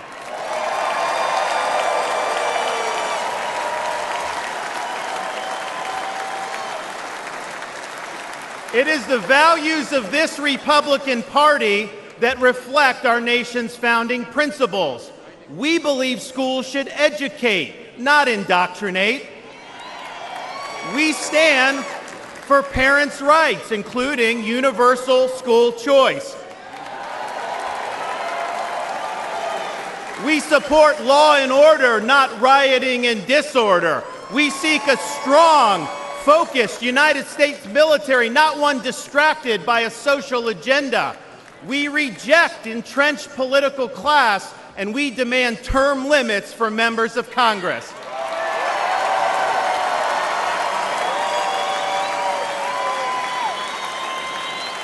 We stand for fiscal sanity, for low taxes, and for reduced debt. We seek to reclaim the constitutional government as envisioned by our founding fathers by bringing the administrative state to heel once and for all. We believe that you must be a citizen in order to vote, and that photo ID should be required before casting a ballot.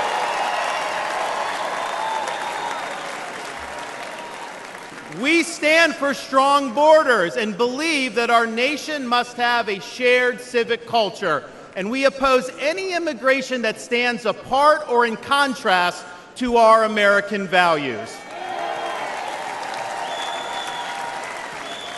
We believe in the principles articulated in the Declaration of Independence that our rights come not from the generosity of the state, but from the hand of the Almighty, including the right to life, liberty, and the pursuit of happiness.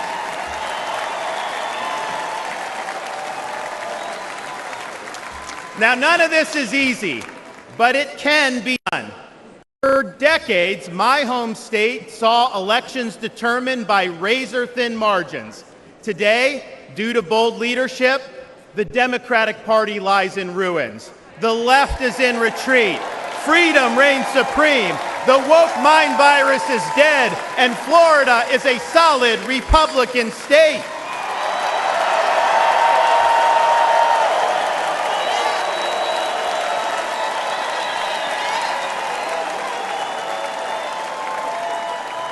Now, electing Donald Trump gives us the chance to do this all across America. And we have a responsibility to step up and make it happen. We have a responsibility to preserve what George Washington called the sacred fire of liberty. This was a fire that burned in Independence Hall in 1776 when 56 men pledged their lives, their fortunes, and their sacred honor to establish this nation. It's a fire that burned at a cemetery in Gettysburg, Pennsylvania, when our nation's first Republican president pledged this nation to a new birth of freedom. It's a fire that burned at the foot of the Berlin Wall in 1987, when our nation's 40th president stood in front of that wall and said, "Mr. Gorbachev, tear down this wall."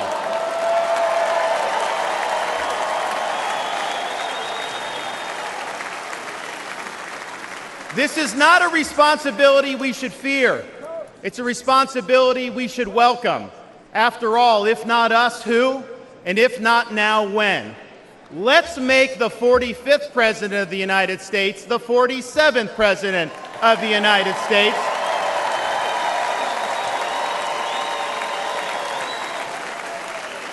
Let's elect Republicans up and down the ballot, and let's heed the call of our party's nominee to fight, fight, fight for these United States. Thank you. God bless you. Let's win in November. Thank you so much.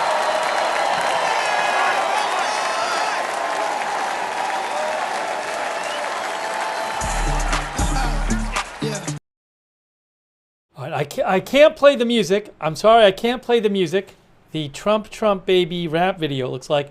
That was, we first saw Nikki Haley, who ran a campaign against former President Trump, where she was very critical of him. She said Trump had hit her strong endorsement period. And she strongly endorsed former President Trump. And then Governor DeSantis came out and gave a high energy speech, which was well received by the crowd. And in a little bit, so we're going to hear from a couple senators next, Eric Schmitt and Tom Cotton, then 5 different everyday Americans, and then the last 4 speakers will be Sarah Huckabee Sanders, Dr. Ben Carson, Senator Marco Rubio, and Lara Trump. Those will be the last speakers. So we are bringing you live coverage. Actually, let me adjust our headline here. As you watch the video without the music, the Trump baby, it looked like, video. Hang on here.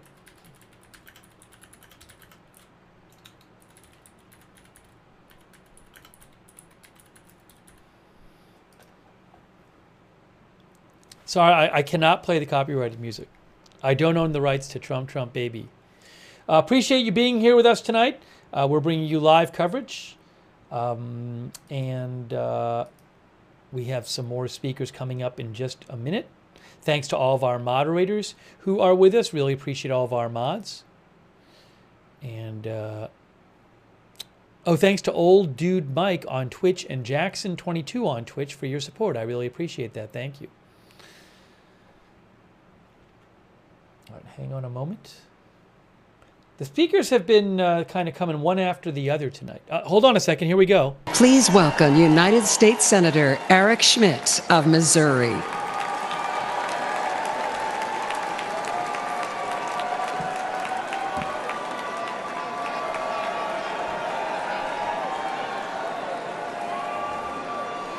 Hello, Milwaukee. Hello, America. I'm Eric Schmitt from the great state of Missouri, the Show Me State.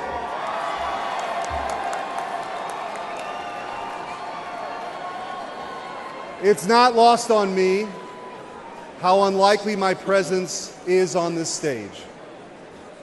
As the grandson of a butcher, the son of a man who worked 7 days a week in the midnight shift, my blue-collar roots run deep. And I'm proud the Republican Party is the party of working families.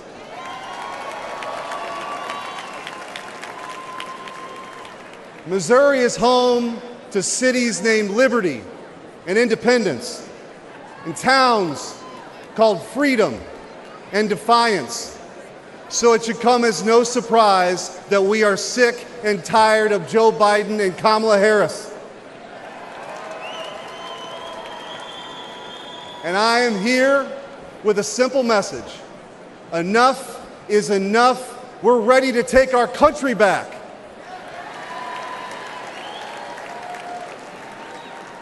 Under Joe Biden, the rule of law has disintegrated. Crime is rampant. Our communities are under siege, and our brave law enforcement officers are constantly being vilified. He stood idly by as liberal DAs and mayors pushed to defund the police agenda and empowered criminals, all while endangering law-abiding citizens. Kamala Harris shares in these failures. She campaigned as a progressive prosecutor and even called for us to reimagine public safety. Americans don't need to reimagine safety. We know exactly what safe communities look like. But the weakness and the wokeness of the Biden-Harris administration has made us less safe. Biden and Harris opened our border to terrorists, to criminals. They allowed drug cartels to flood our communities with Chinese fentanyl that's killing more than 200 Americans each and every day. It doesn't have to be this way. As Missouri's former Attorney General, I went toe-to-toe with the radical defund the police crowd and had the backs of our men and women in blue. When Soros-backed officials refused to prosecute violent criminals, I stepped in and put those dangerous felons behind bars.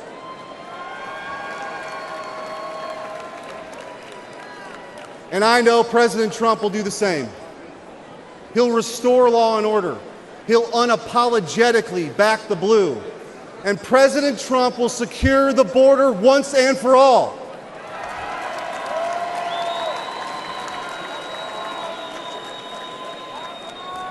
I believe in an America where our best days are ahead of us. I believe in an America where moms and dads can raise their kids in safe communities. And I believe in an America where we defend the police, not defund the police.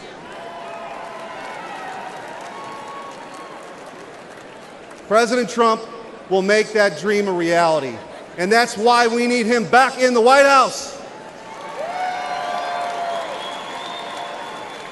Ladies and gentlemen, a vote for President Trump is a vote to make America safe again. Thank you. God bless you. And God bless the United States of America.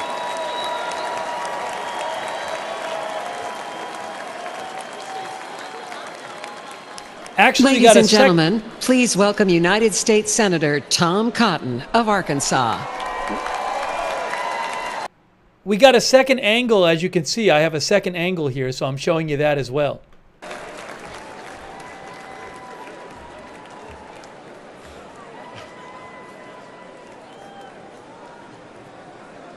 I want to share two stories about immigration and two presidents.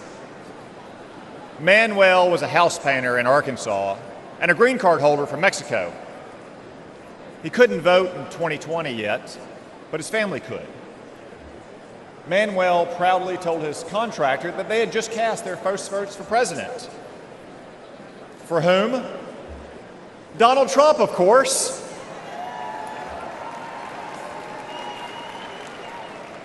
When asked why, Manuel gestured to the parking lot and responded, "Have you seen my new pickup? And did you know that my brother and sister both have full-time jobs? With Trump, we've had more work than ever. Things are good."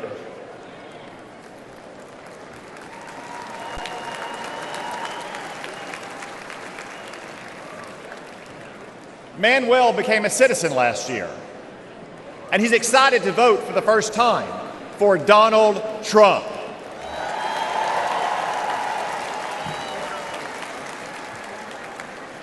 By contrast, after Joe Biden and the border czar, Kamala Harris, reversed President Trump's immigration policies and welcomed a third world invasion, I traveled to our border. What did I see? The body of a migrant drowned in the Rio Grande. Human traffickers on the southern bank taunting the Border Patrol. Migrants huddled under a bridge. I asked them why they came. None said persecution. Most said for a job. A few admitted because they could get in. Another answered with one simple word: Biden. My flight home the next day was full of these migrants, and you, all of you, paid for their tickets.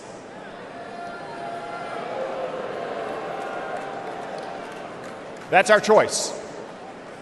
A secure border and an immigration system that works for all of our citizens, whether your ancestors bled with George Washington, or like Manuel in Arkansas, you just took the oath of citizenship, or Joe Biden's chaos. Donald Trump said, "You can't have a nation without borders," and he defended those borders.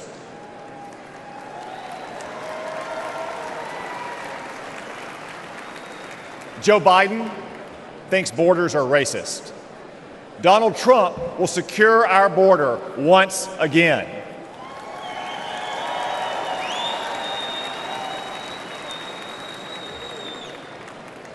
Donald Trump banned travel to America from terrorist-infested countries. Joe Biden allowed ISIS to smuggle terrorists in. Donald Trump will protect America once again. Donald Trump insisted that immigrants must stand on their own 2 feet, the oldest principle of American immigration. Joe Biden gave migrants welfare, free hotels, and more. Donald Trump will stop migrant welfare once again.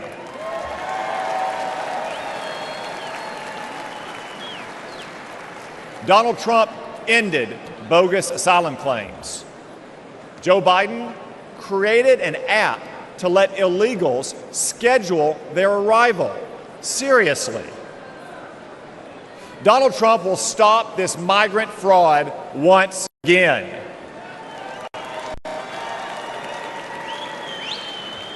Donald Trump cracked down on hiring illegals. Joe Biden let illegals take American jobs. Donald Trump will protect America's workers once again. So what choice will we make? Will we choose Joe Biden, open borders, amnesty, and chaos? No, of course not. We'll choose Donald Trump and his record of security, prosperity, and stability.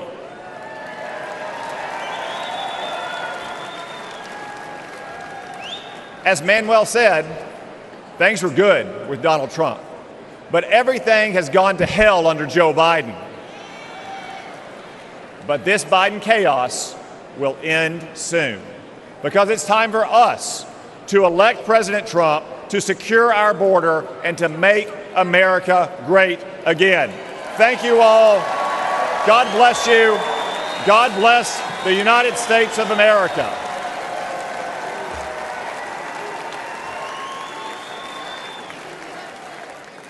Ladies and gentlemen, please welcome Michael Coyle from Philadelphia, Pennsylvania.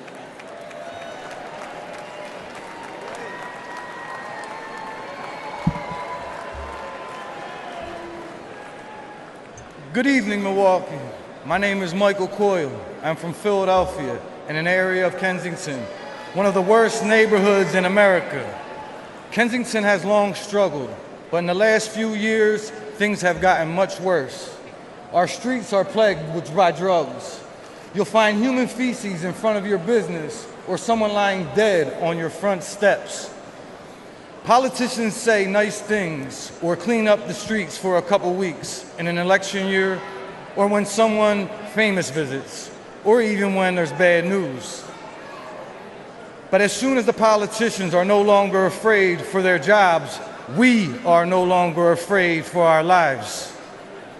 Our children grow up seeing this, thinking it's normal. But there is nothing normal about this. This should not be the norm happening in the richest nation on earth. As a dad and small business owner, I had to do something. I started a nonprofit to improve the neighborhood I love and shared videos online of the horror we live with. In just one day, in one park, where our kids passed to reach the public library, we picked up over 1,000 needles. 1,000. This is unacceptable. Philadelphia is not just my home, but the birthplace of the nation, where our founding fathers signed the Declaration of Independence. This is not a tragedy for just my city, but for our nation. My city and all cities deserve better.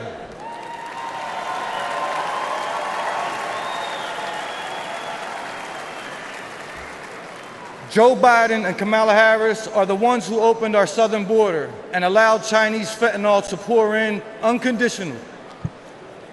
And life is only getting worse. Philadelphians aren't dying off fentanyl. They are dying off fentanyl as well. They are now using something called tranq, which is literally rots the flesh of the users. Do you know what the smell of rotting flesh smells like? The people of my city do. In Donald Trump, I see a leader who will end the urban nightmare.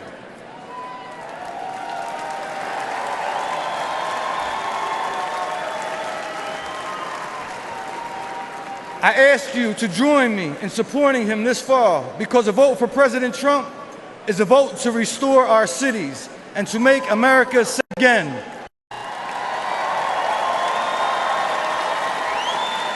Thank you. Kensington Beach for Trump.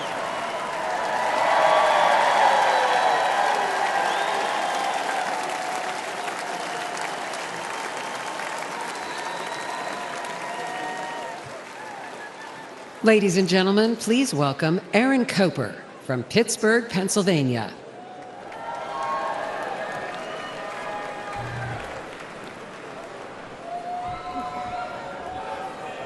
That's right.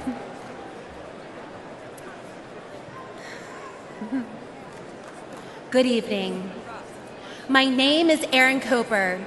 I'm a grassroots organizer, a proud Republican woman, and a longtime resident of Pittsburgh, Pennsylvania. I'm here to urge Americans to re-elect President Trump and make America safe again. But I'm also here with a warning, because in recent years, I've had a front row seat to the chaos caused by Democrats and their soft on crime policies. Democrat Mayor Ed Gainey, Congresswoman Summer Lee, and especially Socialist County Executives Sarah and Moreno have demoralized and disrespected our police while unleashing criminals into our communities. The Pittsburgh Police Department has shrunk from 991 officers in 2020 to 750 at the end of last year. Response times are soaring. One city worker got mugged at gunpoint and raced to a police station, but no one was there to help. The Democrats have given Pittsburgh defund the police on steroids. The result is crime and chaos.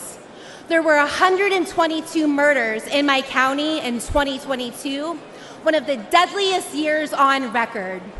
Drug deaths are also near record highs. But statistics don't tell the full story. I've been chased by drug dealers on my own street. I've seen filthy tent cities pop up on my block. I've talked to business owners who find human waste, used needles, and shell casings outside their shops. I've felt the chill of fear as a woman when I'm alone in a parking garage or on the street. What the Democrats did to San Francisco, they're doing to my city.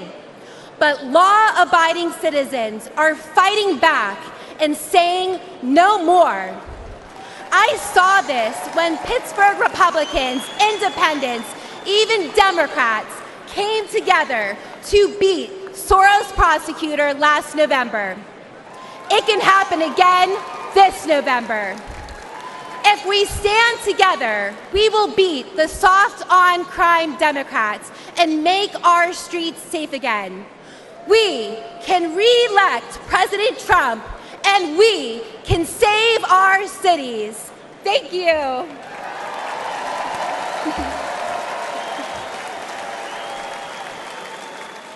Ladies and gentlemen, please welcome American mom and funder.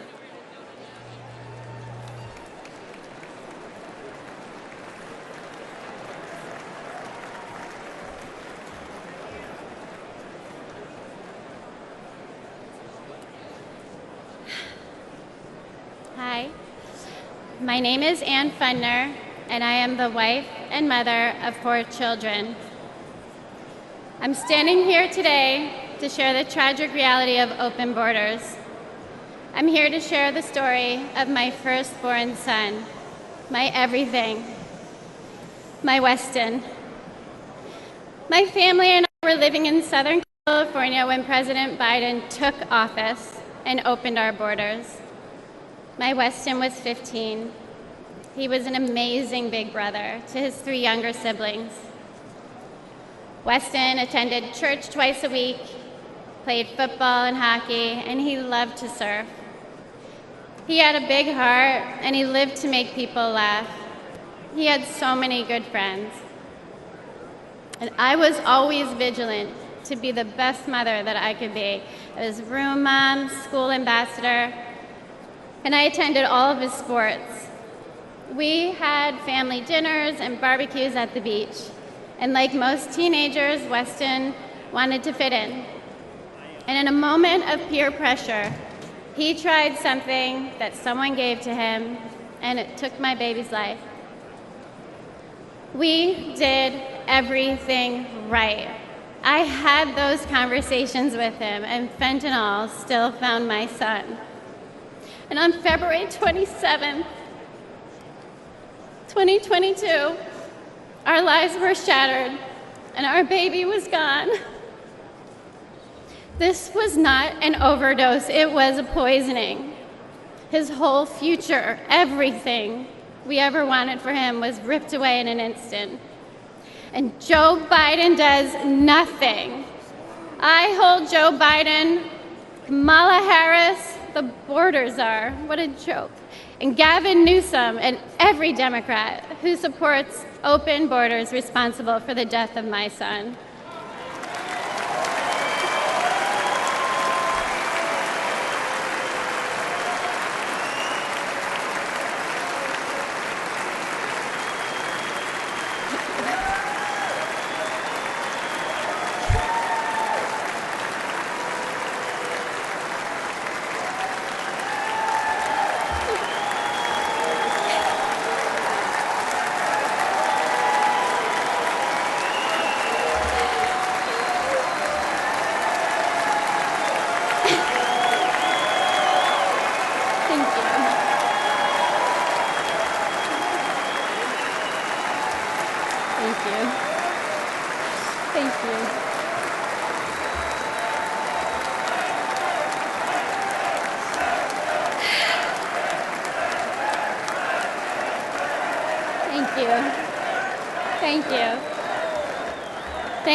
Thank you.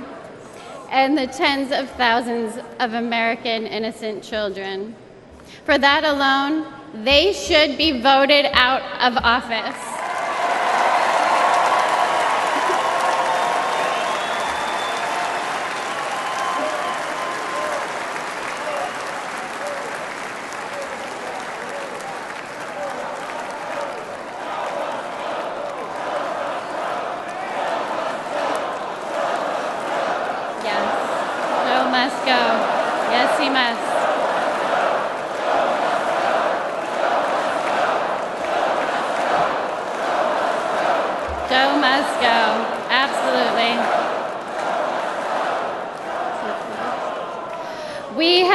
The highest number of fentanyl deaths during the Biden-Harris administration, and fentanyl is now the #1 killer of Americans ages 18 to 45, and it is quickly becoming the leading cause of death for teens, with 14 and under being the fastest growing demographic.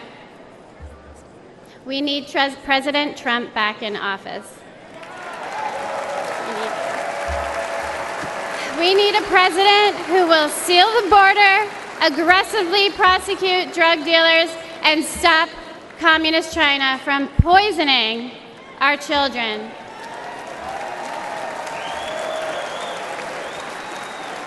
This is not a red or blue issue. This is a red, white, and blue issue. And fentanyl doesn't care if you're black or white. It does not discriminate. This is an American issue. We need a president who will call the drug cartels what they are: terrorist organizations.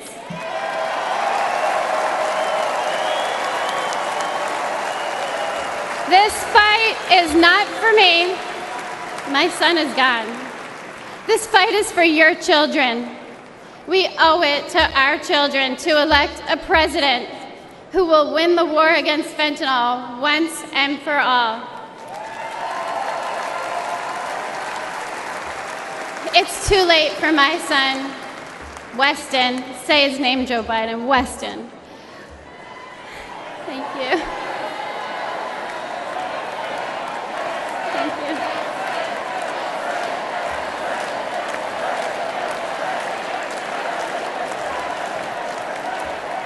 But we can change this for your children. We need President Trump back to save the lives of our kids. Thank you. Thank you. God bless America.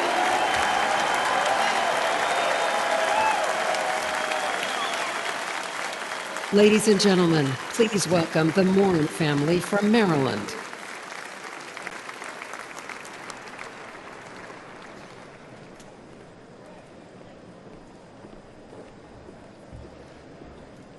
Last year, we lost my beloved sister, Rachel. She went for a walk in one of our family's favorite places, This beautiful trail was to us a safe place where we pushed our babies in strollers, where we walked together as a family, where my wife and I got married, near what would later become the spot where my sister's body was found.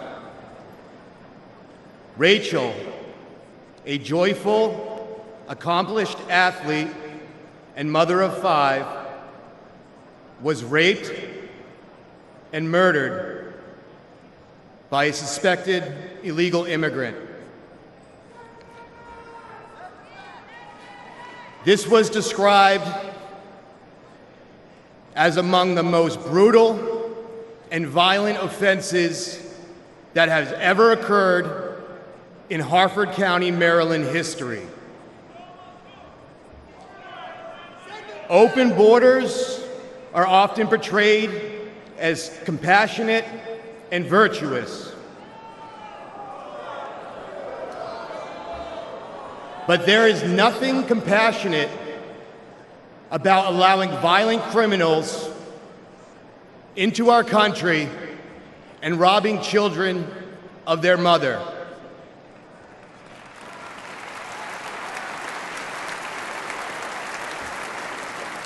My sister's death was preventable. The monster arrested for killing Rachel entered the U.S. unlawfully after killing a woman in El Salvador.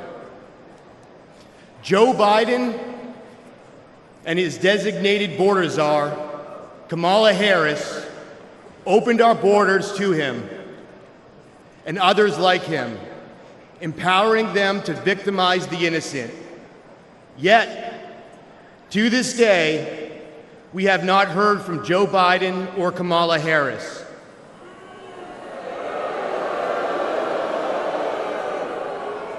They never apologized. But when Rachel was killed, President Trump called my family to offer his condolences.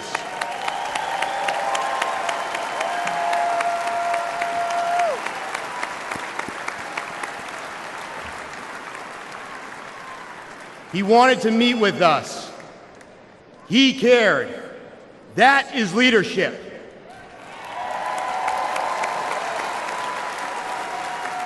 And we need real leadership back in the White House. What has gotten us through this unthinkable loss is our faith in Jesus Christ.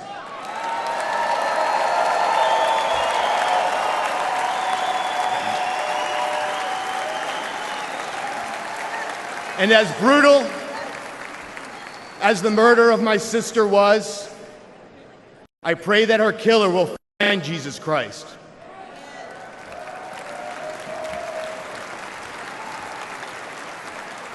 For all the affected by senseless tragedy, I pray for peace, knowing that all things work together for good, to those who love God, to those who are called according to his purpose.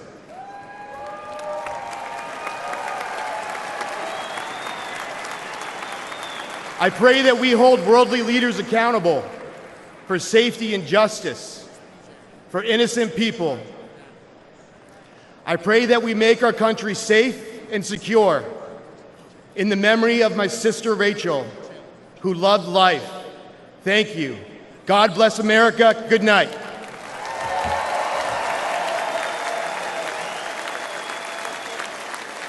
Ladies and gentlemen, please welcome Madeleine Brame from New York.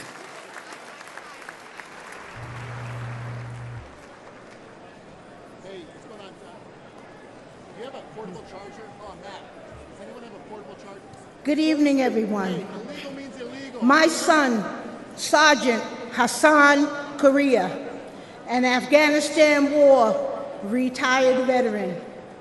He received enemy fire from the Taliban, only to be murdered with a knife on the streets of New York City. The 4 assailants responsible for his death initially were facing justice, But that changed when District Attorney Alvin Bragg was elected.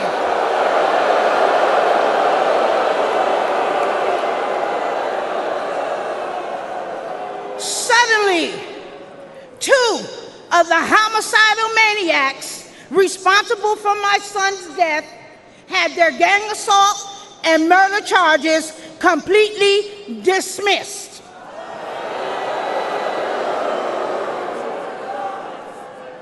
One of them received 14 months time served. Alvin Bragg charged her with assault with a shoe. And another one was sentenced to 7 years. I later learned that Alvin Bragg often dismisses and reduces dangerous criminals. He wants to clear the jails and return violent felons onto our streets every day. The injustice was devastating for me and my family.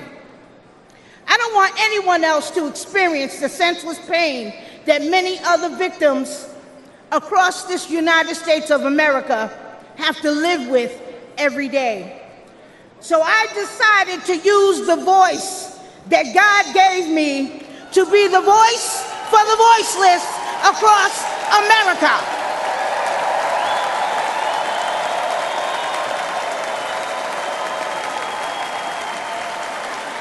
We need justice for victims, and we need accountability for prosecutors who fail in their duty.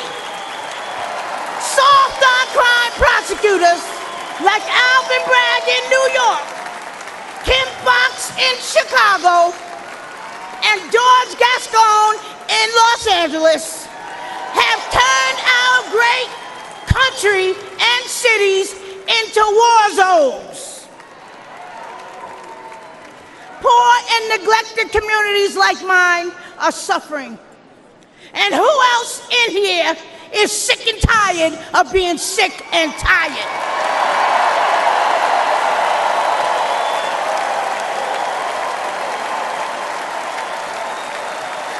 The Democratic Party that poor minorities have been loyal to for decades, including myself, all right? They betrayed us, stabbed us in the back. Joe Biden and Kamala Harris, who claim to represent us, have abandoned us. They neglected the poor minority communities across America.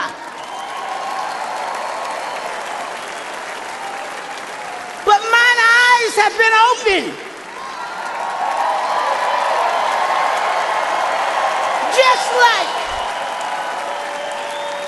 Just like so many other poor minorities across America. Donald Trump shares our values, love of God and family and country.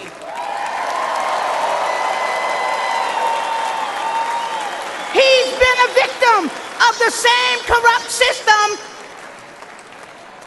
that I have been and my family has been. He is committed to providing economic opportunities, helping those suffering from addiction with long-term inpatient drug programs, rolling back deadly bail reform policies that are getting our children killed every single day, and supporting our police. We back the NYPD. We back the blue.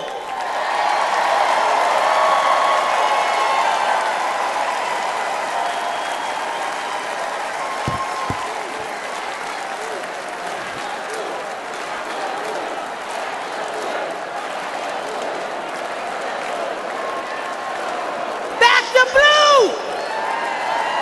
NYPD, black the blue. Trump was right when he said, they're after us. He's just standing in the way.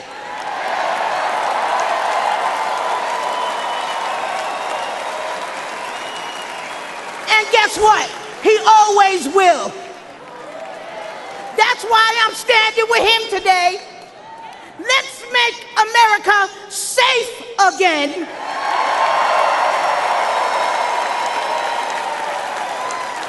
And re-elect our Donald J. Trump.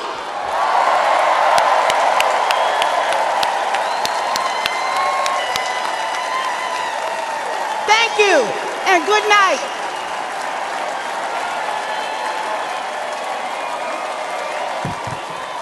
Ladies and gentlemen, please welcome Arkansas Governor Sarah Huckabee Sanders.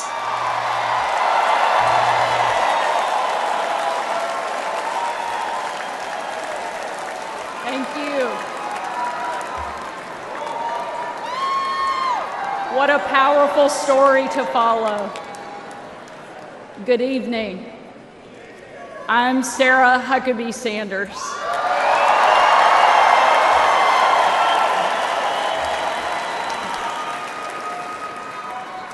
And before I get started, I want to say I have always been proud to stand with President Trump, but never have I been more proud than to stand with him right now, tonight.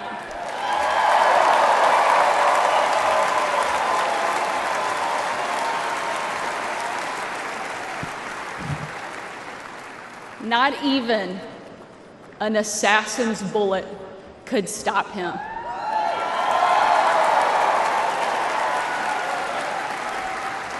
God Almighty intervened because America is one nation under God, and he is certainly not finished with President Trump.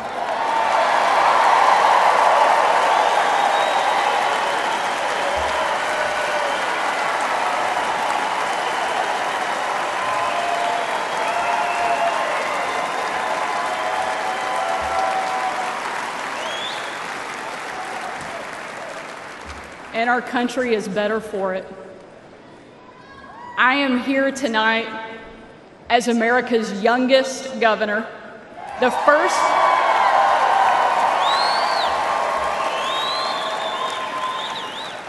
first woman to lead the great state of Arkansas.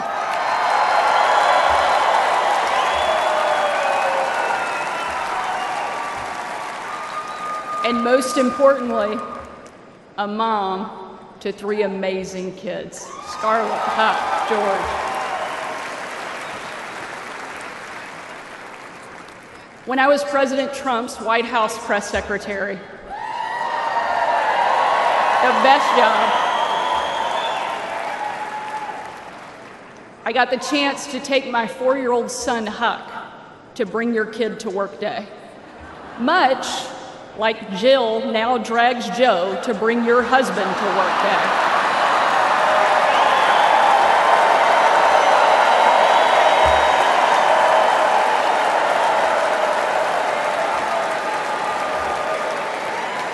And while I was briefing the president on the upcoming event in the Oval Office, all of the kids who were attending that day gathered in the Rose Garden, getting ready to meet him. And we were walking out onto that beautiful, perfect colonnade.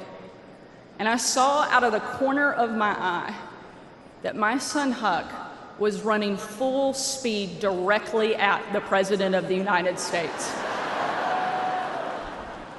Being the gracious person he is, President Trump bent down to give him a big hug. And right in front of everyone, Huck sidestepped the president, completely ignoring him in front of everyone, and ran straight into my arms.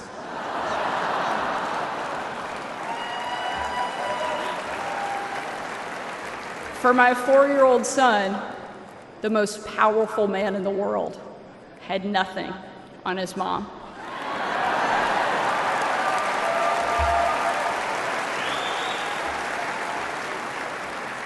But because he's the amazing man he is, President Trump didn't mind at all.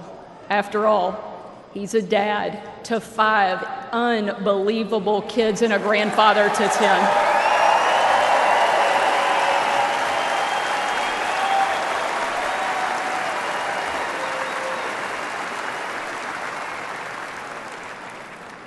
And while that story is certainly a special memory for my family, it's an even greater reminder why I support President Trump, not for me, not for him, but for my kids and for yours.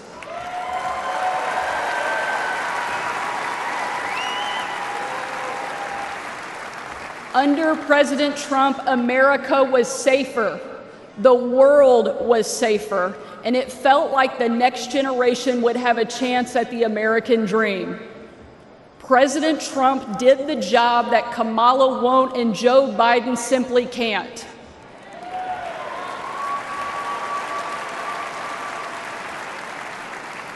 When we're honest, every American knows that we were so much better off under President Trump.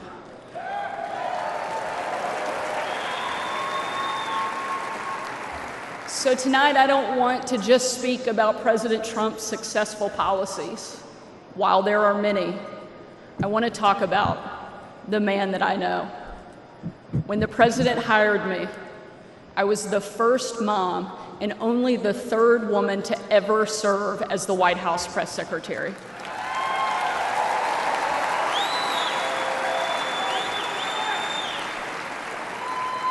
And in that role, I endured relentless attacks from the left.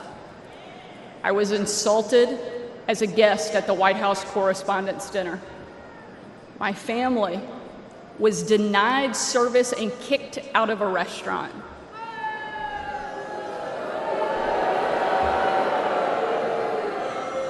And a parent at my 3-year-old son's preschool spit on my car. And in those moments, it was President Trump who defended me. And when an MSNBC host, the author of several books on empowering women, said I was unfit to be a mother, and another MSNBC host said I was vile, not even human, and that I should be choked, MSNBC again did nothing. But our president pulled me aside, looked me in the eye, and said, "Sarah, you're smart, you're beautiful, you're tough, and they attack you because you're good at your job. Never let them stop fighting."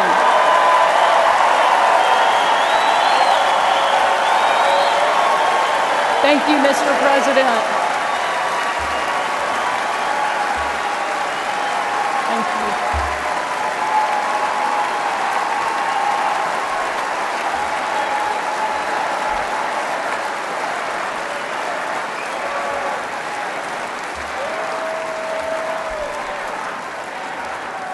That's the Donald Trump that I know, and that's the Donald J. Trump I will always respect. The left doesn't care about empowering women. Biden and Harris can't even tell you what a woman is. They only care about empowering themselves. But we have a president who believes in empowering every American and that our country is worth fighting for.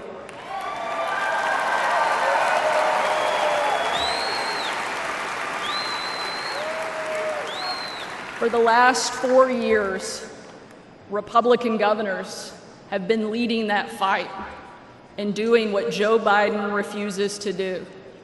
We've deployed the National Guard to the border. We've cracked down on crime and drugs. We cut taxes to give hardworking Americans a break from Bidenflation. And we empowered parents with universal school choice across the country.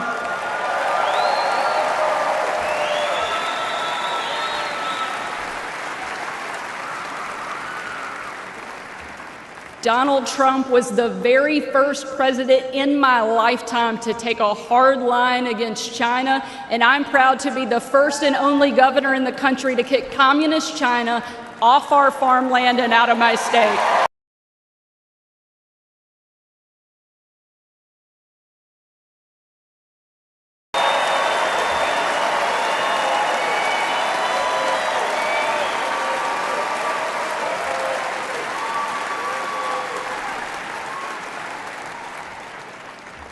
President Trump is a leader, and he's the leader our country needs.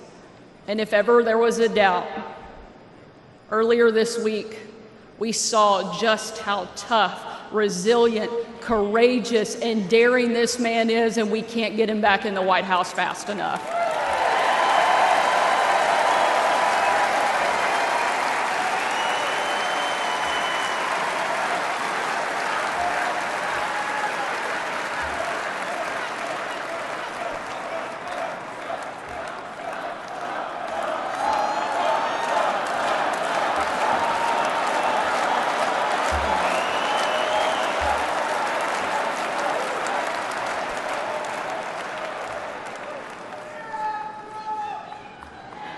Ladies and gentlemen, we are not called to stand still in the face of great danger.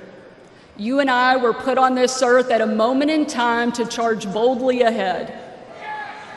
We cannot know what the future holds, but we know damn sure who holds the future in his hands.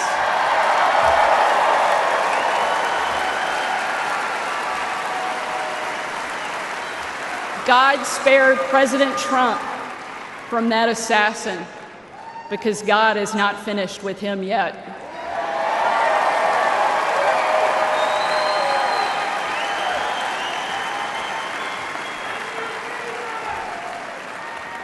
And he most certainly is not finished with America yet either.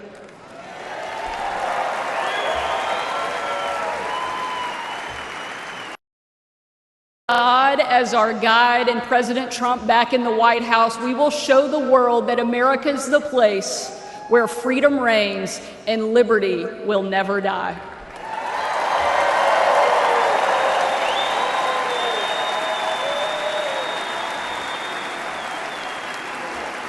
Ladies and gentlemen,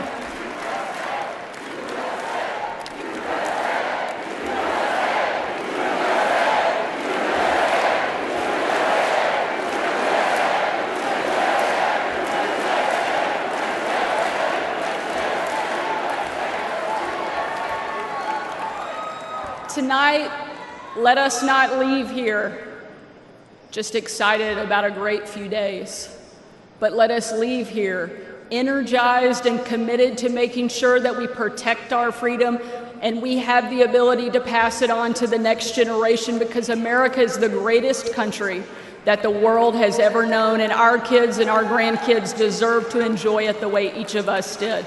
And we will with President Trump back in the White House. Thank you so much.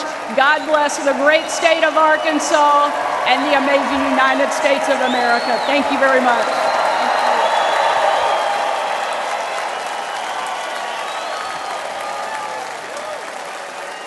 Ladies and gentlemen, please welcome former United States Secretary of Housing and Urban Development, Dr. Ben Carson.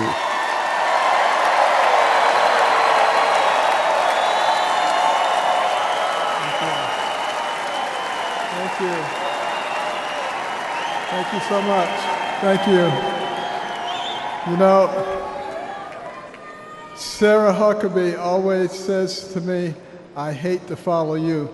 But I think she turned the table on me tonight. I want to thank you all for being here and for being involved. Like many of you last week, I watched with horror as the events unfolded in that Pennsylvania field. I saw President Trump, a dear friend, escape death by mere inches. And my thoughts immediately turned to the book of Isaiah, that says, no weapon formed against you shall prosper.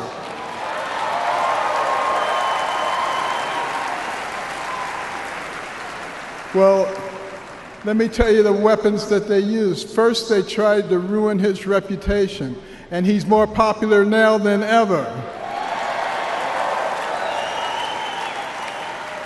And then they tried to bankrupt him, and he's got more money now than he had before. And then they tried to put him in prison, and he's freer and has made other people free with him. And then And then last weekend, they tried to kill him. And there he is over there, alive and well.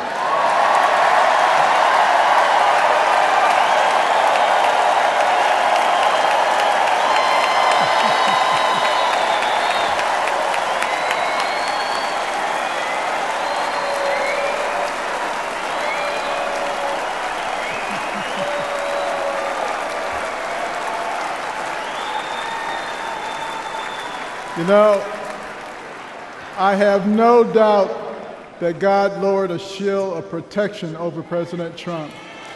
And I join millions of Americans in thanksgiving for President Trump's safety.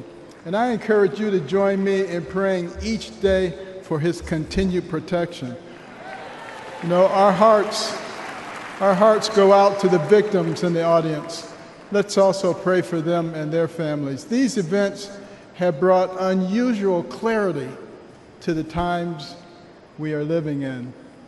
We have all harbored the nagging feeling that everything we love is slipping away. All you have to do is turn on the television. The free press, a pillar of any free society, has abused the public trust and resorted to lies, deception, and disinformation. They divide us along lines of race, class, and gender, rather than uniting us around our shared bond as Americans. Our government has been no better, shredding our Constitution and upending the rule of law. We have a wide open border, a broken education system, and chaos breaking out around the world. And on top of it all, we have a president who, well, if you can't say anything good, don't say anything at all. But ask anyone around the world, what does it mean to be an American? Most will tell you that it means unlimited opportunity. That where you begin in life doesn't dictate where you will end. That's the America I grew up in. In no other country could a poor inner city kid raised by a single mom make it to an Ivy League school, then to medical school, become a successful neurosurgeon, run for president, and eventually become a member of the president's cabinet.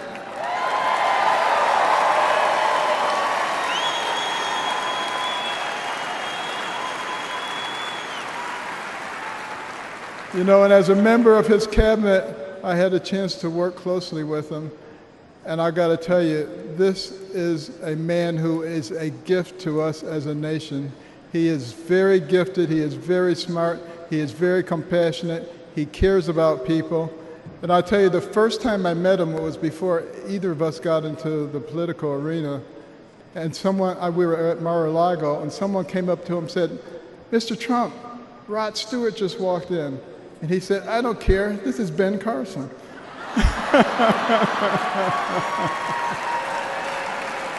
But I feel blessed that I've been able to live the American dream. But my story is moving further out of reach in America today.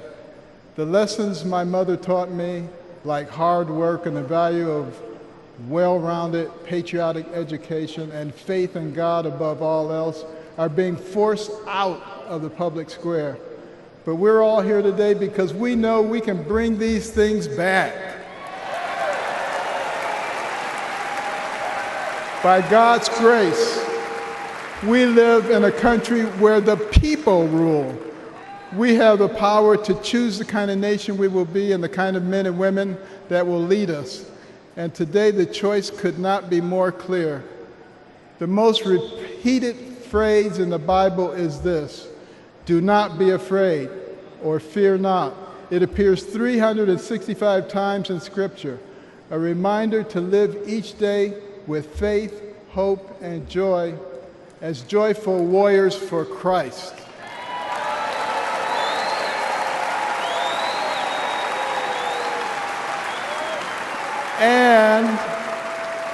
And when God is with us, nobody can stand against us.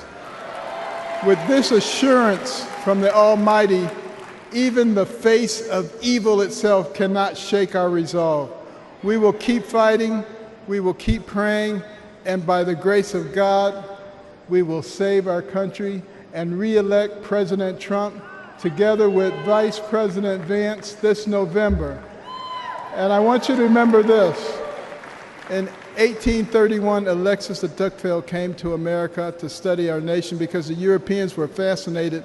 They wanted to know how could a nation barely 50 years old already compete with them on virtually every level. So he looked at our government and he was duly impressed by our checks and balances and separation of powers. And then he looked at our business environment. He was duly impressed by how we encourage entrepreneurship and innovation. And he looked at our educational system, and he was blown away by the fact that he could find a mountain man in the middle of the woods who could read, who could tell him about the Declaration of Independence. But the thing that impressed him the most was when he went to our churches and he heard those inspirational sermons from the pulpits that inspired a ragtag bunch of militiamen to defeat the most powerful army in the world and gave the American people a moral base.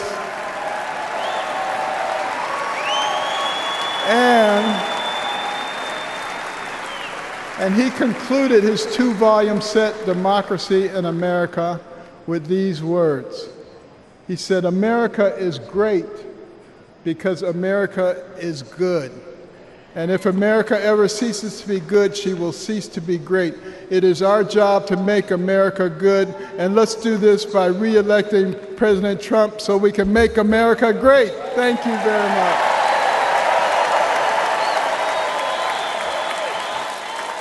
Ladies and gentlemen, please welcome United States Senator of Florida, Marco Rubio.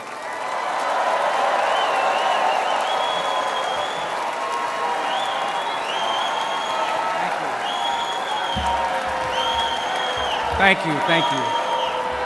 Thank you. Thank you. Thank you. Don't say polo. Don't say polo. Thank you, thank you. Thank you. The last few days remind us that the life of every living thing and the breath of all mankind is in the hands of God.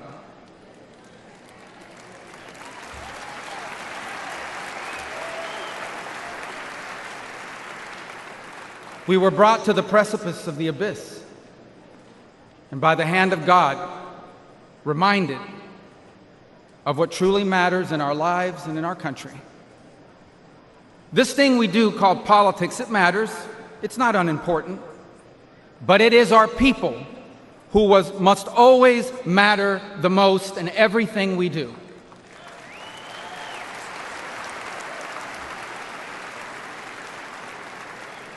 By giving voice to everyday Americans, President Trump has not just transformed our party, he has inspired a movement.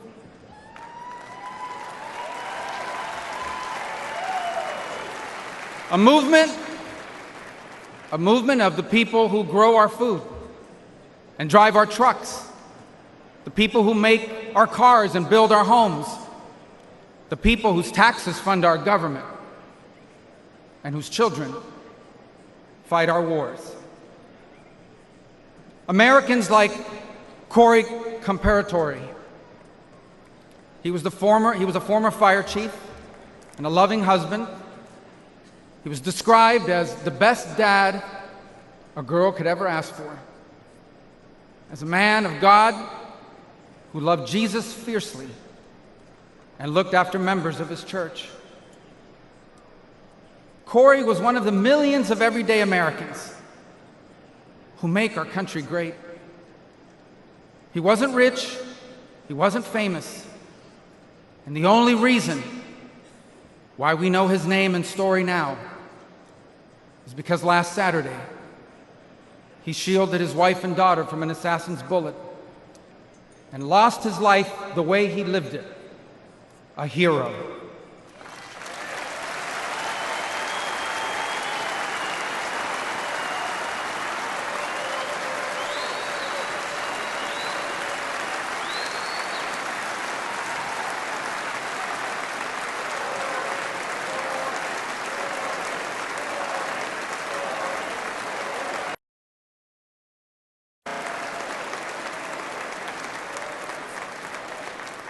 For those still wondering who are in the press and many watching at home, these are the Americans who wear the red hats and wait for hours under a blazing sun to hear Trump speak. And what they want, what they ask for, it is not hateful or extreme. What they want is good jobs and lower prices. They want borders that are secure, and for those who come here to do so legally. They want to be safe from criminals and from terrorists. And they want for our leaders to care more about our problems here at home than about the problems of other countries far away.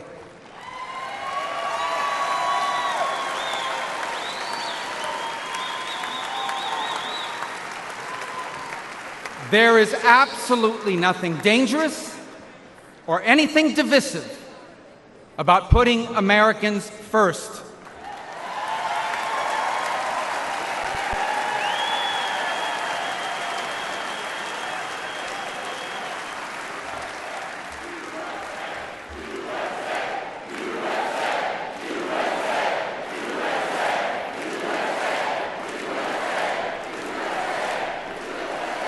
Those who are offended, anyone who is offended about putting America first has forgotten what American is and what American means.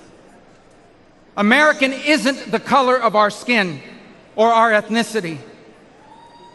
Americans are people as diverse as humanity itself. But out of many, we are one. Because as the life story of our next Vice President, J.D. Vance, reminds us, we are all descendants of ordinary people who achieved extraordinary things.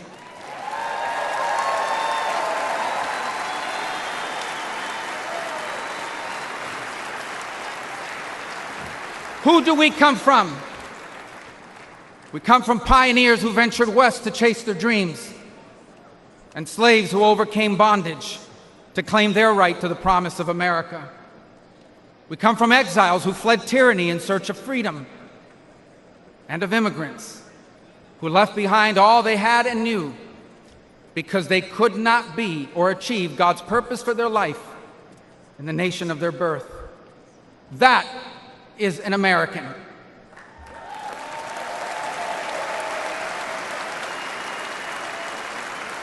And putting Americans first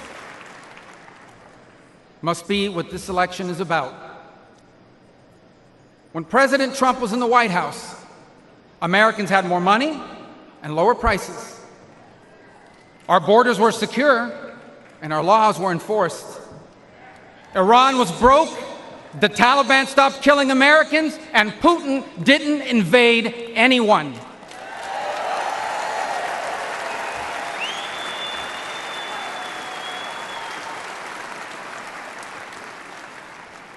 Now, under Biden, high prices devour paychecks.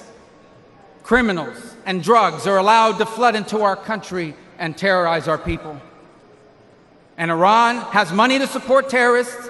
The Taliban humiliated us in Afghanistan, and not one, but two major wars have broken out.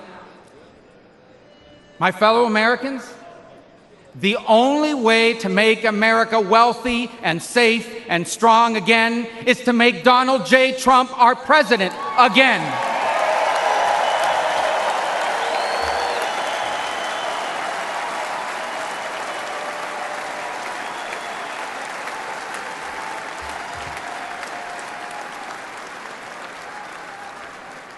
Our country has been injured by the bad decisions of weak leaders.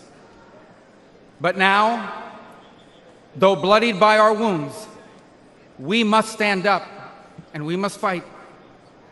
Fight not with violence or destruction, but with our voices and our votes. Fight not against each other, but for the hopes and dreams we share in common and make us one. And fight for an America where we are safe from those who seek to harm us on our streets and from abroad. And we will not be alone in this fight.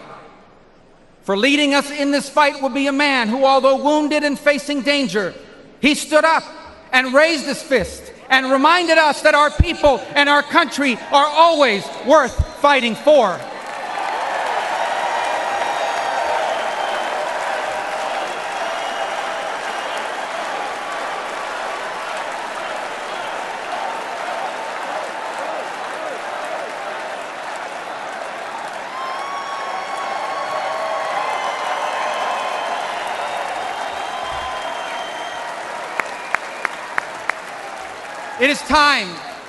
It is time to put our country and our people first again. And if we do, together, we will make our people wealthy again. If we do, together, we will make our country safe again. Together, we will make Donald Trump our president again.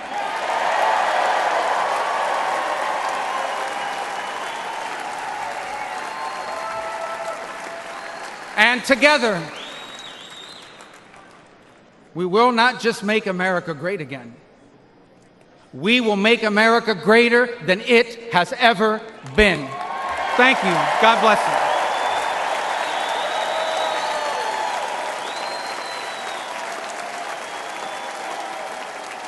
you. Ladies and gentlemen, please welcome Lara Trump.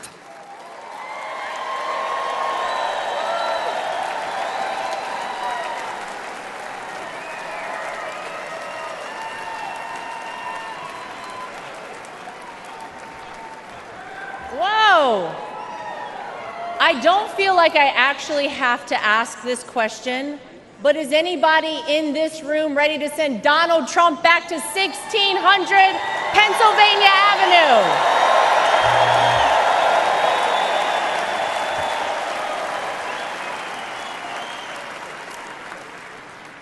Well, it may not be a surprise that I actually had a very different speech that I was prepared to give up here tonight. That all changed at 6:11 on Saturday evening. Nothing prepares you for a moment like that. Our family has faced our fair share of death threats, mysterious powders sent to our homes, tasteless and violent comments directed towards us on social media, but none of that prepares you as a daughter-in-law to watch in real time someone try to kill a person you love. None of that prepares you as a mother to quickly reach for the remote and turn your young children away from the screen so that they're not witness to something that scars the memory of their grandpa for the rest of their lives. The prayers and well wishes we've received over the last 72 hours have been overwhelming, to say the least.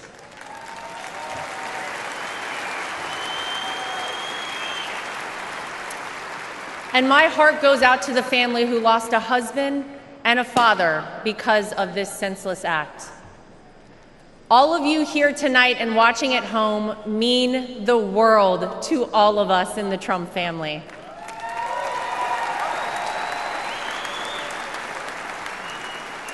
If Donald Trump has shown us anything, it's that when it feels impossible to keep going, those are the times we must keep going.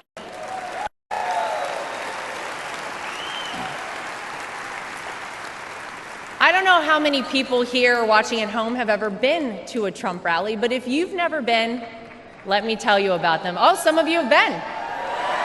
Oh.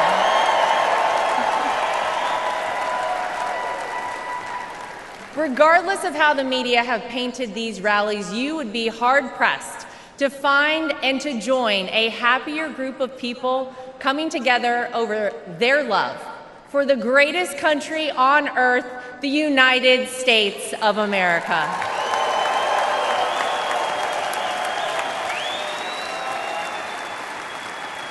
I dare anyone trying to leave a Trump rally without leaving with some new friends. You always make friends at a Trump rally, right? Veterans, teachers, blue-collar workers, white-collar workers, active duty military, police officers, firefighters, small business owners. Latino supporters, Christian supporters, Jewish supporters, black supporters, white supporters, Asian supporters, gay supporters, Republicans, independents, and yes, even Democrats.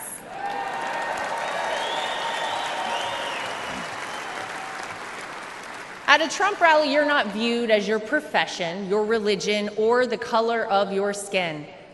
You're viewed as one thing: an American.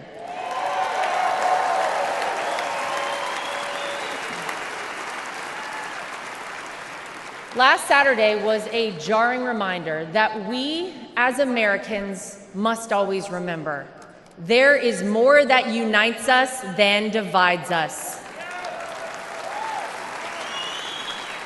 We all want this country to be great, even if we don't always agree on the best way of doing that.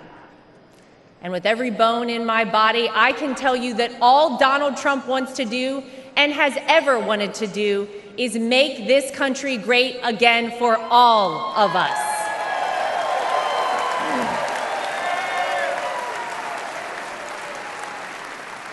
Proverbs 28 reads, "The wicked flee, though no one pursues, but the righteous are as bold as a lion."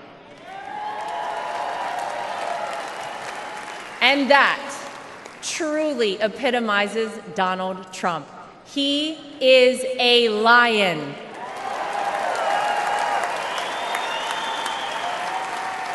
He is bold, he is strong, he is fearless, and he is exactly what this country needs right now.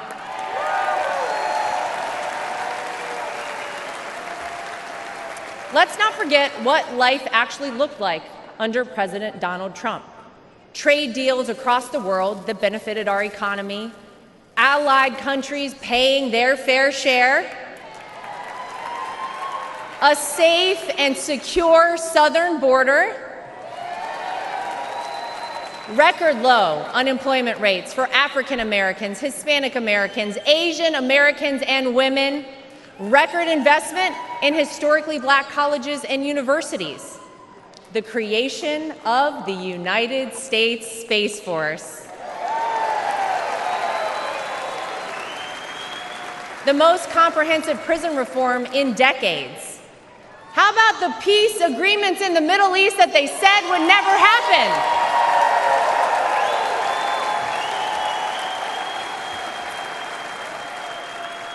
The largest tax cuts in American history, our energy independence,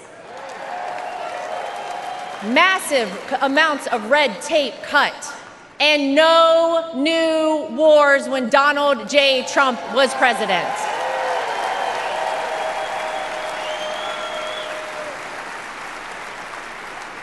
Maybe, most importantly though, you could actually feel it in your everyday life. Now, you didn't have to love everything that he tweeted, but you cannot deny you were better off when Donald Trump was in office. Americans were finally able to start saving money. Home prices were affordable, and gas hit a low of $1.87 a gallon.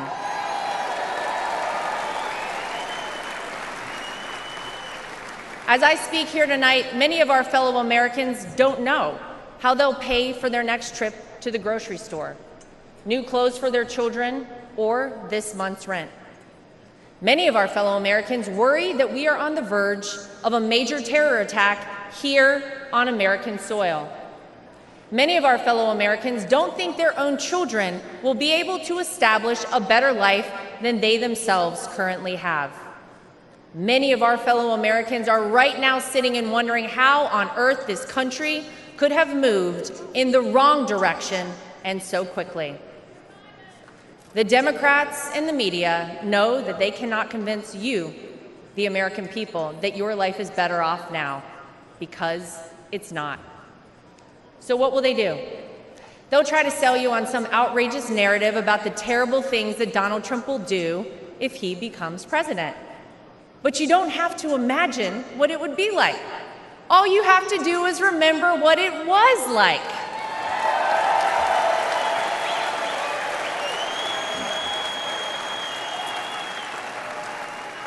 I know. Oh, yeah.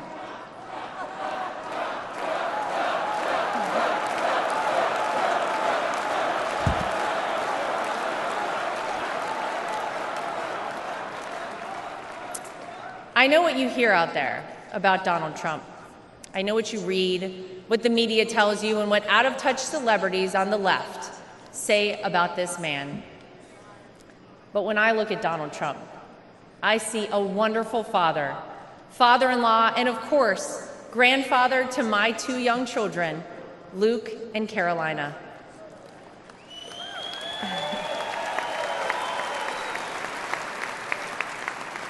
I know that I'm lucky enough to get to call him my father-in-law and see him a little differently than all of you. But it's through that lens that I sometimes wish more people could see him. This is a man who has sacrificed for his family and a man who has truly sacrificed for his country.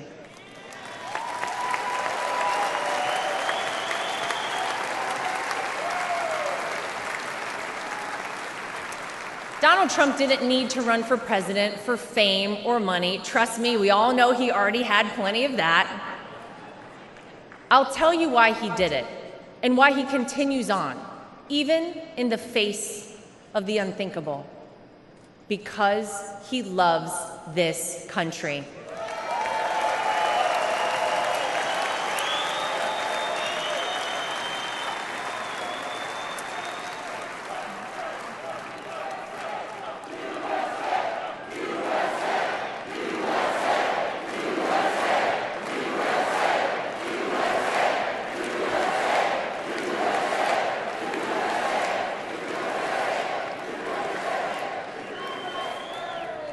He did it for his grandchildren, for your children and grandchildren, and for the generations to come. I have seen this man dragged through hell and back, in and out of courtrooms, indictments, impeachments, mugshots, and even an assassination attempt. And yet, he has never backed down.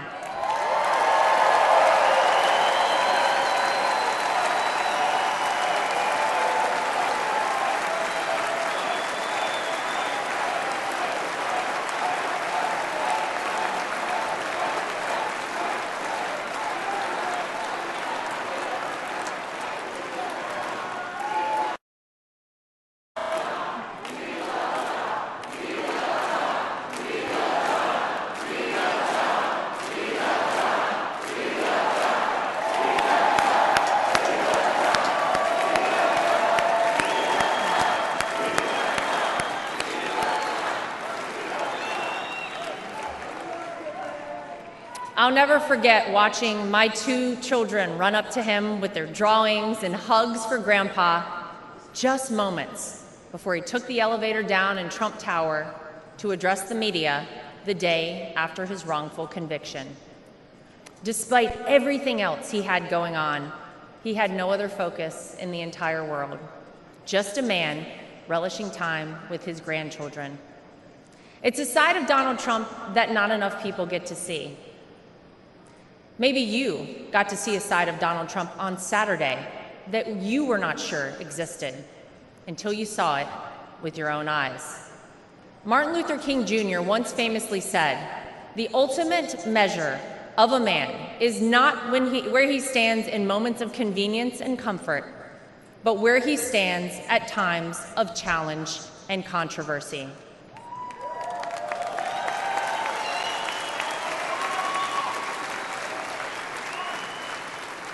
There's no doubt that Saturday was one of the most frightening moments of my father-in-law's life. Millimeters separated him from life and certain death. And yet, it was in the midst of it all, as he was jostled off stage by Secret Service, that he knew how defining that moment would be for our country, and he hoisted his fist in the air.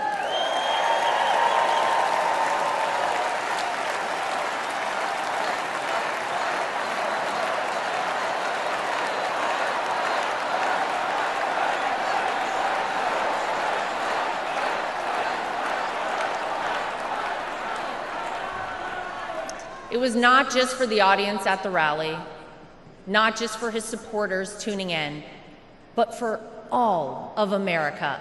And as a signal to the world that no matter what, America will always prevail.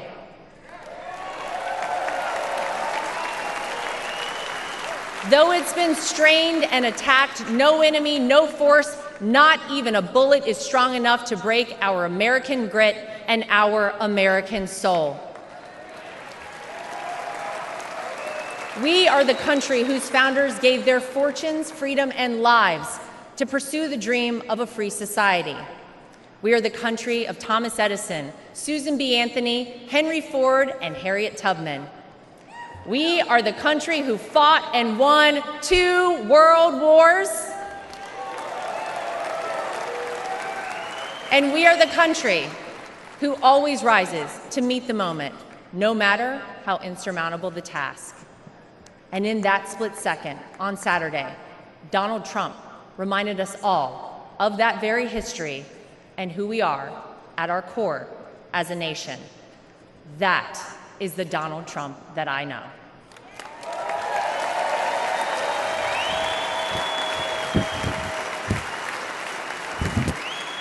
He is an American who conquered the business world, an American who made himself a household name, an American who was beloved by politicians and fellow celebrities for decades until he ran for office with an R next to his name. An American whom even Barack Obama admits people consider the American dream. And instead of sailing off into the sunset after an illustrious real estate and television career, he decided to give back. He decided to bring some of the things that had made him so successful in life to all of you in order to improve the lives of all Americans.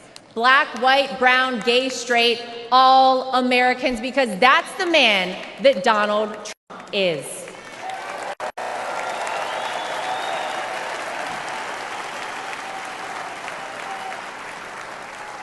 I can tell you that my personal experience with Donald Trump has shown me his heart. There wasn't a second that he made this small-town girl who was way out of her element in New York City feel anything but welcomed and part of the family. And if not for the support and encouragement of my father-in-law, I wouldn't be where I am today. It's been said by many that Donald Trump sees things in people that they don't even recognize in themselves. In 2016, when he asked me to help him win my home state of North Carolina, I'll be honest, I was terrified. I had no idea how I would make it happen, but he knew I would, and I did. When I was given an opportunity to join a television network as a commentator, it was the push and support of my father-in-law that gave me the confidence to take that job. Always the first one to call or text me after a TV hit and tell me, "Great job, keep going." Not bad, right? Or even a few months ago, when he called and asked me to be the co-chair of our party.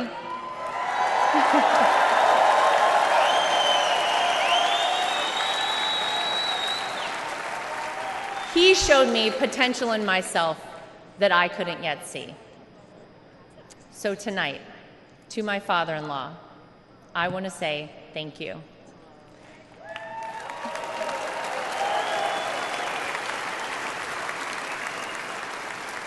Thank you for your resilience. Thank you for continuing on. Thank you for raising wonderful kids. Thank you for being an amazing grandfather. Thank you for never giving up on me. And thank you for never giving up on our country.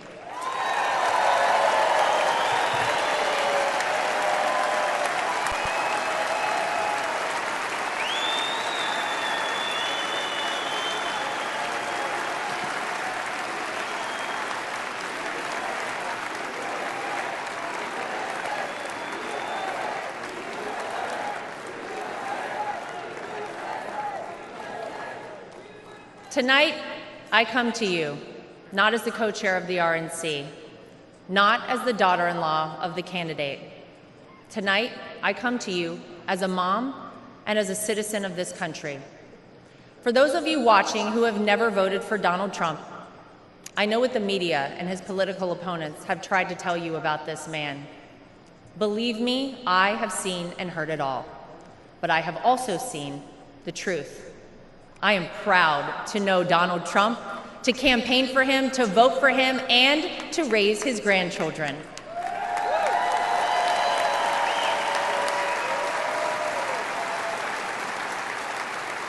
He will do what is necessary to protect you, protect your family, and protect this country. Because Donald Trump wants us all to be successful, to be safe, to be happy, to be strong, and to be great again.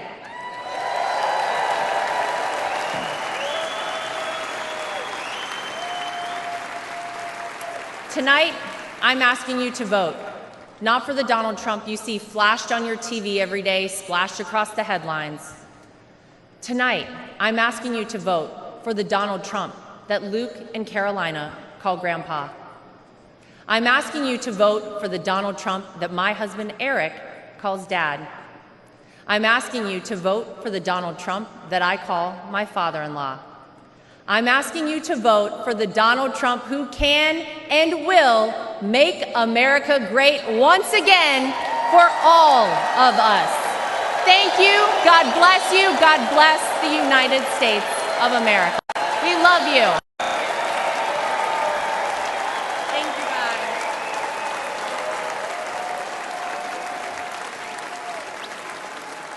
Ladies and gentlemen, please welcome back the chairman of the Republican National Committee, Michael Whatley of North Carolina.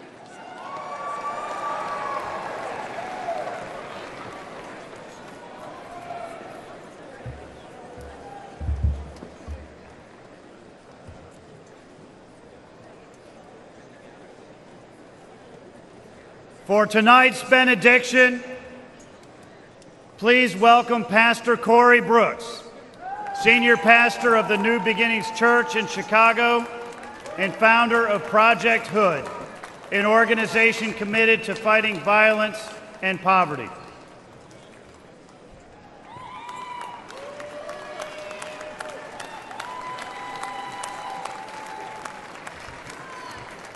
All right.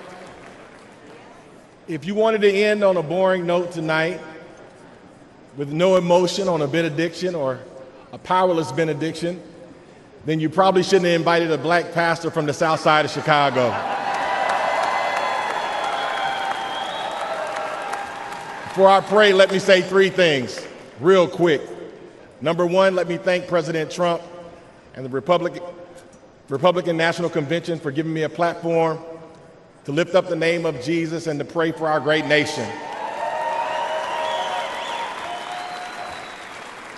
Number two, I'd be remiss if I did not give the great state of Illinois and Chicago and the South Side a shout out. O Block, Opportunity Block.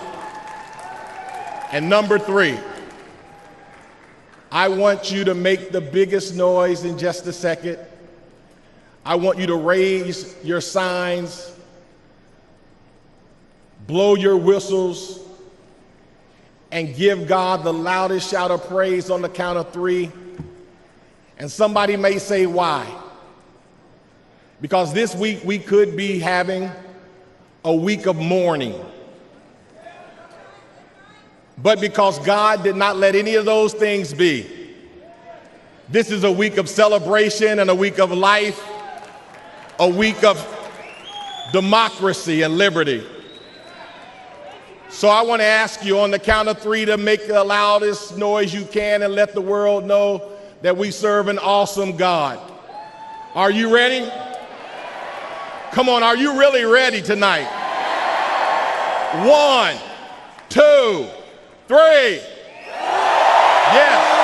yes, yes.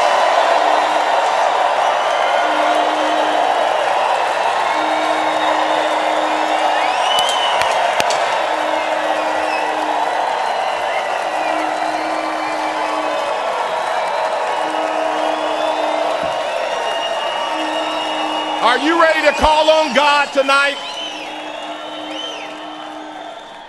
Heavenly Father, we come before you today with grateful hearts as we gather for this Republican National Convention. We thank you for this moment to seek your guidance. As I stand before you, many believe America is in trying, divisive times and has not been her best. We know this to be true. We have not been steady, firm, resolute. Too many of us have forgotten how to be Americans.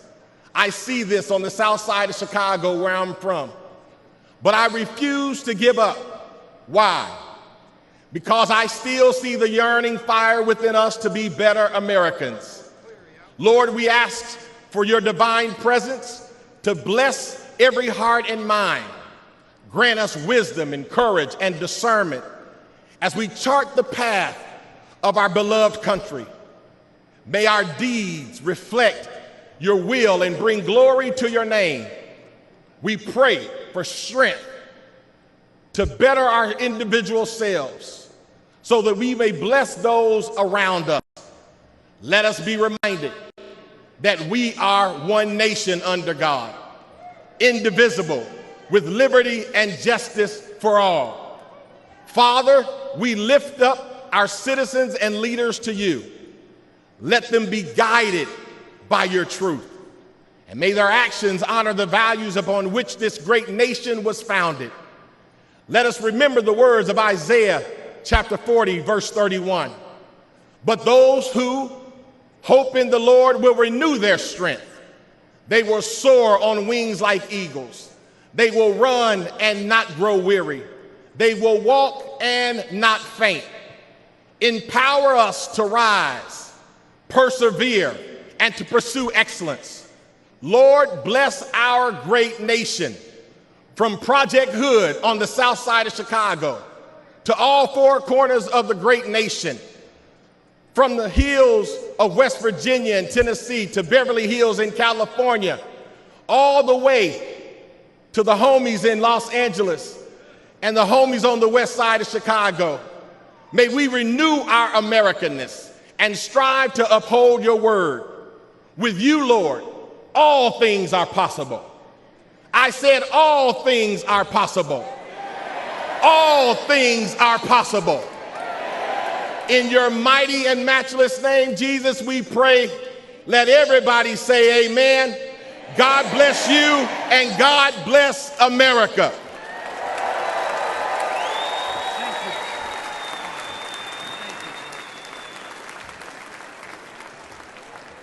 Delegates and alternates, ladies and gentlemen, Senator Vance, President Trump, what a night.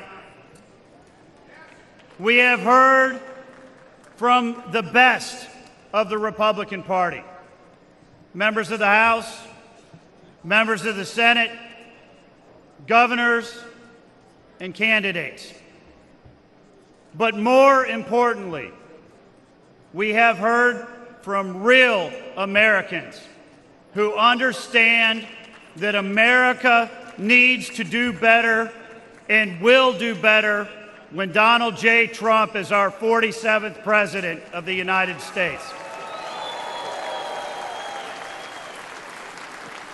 I would like to ask every single one of you to please raise your voice in thanks to all of those real Americans who spoke tonight about their families and their world and their vision for a better America.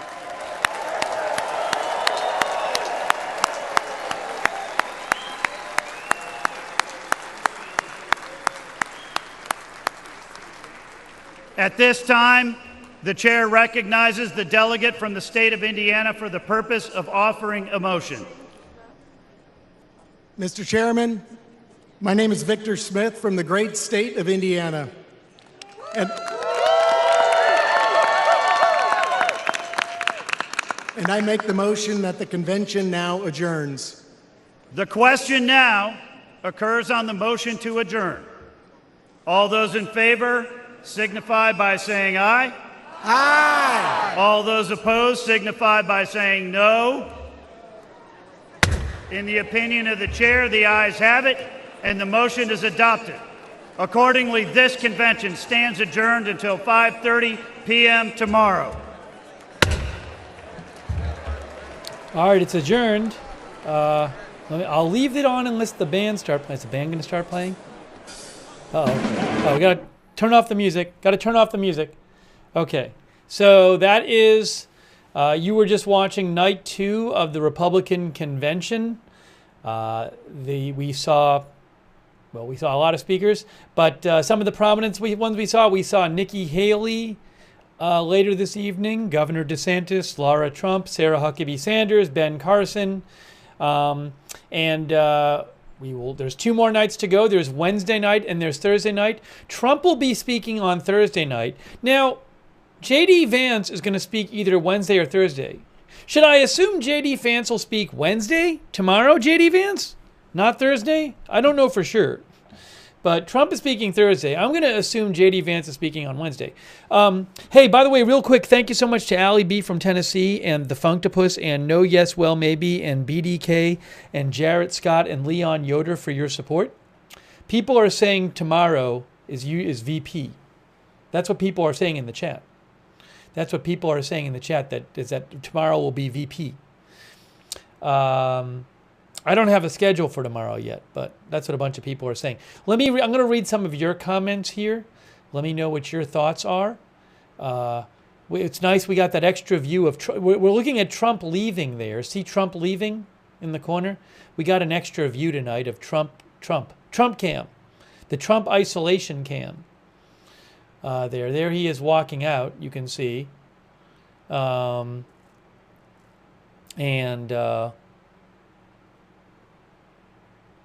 There he goes. I'm going to get rid of that angle. Oh, and thanks to our new member, Alkaline. Thank you, Alkaline. Let me take some of your comments on the air, see what you thought about things. Ryan Minot says it's usually VP pick speaks the day before the last day. Maybe that happens all the time. I just don't know that. Let's see. No, Melania Trump is not supposed to speak during the convention. I don't know if she'll show up, but she's not supposed to speak. Let's see here. So, and the theme tonight was safety. So a bunch of talk about illegal immigration and police and rogue prosecutors who they don't like, the people speaking. So a bunch of talk about that kind of things. But it wasn't just all about that. But I don't know what the theme is for tomorrow. That I do not know. I don't know the theme for tomorrow. I think there's a theme for every night. Let's see here. But I appreciate you guys being here.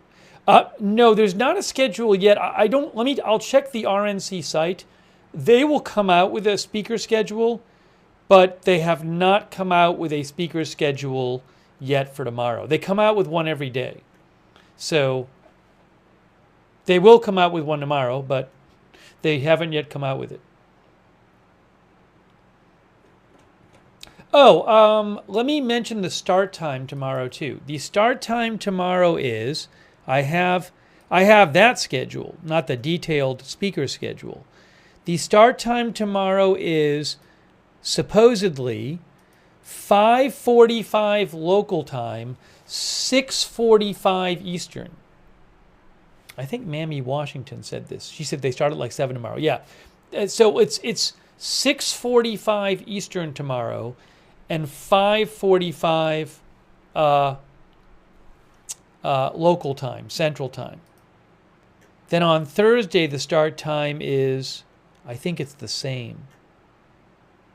Thursday, the start time is,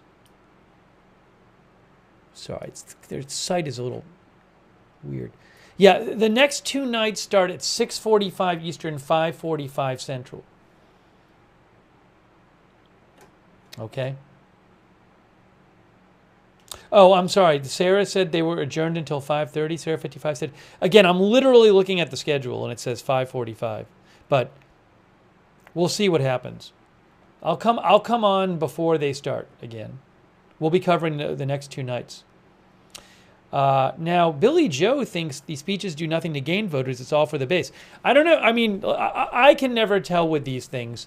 I have no idea, what impact these have on the election. I just can't tell you. I don't know. I just don't know. So I leave that to you to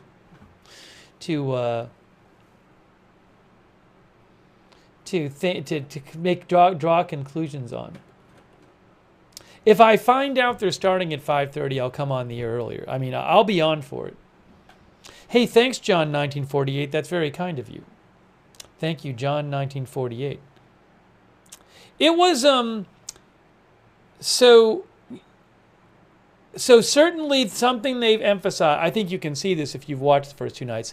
They have this theme of everyday Americans, and both nights towards the end, when I guess in theory the most people are watching, they've brought out a lot of what they call everyday Americans to address the viewers. So I'm guessing they'll do that the next couple nights as well. But there was more speakers. It felt like the schedule was more full tonight. There was not a lot of music tonight, because it was just like one speaker after another.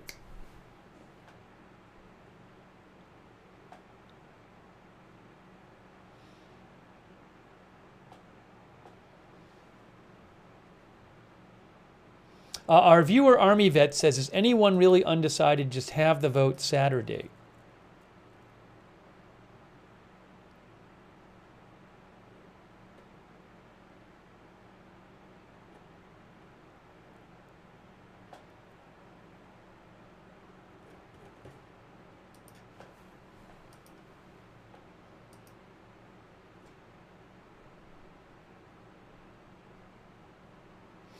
People keep sending me this story. So there were a couple stories about, like, a guy got shot today, like a mile away from the convention. But people see these stories come out, and like people post them without context. And I think a lot of people assume it has something to do with the convention, like it's an attack on the convention. So a person did get shot today, but the story was that that there were 2 people, and one of them were in like an altercation, and one of them had a knife. I don't want to get into like all the details, but basically the idea is that 2 people got into some sort of altercation.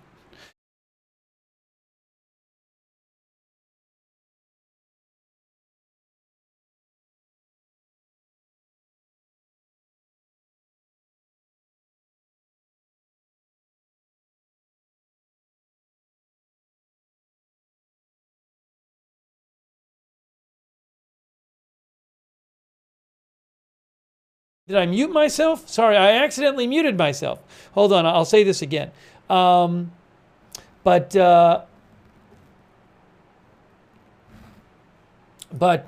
I was just talking about how, these stories come out during the convention, and people don't post them with proper context, and everybody assumes it's some kind of like attack on the convention.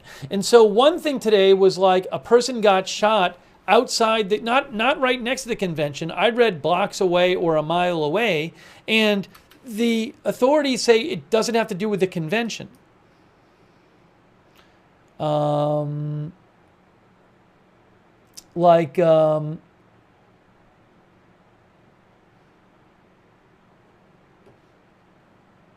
Like according to AP, police released body cam footage showing that officers saw somebody with a knife. A man had a knife in each hand, refused police commands, and charged at an unarmed man before police fired. That's according to the Milwaukee police chief. And again, it wasn't like an attack on the convention or anything like that. Okay? Yeah, the Columbus Division of Police, as well as a representative from Milwaukee's mayor and a representative for the convention said there was nothing to suggest the shooting was related to the convention itself. That was reported by AP. So again, people post this stuff with no context, and people are like, "Oh my gosh, somebody attacked somebody outside the convention." Well, it's like at the convention or something. That's not what happened. I mean, I feel bad somebody got shot. And then the other story people were messaging me about is somebody getting arrested, like carrying some weapons outside the convention. But as far as I'm aware, that hasn't been like proven that was somebody who was going to attack the convention.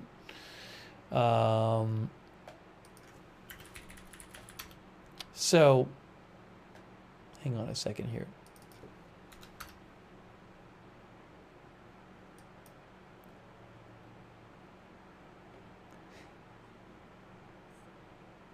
Let's see here.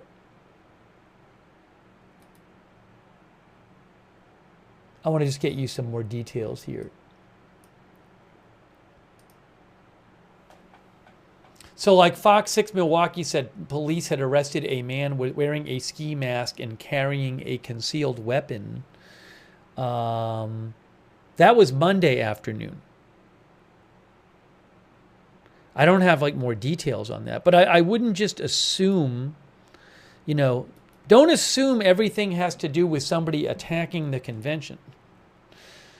Wait till try to get more information about it. I haven't seen anything reported about that was like, oh, was the guy was going to attack the convention. Yeah, there's not much detail on that. There's just the story is that somebody was arrested Monday who was near the location of the convention, and they were wearing a ski mask, and I guess they were acting suspiciously, and they had a weapon in their backpack. So,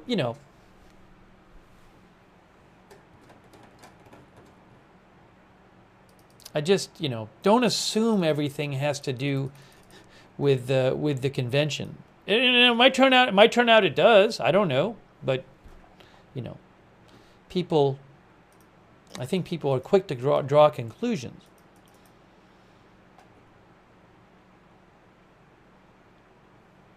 And I'll certainly, if there was a report that somebody was planning on attacking the convention, believe me, I'll report it. I'm not going to not report that. I'll definitely report it.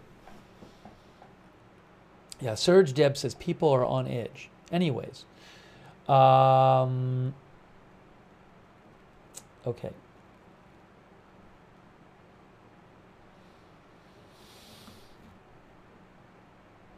Susan Stater says everyone's jumpy about shooting and candidates now.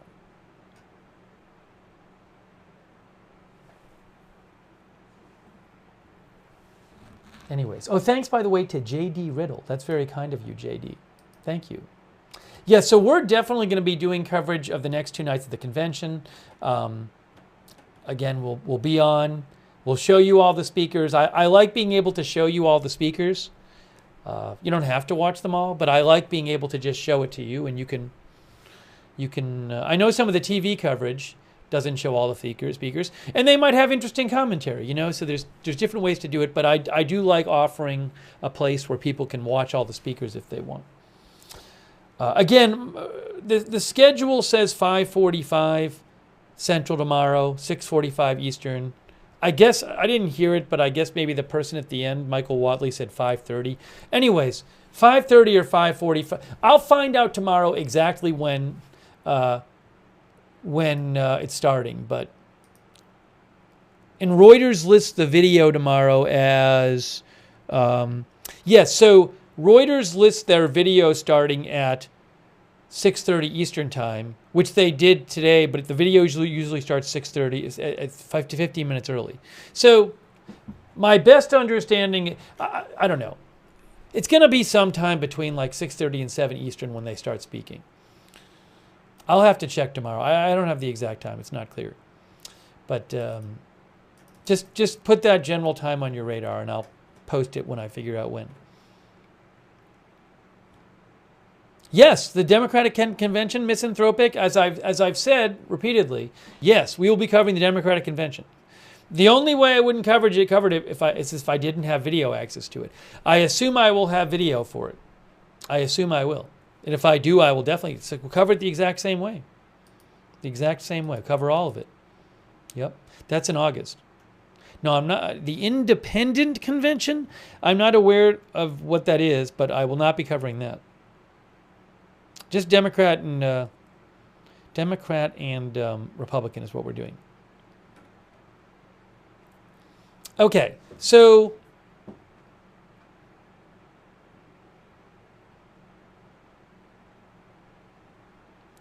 J.D. Riddle says, I will watch the Democratic Convention too. Boomer Wow says, I want to see both conventions as well. I want to see if they vote for someone besides Biden. Oh, well, you know, we'll see what happens with that. It's a little ways off. It's about a month from now is the Democratic Convention. Hey, thanks, Seize the Day, for your support. I appreciate that. Thank you.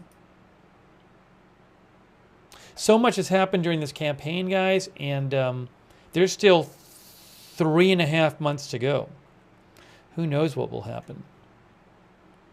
Who knows what will happen? Hey, let's shout out our moderators too. You know, they're always here. They're awesome, and they are the reason that we can have chat rooms. We couldn't have it without them, and they're awesome. So let's thank our moderators. Over there on Twitch, Idaho Star, I Got That Fire, Sarah Surly Dev, and all. We've had a bunch of Twitch moderators here. Really appreciate it. Over there on YouTube, Moonshine, Cynthia Moon, Ruth Krafasi, Sarah55, Beezy, and all of our other moderators who have been there today on what's happening here. Why is this not working again?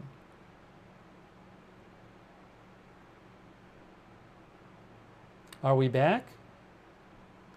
Are we live? Testing, testing, testing. Very strange. We are back? Are we back on YouTube? Unbelievable. Sorry, folks. You know, there's been a little technical issue I've been trying to work on, a little software problem. Everything was fine. Everything was fine until that happened. It's actually helpful that happened. It'll help. I think it'll help me figure out what's going on. I'm working on it, so I'm sorry that happened. Anyways, for those of you who are still here, we were just kind of wrapping it up. We were just wrapping it up. Oh, if the speech is out of sync, just press refresh. Refresh your stream.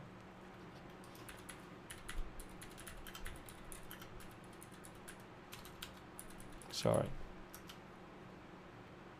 Anyways, I'm sorry about that. It's really annoying.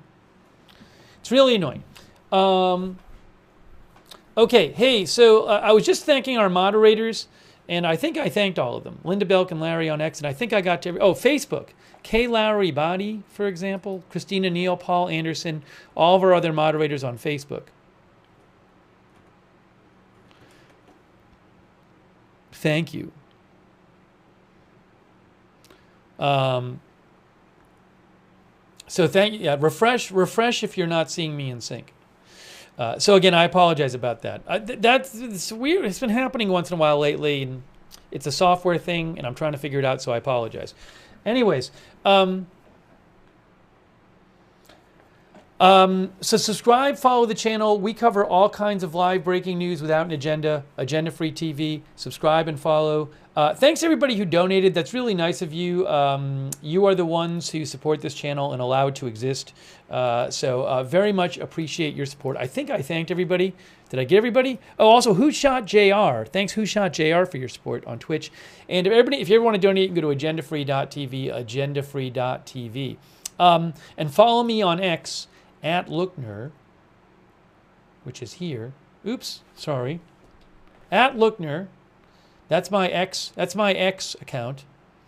And @Agenda, where I post breaking news when I'm not on the air, and @Agenda Free TV, I always post there before we go live, @Agenda Free TV. And if anybody's interested in being a volunteer moderator, that would be awesome. Just ask our mods for more information on that. Also, sign up for our free notifications. Oh, hey, Marty Hagwood just came by. Hi, Marty. And thanks to Marty and all of our YouTube members, by the way. We'll thank some more of them in a second. If, hey, turn on the free notifications. Breaking news happens all the time. I can't tell you in advance usually when I'm coming on the air. I mean, tomorrow night I can, but most of the time I can't. So we have free notifications. They work really well. We created our own notification system through Discord. The mods will post the link to the free notifications in the chat. You can also find the notifications link in the video description of this video on YouTube and Facebook. Sign up for the free notifications so you know when we're going live to cover breaking news and you don't miss breaking news coverage. And at the same link, if you want, you can check out our Discord chat where you can chat with other viewers when we're not on the air. A lot of our viewers like chatting on our Discord.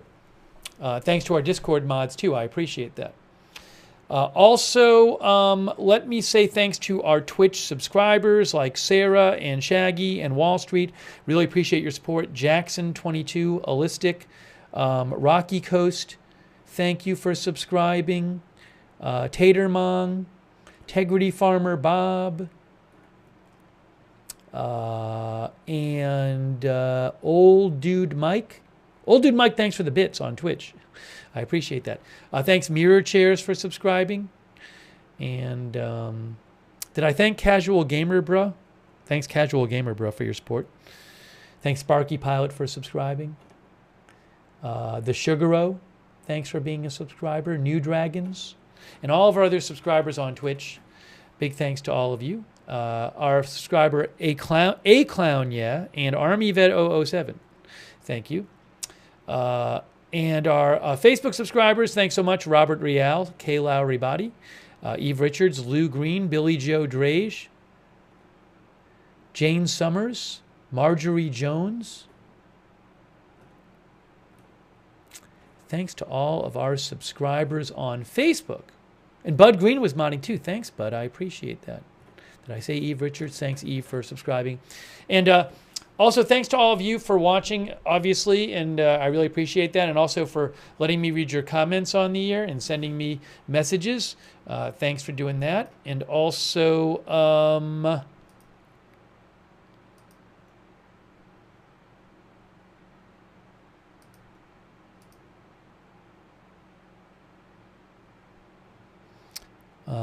I'm sorry, a second.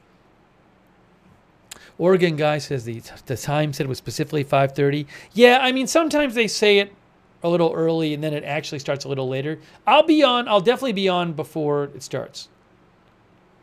I will definitely be on before it starts.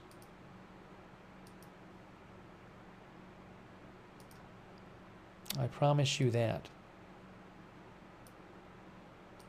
Hold on a second here.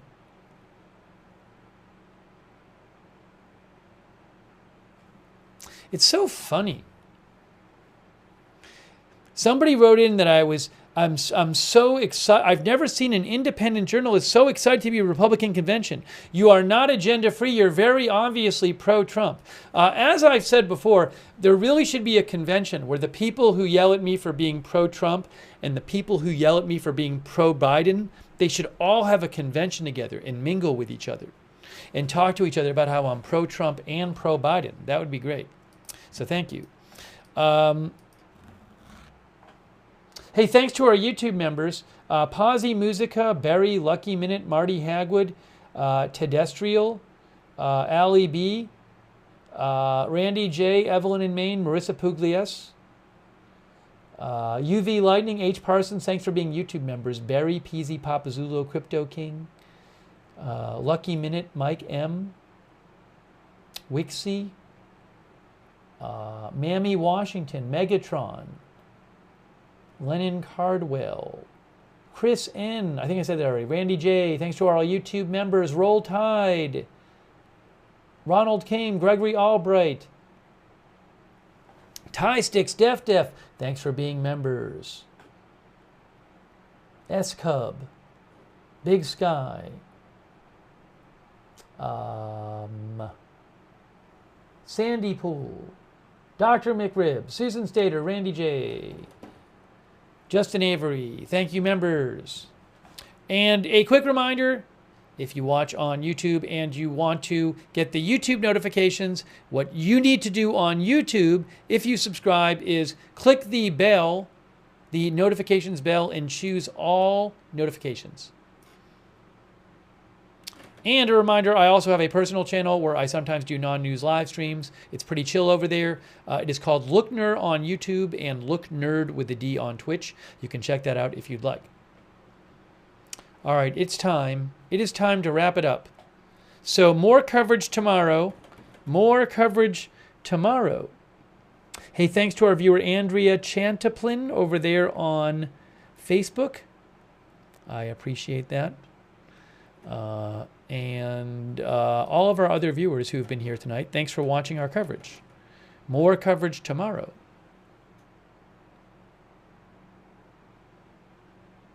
Our viewer Hitter34 says, I first thought you were pro-Biden, but then I realized you don't show your side. Hey, thanks Hitter for watching. In your comment. And all right, we're wrapping it up. We are wrapping it up. Wrapping it up. Okay, guys. So thank you for joining our coverage of night 2 of the convention. We will be covering night 3 and night 4, and I'm planning on covering the Democratic convention as well. That is it. Thank you so much for watching, and we will see you soon with more live breaking news coverage right here at Agenda Free TV.